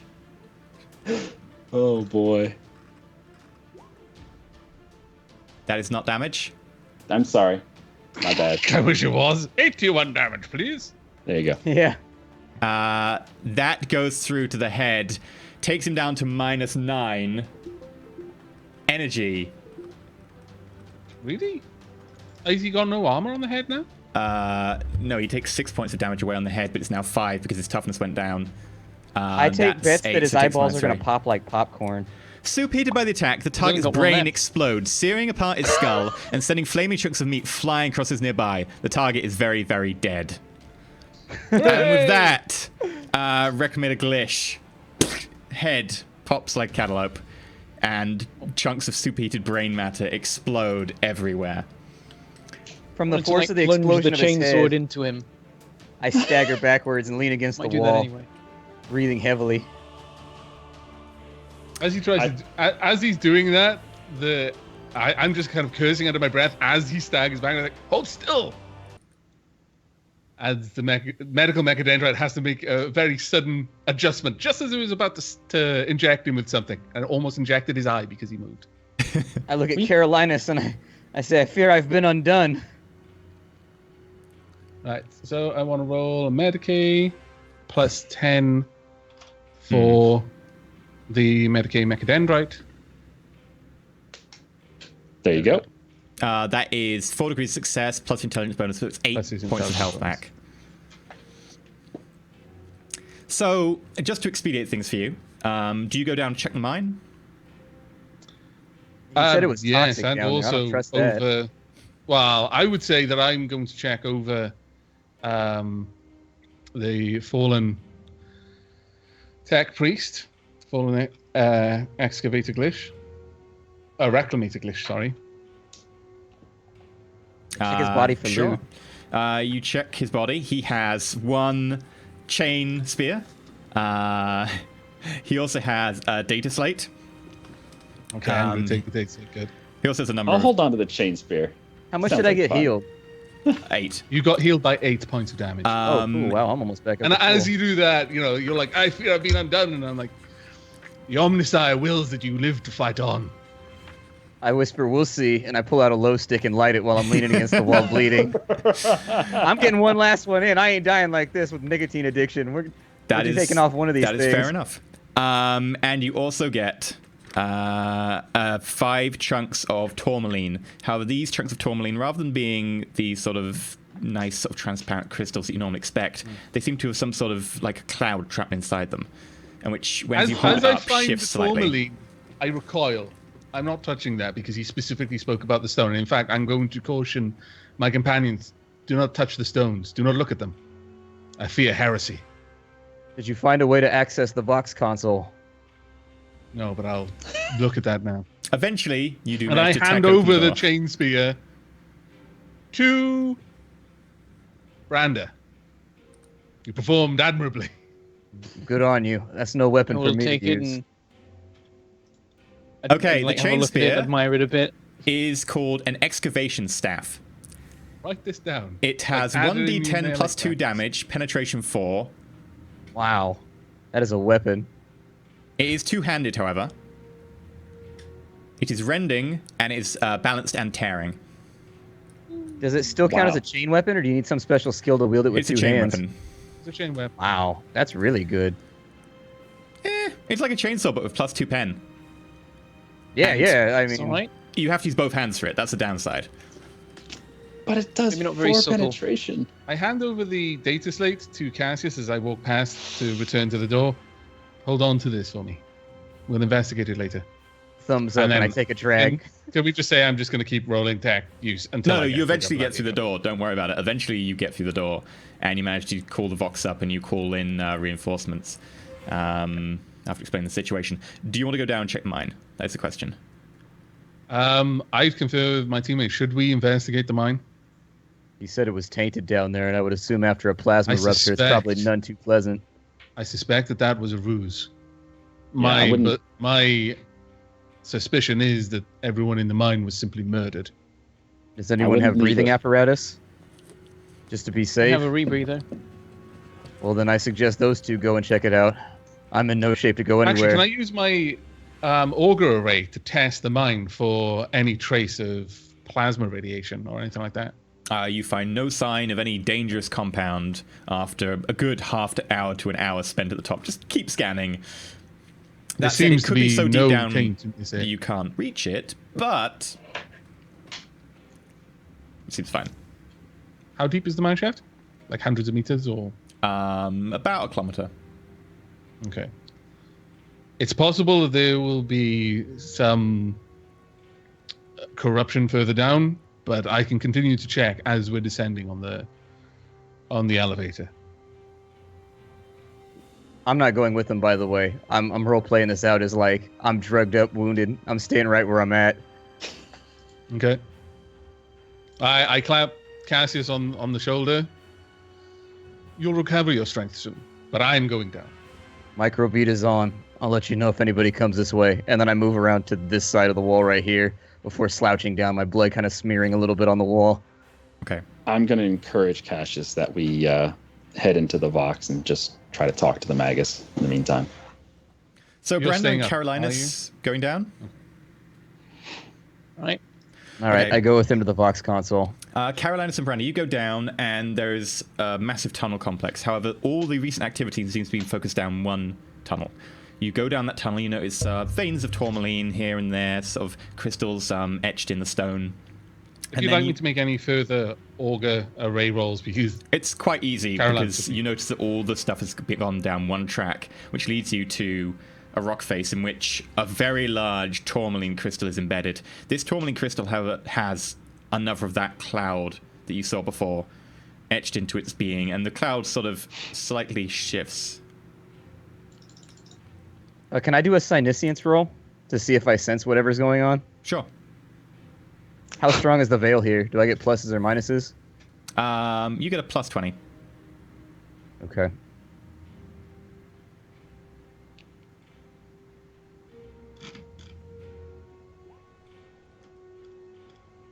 You can't really tell. It seems to be some sort of emanation given off here that is very much churning up the background. Carolinus Brandy, you are confronted with a very large crystal. seeing the shifting cloud in there, I take a step back. This reeks of heresy. You should I not don't go proceed. near it. Can I hear any of this This over is- Brander's microbeat? Is You it an open cannot hear it. microphone? It's way too far away. And besides, we're gonna call the Magus. Come on, Oh, he's man, more than a compose kilometer yourself. away? The I shaft keep was one my kilometer down. attention on Brander. Like I'm shielding my gaze from this thing. I don't want to look directly at it. Even my optical mechadendrite is tending to look everywhere else. We must report this to the what was it, Forge Master? I can't remember the name. The Fabricator General. We must report this to the Fabricator General and the Interrogator immediately. The interrogator. This mine yes, must be sealed. but we cannot be certain that this corruption hasn't spread to other members of staff at this facility. True. We may need to check the other mines as well. At that point, I'm going to start heading back. I've seen what I needed to see, and that is there's a deeply suspicious giant rock. Okay. I follow close behind. Okay, so for expediency's sake, you head back. You report your findings to the interrogator, who asks you to just go over a bit more of a detailed check the other people on the planet. You have to inform the Fabricator General of what you found, and you start doing investigations with the other tech priests there. It doesn't seem to extend any further than recommended Glish. What action do you recommend as to the mine The and destruction large... of all servitors that were touched by Reclamator Glish. Mm-hmm. The purge of all convicts because they were in contact with direct heresy. That I would add that onto the list. Any of those who were present in the mine before being relocated, and those they may have come into contact with. All the penals, Ooh. or just those ones? I would recommend just the ones that they had direct contact with. Like, so for example, we'll have records of who they bunked down with, that sort of thing. since I we moved recommend to the all other of mine. them because heresy spreads. Chaos Bear in is mind that malignant. will slow down the production at the mine complex. I would caution that this would not only inconvenience my brothers in the Order Adeptus Mechanicus, but also the Imperium at large due to the slow production. I do not feel that we need to purge all of the convicts. I don't think you're taking this seriously enough. You need to track down everywhere that these crystals have traveled to. Every single Without production doubt. destination that this facility has sent their merchandise to. We must follow up every trail on this. The convicts here are no importance. I'm in I agreement. will defer to Cassius' judgment on this, but I will caution that this will inconvenience the Adeptus Mechanicus. So are you going to go But for of course, wipe out all the penals? That is my recommendation to the interrogator, but I give him a subnote saying that if the blowback between the Inquisition and the Adeptus Mechanicus is too large, then I recommend only eliminating the ones that were down in the mine. It's up to his judgment. Okay. What do you recommend for the mine complex itself, and particularly the large crystal embedded down the bottom? there can be Charges, no destroy there it can be all. no opposition on this. This entire mine has been tainted by heresy. It must be destroyed. It must be Indeed. sealed. Okay. Whatever steps need to be Wait, taken. The other do you want to mines. seal the mine, or do you want to destroy the crystal and seal the mine?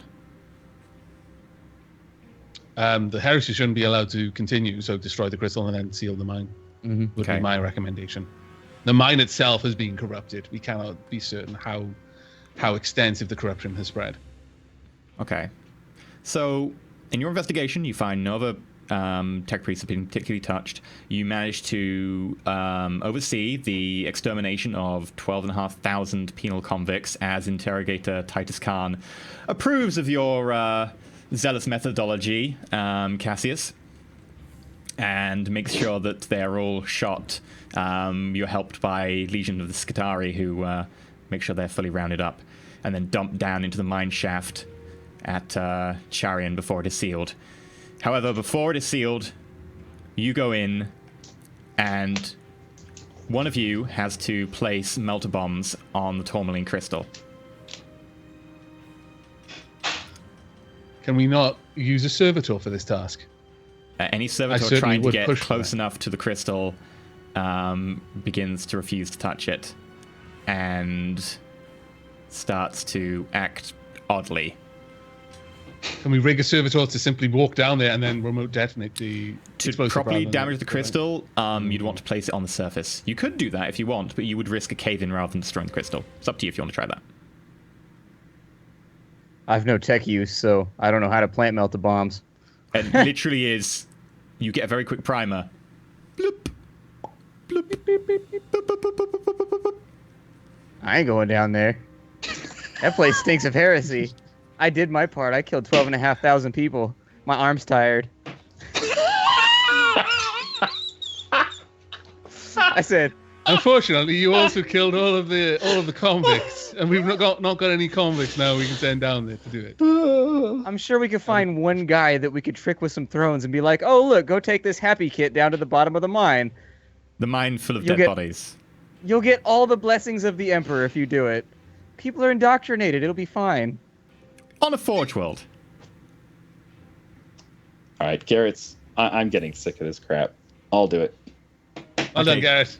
Garrett, as you approach the crystal, whispers fill your head. Temptations, promises of riches, of glory. Make a willpower test. A plus 20. Come on, buddy. You can resist the powers of darkness. We're all hoping for you to succeed. You've got fate. Yes. No. Willpower. No. 50, Fate. target 42. Fate. Fate it. Fate it. Fate. It's the last fate. Yeah, fate Do it. it We now. get it back every session. Fate it. No. 99. Superman! Garrett, you find yourself unable to advance further down the tunnel. the mere glimpse of the crystal, and you find yourself shuddering at the knees as you fall to the ground, and you try and just book it out of there before you give in anymore. I am out of there. Yeah. I couldn't do it. When he comes back up, she said, I couldn't do it. I turned to Cassius. Could he be corrupted? What do you mean you couldn't do it? I am Garrett, on my you knees also take on the 3 ground, corruption panting. points. Okay. I go, fine, I'll do it. Hand me the thing. Where's the button? You get a quick primer on how to work the melter bomb. You go down there. As you go down, thoughts and promises of riches, of glory, of your every whim being fulfilled go through your mind. Make a willpower test for +20.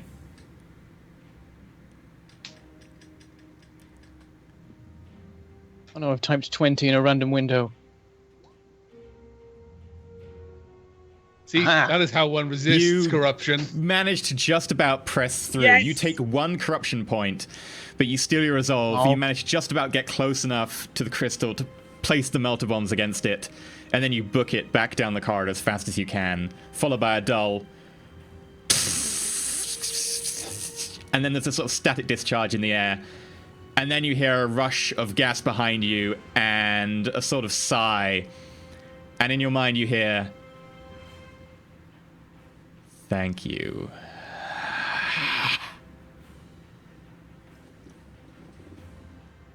Do I sense gonna anything carry with my on running. psyniscience? Do Do I feel any of this discharge? You feel this I'm discharge. assuming You That just cannot be the not one feel time this you've used it discharge. that it works. How strong is the veil right now? Like +40. Oh, wow. Temporarily. Shit's going down out here. What you can only describe as some sort of intelligence sweeps up the mine shaft past you and is gone. I shout suddenly and then fall backwards, looking very, very shaken. Did we screw up? I'm not sure. I know what was ever in that crystal. We didn't kill it, though. It just left the mine. My attention is currently on Garrett. How is he? How is he standing? What's he doing? What's he look like? What's his expression? He's collapsed on the floor. He's holding his head. He's crying. Yes. He's just weeping. Lie down on the ground. Try not to cry. Cry a lot. We must report our findings to the interrogator. We cannot keep a truth like this to ourselves. This planet is definitely under threat right now. Looking back to Cassius, I nod my head back at Garrett. And that truth?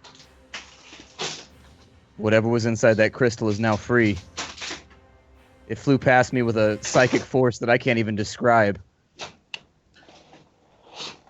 It's rare. Sometimes when I reach into the warp, I see hazy pictures, slightly shifting images. This was defined, and this was definite, and this was powerful, and it rushed out of that crystal and past us like it had a place to go. We need to report this at once. We've not heard the last of this situation. And that is where we end it for tonight. Congratulations. Nobody died!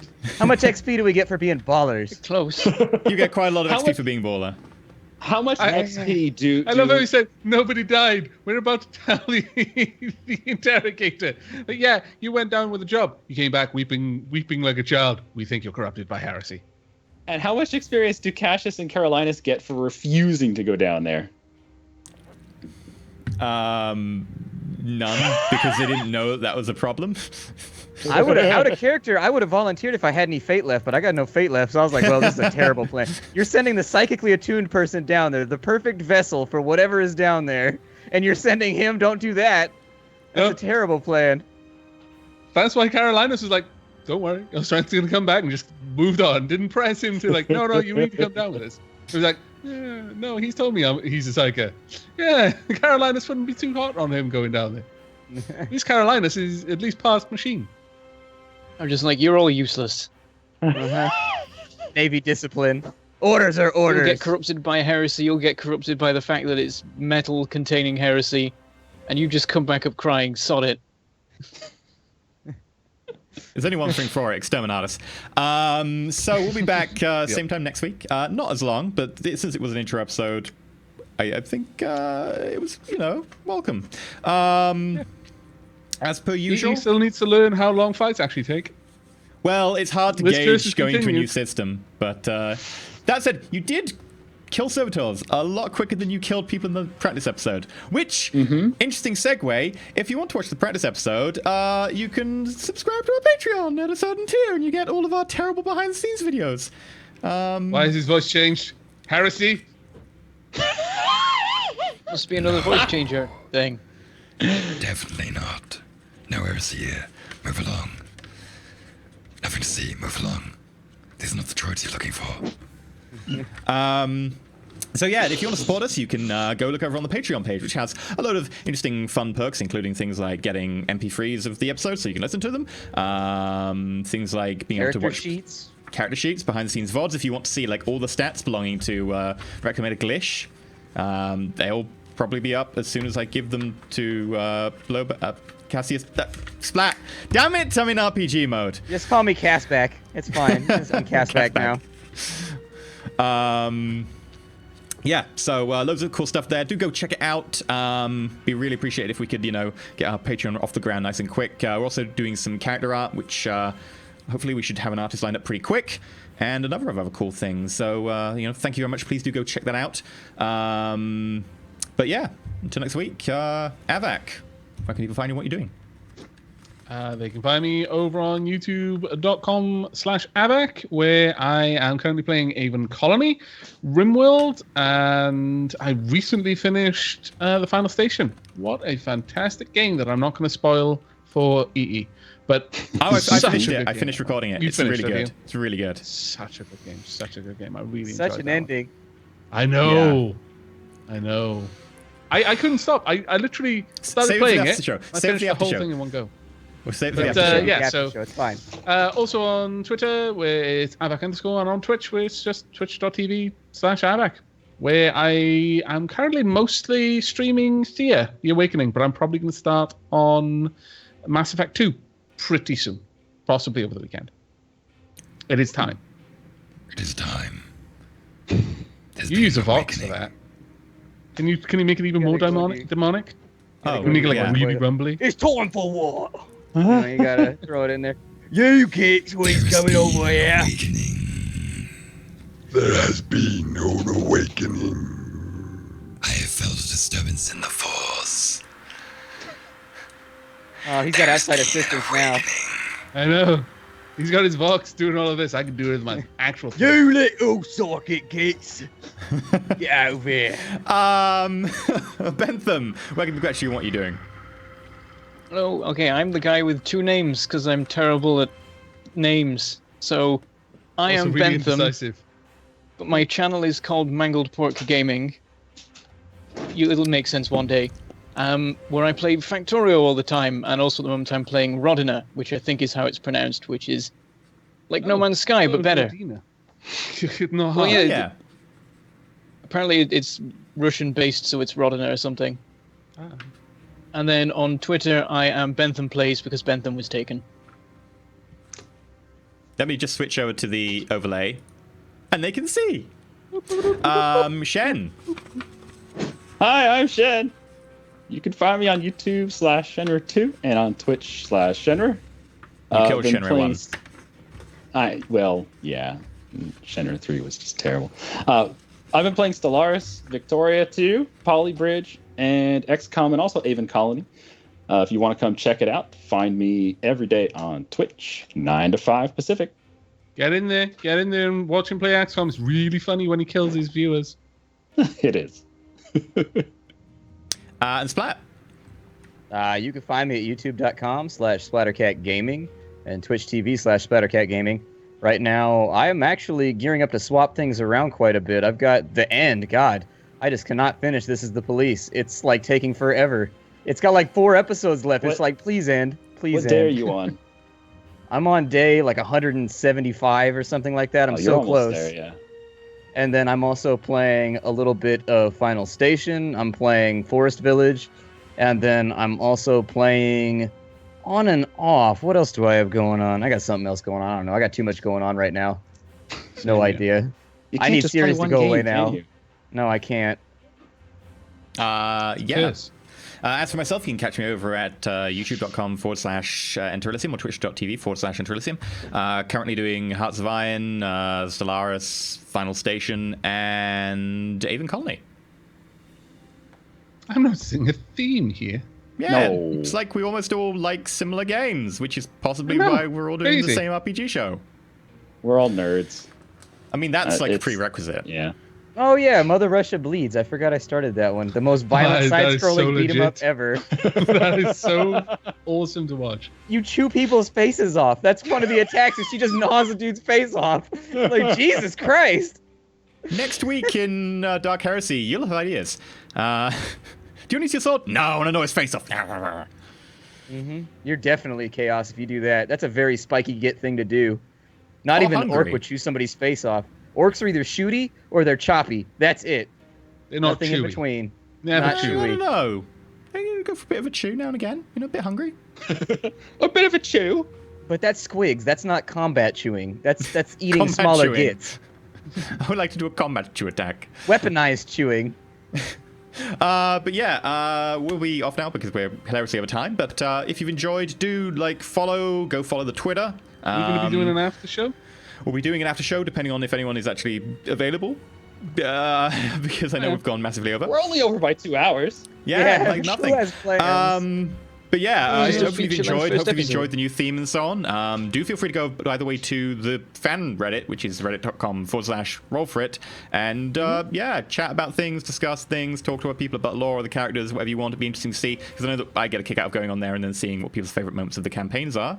But yeah, until next time. Oh, yeah. Ooh. I was going to say, because I saw El Young asking, oh, where are the ferrets? They're in the other room sleeping. They weren't in here today. They're being very nice. I'm keeping them safe from heresy. And you're not seeing them I jump don't need up. heretical ferrets. I would be We don't see them in the window behind Heresy? you, so yeah, they're doing fine. Heresy, yes. Oh, God. And until next week, glorious. glory to the Empire, the Emperor, and may you Glory to the Empire. manage to live out the grim darkness in at least some form of peace. And don't do heresy, kids. Don't do heresy. Definitely not through your nose. Don't snort heresy. Don't inject heresy. No heresies for you. No. No heresies. Heresy is a gateway drug. And with that, enjoy.